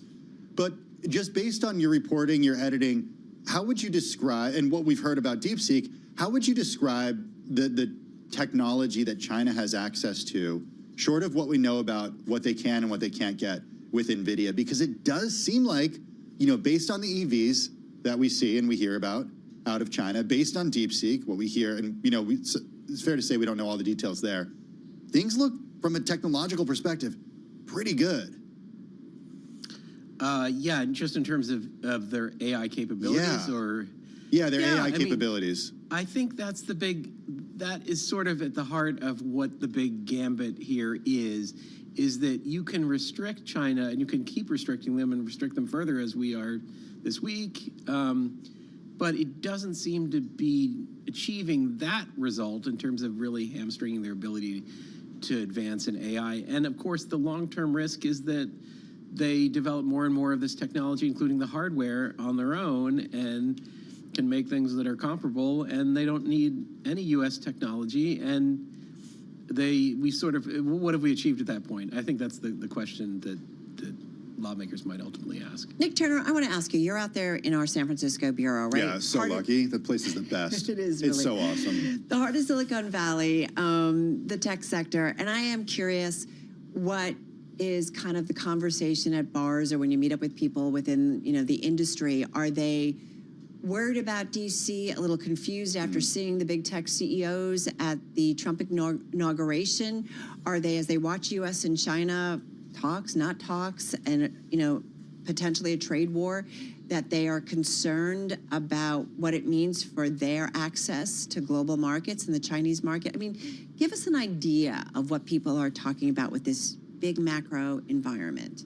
Yeah, I mean, obviously you have a wide range of views, and I don't want to sort of oversimplify, but I do think that people here are pro-technology and sort of want to see things advance, and DeepSeek did advance things in a way that wasn't sort of just, hey, we did this really cheaply. I mean, in terms of just an open source model that can do reasoning in a way that that at least some others haven't necessarily achieved, and I feel like that's exciting to people. And the idea, I think, that you can, I don't know, maybe restrict your way into preserving U.S. superiority. I don't know. I mean, I guess there are people certainly who would take that view, but I feel like there's maybe just as many who sort of want to see where this technology goes, and it's just sort of a genuine race to develop more advanced AI models. And so everybody go at it and let's see where it goes, kind of thing. Again, I mean, this is just me sort of positing what's in people's minds, but yeah, I mean, something a little more sort of freer, and see who can develop the best approach and what works the best, and then let sort of the chips fall where they are. What? I don't know. What do you mean? This conflict that we're having right now between technological superiority with these two biggest economies in the world. Yeah. It's just, the uncertainty is mind-boggling to me, Carol, because at one end of the spectrum, you have the venture capitalists here in the United States pouring billions of dollars into Anthropic, OpenAI. I mean, companies that, where, alumni form companies, they go off and do their own thing, and their company's already worth billions of dollars. Like, the money's pouring in. And, Nick, we just don't know who's going to win this. No, I mean, I guess we don't win. No, really. I mean, I think that we know that NVIDIA is going to remain fairly dominant in its space indefinitely. That seems really hard to unseat that. I mean, there was certainly concerns that whether people are going to pay the kind of premium that they have for their chips, but I think their position is secure for the indefinite future. In terms of the AI models, in terms of whether other people can develop chips that can do almost as good a job. AMD today also, or this week, also essentially had to write off the value of many of these chips that it's selling into China that do the same thing, a smaller amount because it's a smaller player. And then you have Intel trying to do this as well, but again, hasn't really made major inroads in this space, so they're less affected by this week's events. But yeah, so there's a chance there, but yes, there's not many certainties here other than I think NVIDIA will still be doing okay in a few years.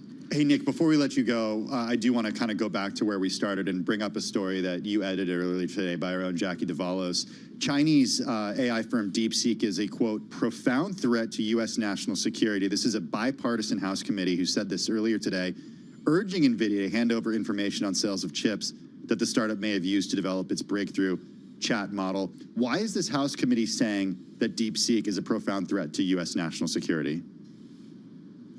Well, I think it's all sort of the same issue. I mean, if China can develop an AI model that's as powerful as ours, then I don't want to say it's all over, but it's all over in terms of certainly trying to prevent them from doing that. And I think the DeepSeek revelations, obviously now we're several months from when they first appeared, and I feel like people have kind of processed them, and some people have said, well, it wasn't quite as advanced, or it wasn't as much of a shocker in terms of how cost effective it was.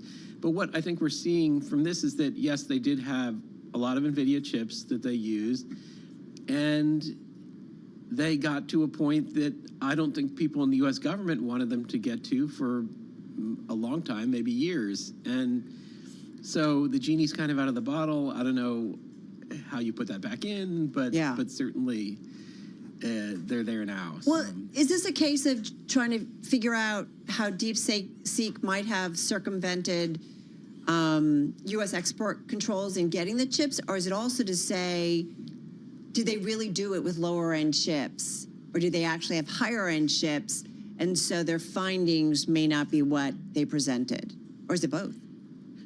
It's both, I'd say. But certainly part of this inquiry is whether the middlemen were used to kind of get around U.S. restrictions, and this, it seems to me that they're certainly positing that was the case. So yeah, stuff like this, some would say, will help in those U.S.-China negotiations over tariffs and trade. Excuse me? What do you say? Help in Again, what sense? a little bit of Are you sarcasm being on this. sarcastic? Okay. Yeah, just a little bit.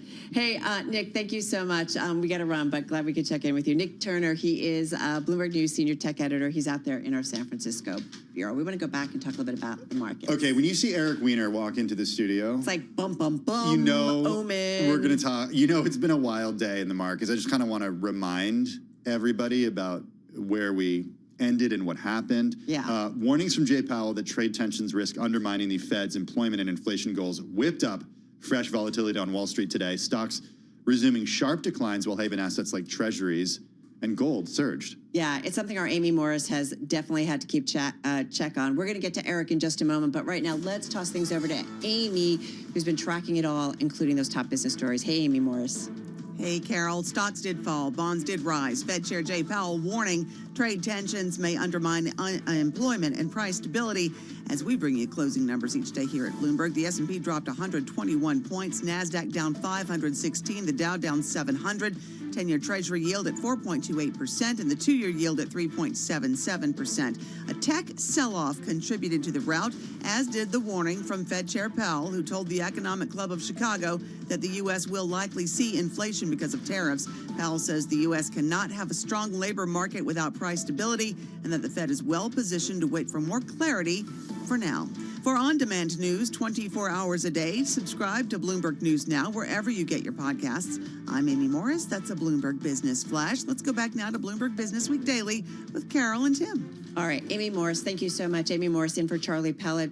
Really just a great rundown of what went on in today's trade. I want to talk to Eric Weiner. He's Bloomberg News Senior Editor for Equities Americas. He joins us a lot. He has joined us a lot over the last couple of weeks as things have been a little crazy.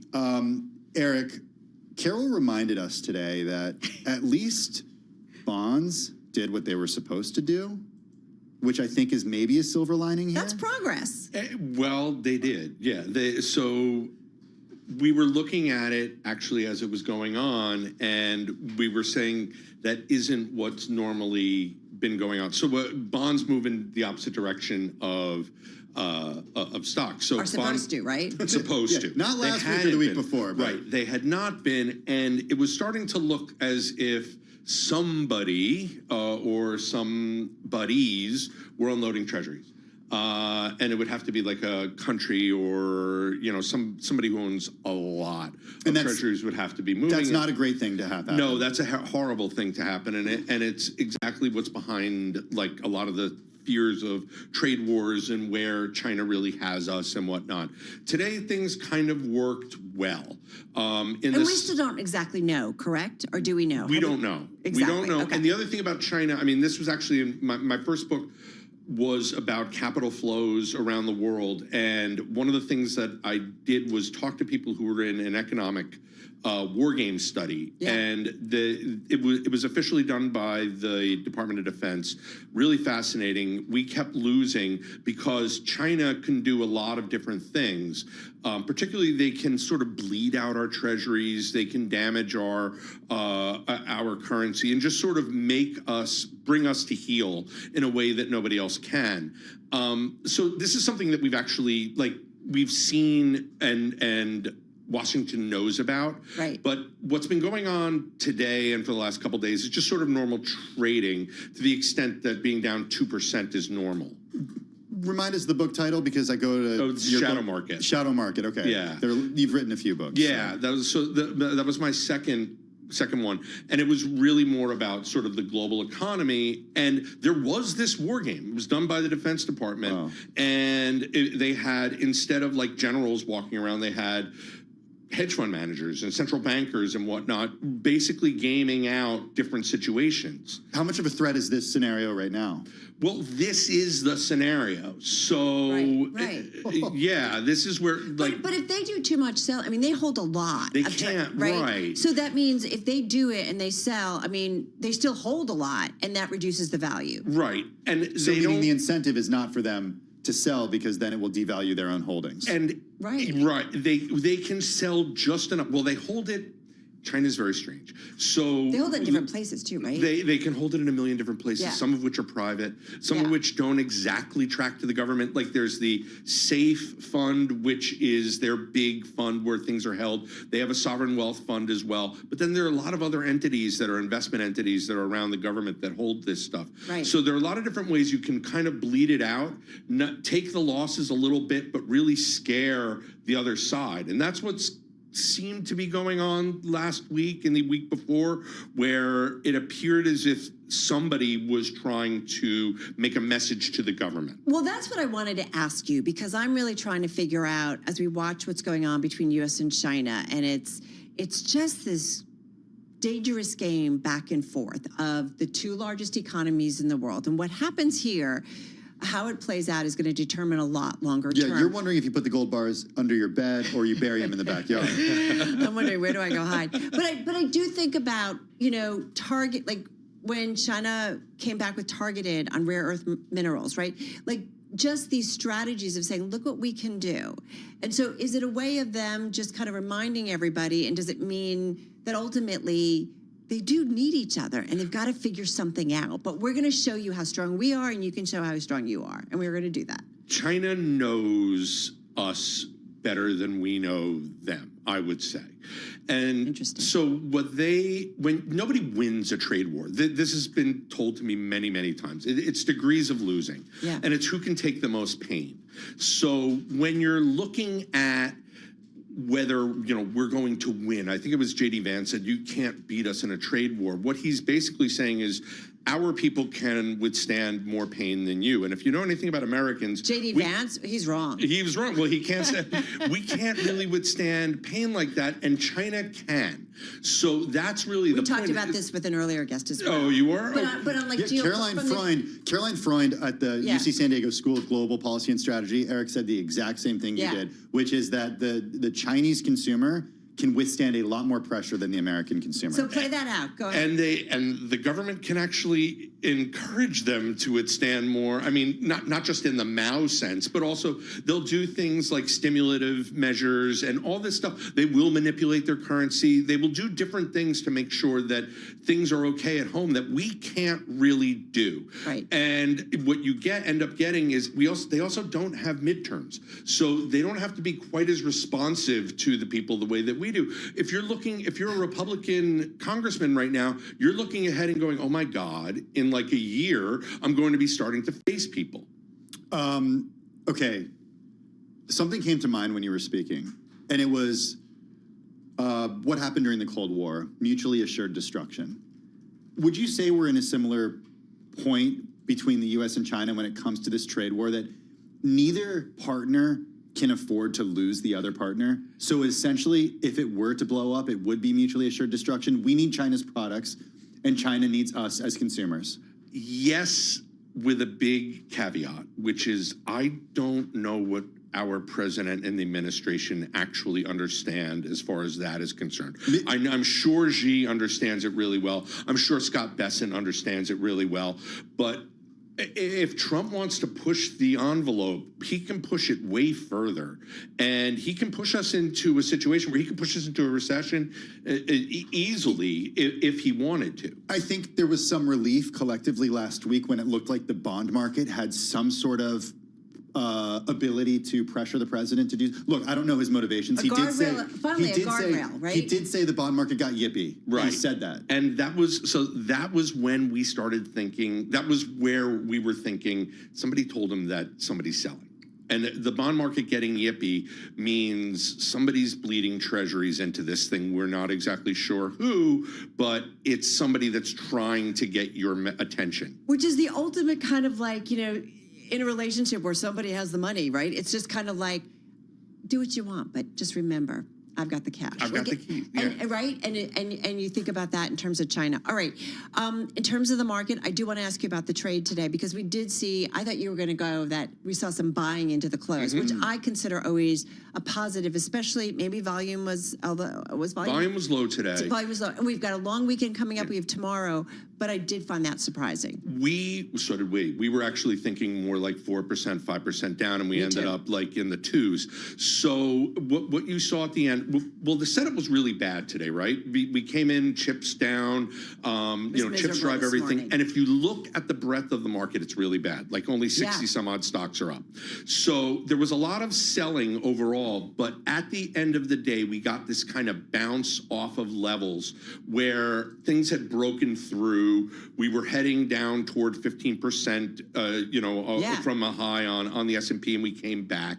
So there is a level of, like, there's sort of a level where people will step in, and that's what we're seeing. They won't let it fall that far. That's what I wanted to ask you. Forgive me. Well, no, go ahead. But like the elasticity, I don't know if that's the right word, but I know it's volatility, but the ability for the market to bounce back. Yes. Says something. It says that we're in a healthy position. And this actually is what Powell said. So Powell scared the market by saying, we're not really, by indicating we're not going to really step in and save you guys. But which wasn't really new, right? Mike McKee's like, we've heard this before. But nobody likes to hear that. I know. But at the same time, he did say, banks are well capitalized.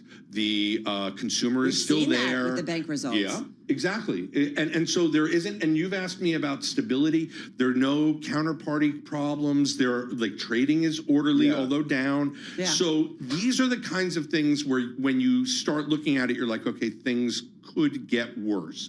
And so at the very end, we saw an extra % come up off of the bottom. Yeah. Eric, what do you make of the conflicting data that we've seen, whether it's survey? Look, I know macro is not your world, but you're really into this UMISH report, right? I'm into the UMISH report, but I'm also into what we heard from banks, and also we heard from Silvio Tavares over at VantageScore a little earlier today, which is, and VantageScore is a company, they work with the 3 credit firms, Equifax, TransUnion, and the like, and he said that consumer scores are really good right now. Yeah. He's cautious, but he's not seeing signs of strain. People are paying down debt. We're getting some different. And Jamie Dimon last week was very different. I felt like Jamie Dimon last week was very different than Jamie Dimon on the earnings, on his earnings call at the end of last week. Okay. So what we're seeing right now is interim numbers. So we have not seen the tariff numbers kick in. We've also seen a lot of people do advanced buying. We are fixing up our kitchen, and we were in an appliance store a couple weeks ago, and everybody was locking in their prices. Like, it was crazy on a Sunday, and they were saying our tariffs our tariff prices haven't kicked in yet, but we will guarantee these prices. So we bought our refrigerator and everything else, but that was going on en masse. And so what you're not seeing is sort of this cracking of the American economy yet. And that's what Powell was saying, is that, like, we need to see more data. We need to see the impact of the tariffs. And the thing about the tariffs is it can take a year for this stuff to cycle through. So we're still healthy. When we came into the year, we had a strong economy and we had a strong market. Things have come down, but we still have that same economy. And the prices and the changes that have been put upon us haven't really taken full effect yet. So it's just starting. And that's why we're watching like you're watching UMISH, we're watching every single macro reading for the gradations of change. And when we start seeing really massive changes or flips to negative, that's when things get nerve-wracking. And by the way, I'm obsessed with UMISH because it's the most recent and because it was such a contrast to what we'd seen. No, fair enough. It ultimately comes down to what happens in Washington, though, right? Yeah. I mean, we could get decent earnings, but that was what Powell was saying. Like, he's saying you can't cut rates if we are basically starting trade wars all over the world. If we put barriers up, if our whole thing is consumption, and we put barriers up onto consumption, that's going to bleed into earnings, that is going to bleed into the market, and it's going to hit the economy. It's just a matter of when and then what we do with that. But ultimately, it comes down to the administration. You're right. U.S. China. We'll see what happens, right? Yeah. tomorrow's going to be a quiet day, probably?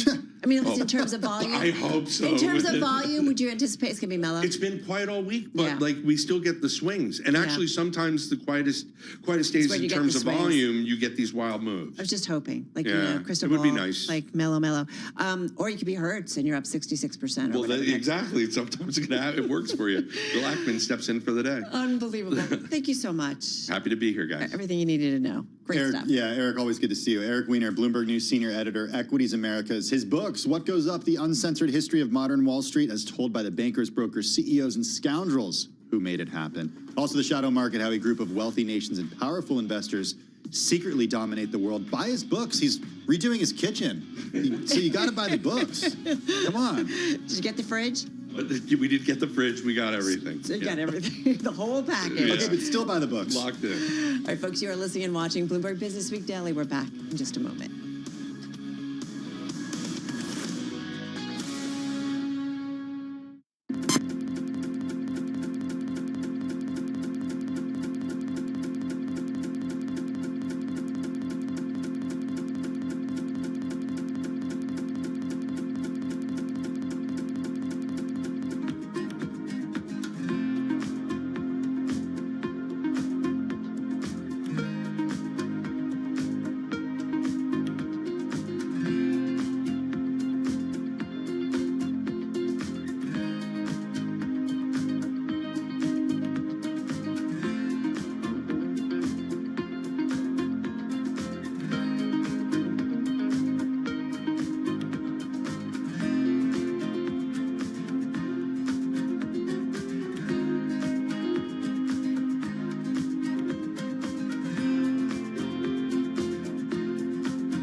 It's 4:40 on Wall Street. I'm Amy Morris. Stocks fell, bonds rose. Fed Chair Jay Powell warned trade tensions may undermine employment and price stability. We bring you those closing numbers now each day here at Bloomberg. The S&P dropped 121 points. NASDAQ down 516. The Dow down 700 points.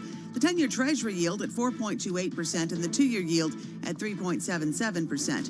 Fed Chair Powell telling the Economic Club of Chicago that policymakers will balance their dual responsibilities of fostering maximum employment and stable prices. And they are in no hurry to change the central bank's benchmark policy rate. Trade now is the focus. And the effects of that are likely to move us away from our goals. So unemployment is likely to go up as the economy slows in all likelihood, and inflation is likely to go up as tariffs find their way, and some part of those tariffs come to be paid by the public. Powell acknowledged a weakening economy and elevated inflation could eventually bring the central bank's two goals into conflict, and that the Fed will consider how far the economy is from each goal if that happens. Cleveland Fed President Beth Hammack suggests holding interest rates at current levels until there's more clarity on how tariffs and policy changes will affect the economy. She sees a risk of higher inflation alongside lower growth and employment. For on-demand news 24 hours a day, subscribe to Bloomberg News now wherever you get your podcasts. I'm Amy Morris. That is a Bloomberg Business Flash. Thanks so much for that update, Amy. Do appreciate it. Well, female representation in the boardroom almost tripled since 2010, with most gender-diverse companies delivering higher shareholder returns compared to male-dominated boards. This is according to some research from Bloomberg Intelligence. You got the numbers, Carol. Yeah, listen, check this out, everybody. Women made up 26% of boards in 2023. That's up from 9% in 2010, so 13 years, highlighting how regulations in Europe, U.S., and Asia that compelled change are impacting global corporations. This is, again, from a Bloomberg Intelligence report that was put out in December. Heather Spilsbury is Chief Operating Officer of 50/50 Women on Boards. It's a global nonprofit that looks to create a gender balance on corporate boards. She joins us here in the Bloomberg Interactive Brokers studio. It's good to see you. Good to see you, too. You were here a year ago with Carol. Yes, I was the Chief Operating Officer. Now I'm the CEO. Clarification. CEO. Forgive us. All right, changing in the Google Doc. Great. So you were here a year ago. Yes. And a lot has changed. A lot has changed. Since then. I'm just curious what the world looks like to you right now. You know, it's interesting because obviously we're an organization that's committed to elevating women in the pipeline to corporate board service, and we're committed to positively impacting corporate governance because it's good for business. And we've always said that. We've never used really the acronym of DE&I. So when we get into these conversations, especially with corporations, right, we've noticed that the language needs to change so that they understand really what we're here to support and why we're here to support it. Women still don't hold the same amount of seats as men. The research from our standpoint shows that women hold 30.2% of the seats as of Q4 2024, which means that we have a ways to go just from a gender equality standpoint. And this isn't about representation or equality. It's about making sure that you have talent in the pipeline that is being looked at, that may be under-networked, that may not have the same opportunity. Well, the pushback that we are seeing certainly from the administration, whether it's in academia, whether it's across corporate America, whether it's across the government, the pushback, are we going to see, like, what are you hearing as you talk to corporations? Are they saying, yep, we are going to change what we do, or are they going to continue business as usual with these DEI initiatives, but just not talk about it? It's a little bit of both. I would say that the environment just depends on the corporation. So some are pulling back. Some are pulling back. Some are also saying we can do this, but we're going to be silent partners. Some are also saying we can do this, but we need to reframe how we're going to partner with you and the type of language we can use. And so us as a nonprofit, you know, we rely on corporate sponsorship to ensure that we can still run our programs and events for women, like 50 Women to Watch for Boards, like our board readiness workshops, like distributing research, like, you know, any of the programs that we have to offer women and to men, frankly, you know, because these events are an opportunity to network with directors. Do you have to water down your message? Or messaging? You know, it's hard when you're, you know, when the company's called, you know, and when it's called 50-50. But again, it's 50-50. So we're not asking for men to be eliminated from the equation. We just want to ensure that we're looking at other talent, which includes women, which includes people of color. And again, it goes back to those under-networked groups that maybe don't have the same opportunities as white men have had in the past, especially when it comes to securing a board seat and board governance. But is that something we can talk about right now? Like, it seems like if you were to say that in an environment now, That's as volatile as it is right now.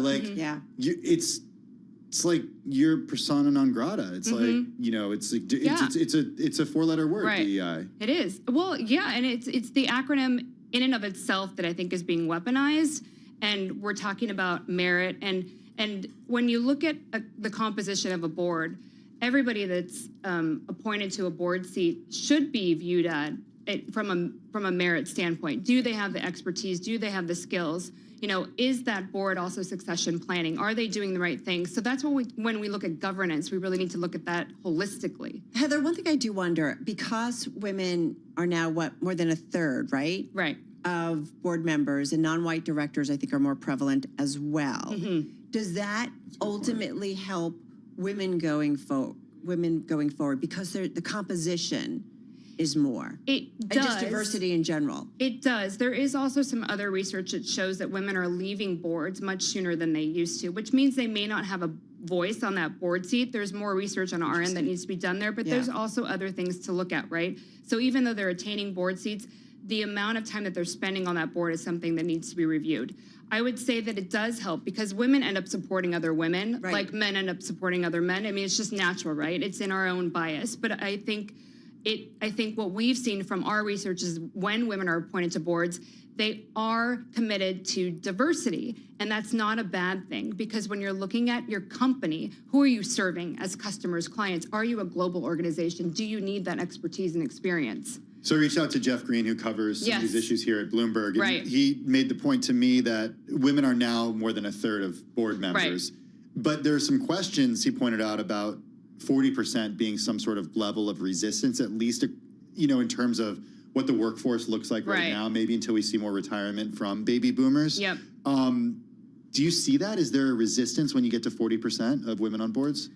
I don't know. You think we can get to 50? I think we can get to 50. I think it's going to take time. I think especially in the climate we're in right now, the numbers that we previously said that we'd reach gender parity by 2050, that may take longer, which is unfortunate because, you know, you would think that in today's age where we've all, you know, grown and evolved as humans and people, and as businesses, because really most businesses are global in some way, shape, or form, especially corporations that are publicly listed. Right. You would just think that the natural thing to do would be to include talent that has that expertise that comes from a different background or experience than someone else does. And that's not just about race, and it's not just about gender. Again, it goes back to expertise. You know, what life experience do you have? What qualities do you add to the board that someone doesn't have, and they might give you a different perspective? I am also curious when companies, a global company, and they operate in global markets, that may still embrace DEI initiatives. That is a really good point. How does that work out? Yeah, and they do. And you know, we have a couple of clear examples. I won't name those companies, but they are global companies and they are sponsors of ours. So they've said to us, we're going to lean in more on the international side where you have other chapters outside of the US, which is Mexico, Toronto, London, Tokyo, Nairobi, things of that nature where they want to get involved because they know nothing is changing there and they're still supportive of what our mission is and what we're doing. Do they have to be, like, did they have to be quiet about this now? Did they used to sort of talk about their support of issues such as this and now maybe they're still supporting but they're not advertising it? Correct, but it wasn't so much as at a regional level, to be frank. It wasn't like, oh, we're going to support the U.S. in this way and then international regions in this way from where we're based.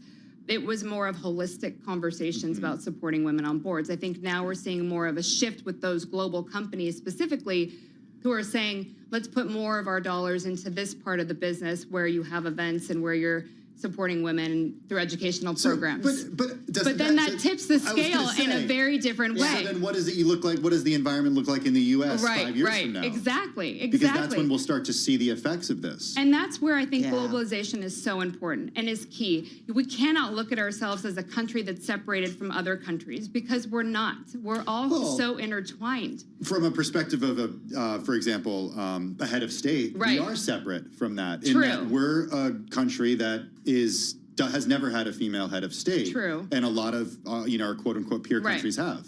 But think of companies like Apple. I mean, they rely heavily on China for their products, and to be able to get that at a decent price. And so having to manufacture that here in the U.S. creates a huge divide for us as a nation, where we have to now bring this all in-house. That's a lot of infrastructure to build that we don't currently have and doesn't exist. One last question, 20 seconds. What does this environment do to your mission? Does it slow it down a little bit?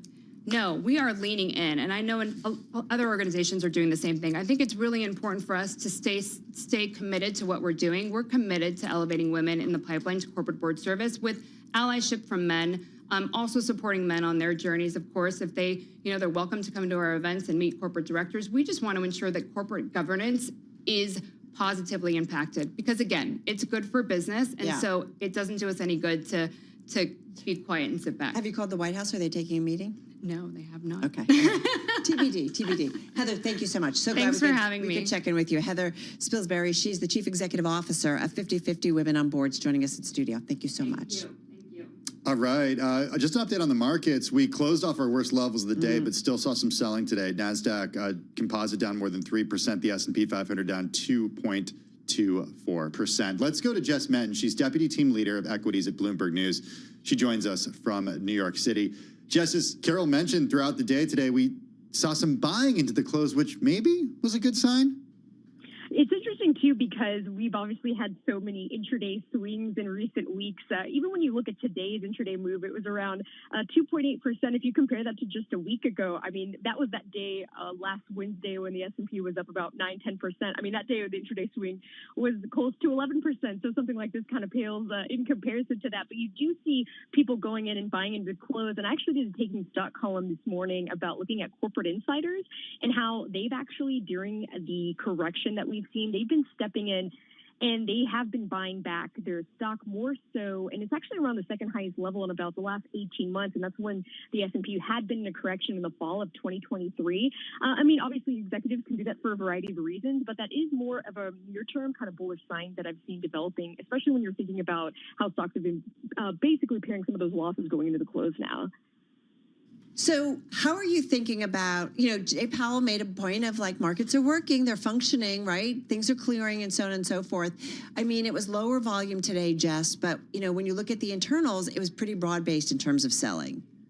It's interesting when you're bringing up the volume metrics, because this morning I was looking at the way you can measure total shares traded on U.S. exchanges, and it was below 2 billion. And when you compare that to when it hit a record a week ago, that was over 30 billion. So I just pulled up the data at the close, and it moved from less than 2 billion to around 16 billion. So obviously that shows you when it was basically toward that last hour of trading, and especially the last half hour when most of that takes place, you saw a spike in volume, whereas it had been mostly dead earlier. And I know y'all were talking to Eric Weiner earlier, one of our senior editors on our equities team. He has kind of an indicator that he likes to look at when he's on the train, when there's fewer people, when he's coming in from Westchester into the city. And so he already kind of indicated volume was probably going to be light going into a holiday weekend. But I mean, to your point, when it comes to comments from Powell, I mean, obviously he's making it clear that there isn't a put right now. Well, Carol got a seat on the subway, both trains. It's been. My subway has not been any.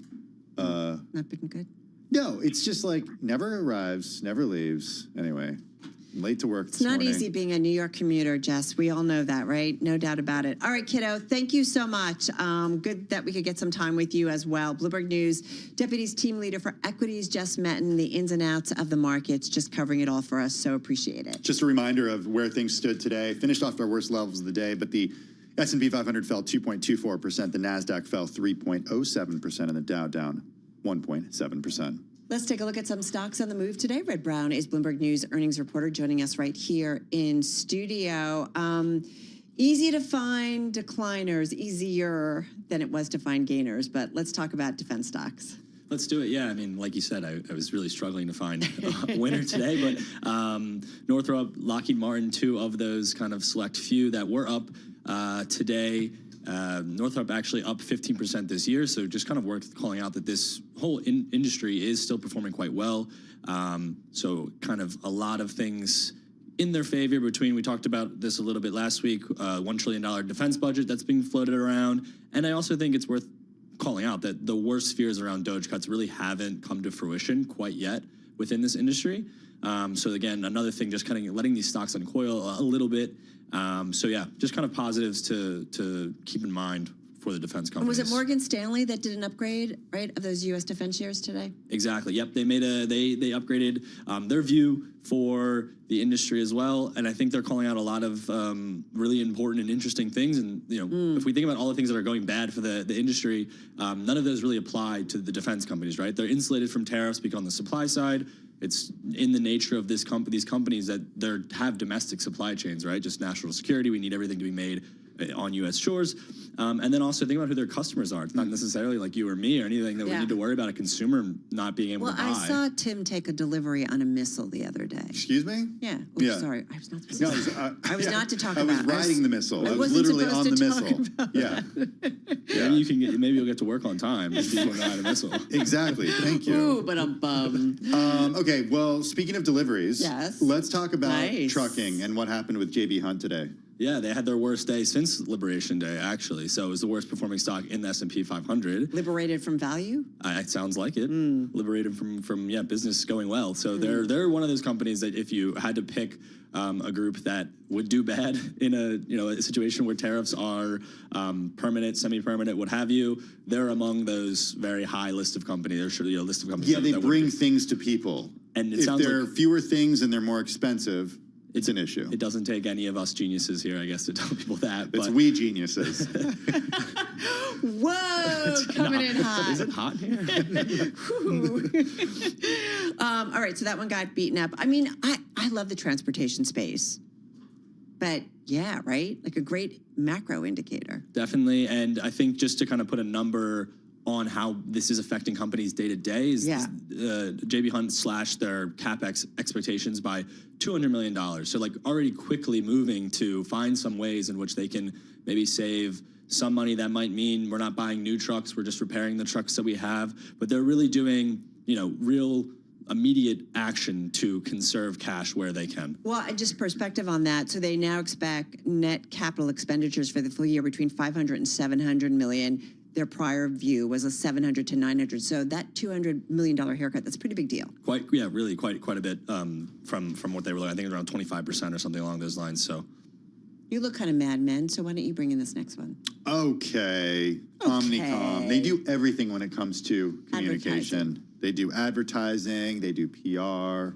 What's going on? Well, yes, they do all those things. And I mean, even that diversity of their portfolio, I guess, wasn't enough to really convince investors that their earnings, which came in, kind of in line with what they were expecting, just wasn't enough to kind of convince people. Can we do an honorable mention, Red? Yes. Are you going to do it? I'm doing it. Go. Hertz. How could you not, Red? Oh, no. I don't know if I'm prepared to talk. Oh, you don't need to be prepared. You don't need to be prepared. We're going to add this this is the in. biggest gain ever. It's crazy. It happened late in the session. It was one of Carol's gainers. How did you find out about that gainer? This morning I was like, Carol, you got to do Hertz. My super smart co-host said, Carol, you got to do Hertz for your gainers. Shares jumped 56% at the close of New York trading and continue to gain in the post-market session, seeing a 78% higher as we speak. It's crazy. We're recording this at just before 5 o'clock on Wednesday. So Mr. Ackman, right? Mr. Ackman, yeah, that's right. Pershing Square Capital Management has amassed a position of almost 20% in the car rental company. Red, this stock had fallen 47% over the last 12 months. Incredible. And now they're back. They're back. Maybe. We'll see what happens. We didn't mean to steal your thunder. Big There. short position. I'm learning. Yeah. Massive short. It's earnings season, so we are going to be seeing a lot of you. That's right. What are you excited about for this week? I'm excited about Tesla next week. Okay, I'm excited about Netflix tomorrow. Okay. Well, Tesla, I feel like is always kind of my favorite earnings report of every quarter. It's the gift that keeps on giving. So. Yeah, we should put out Netflix was just down only about 1.5% in today's session. So another mover. It's up about almost 8% year to date here. Red Brown, thank you so much. Bloomberg News earnings.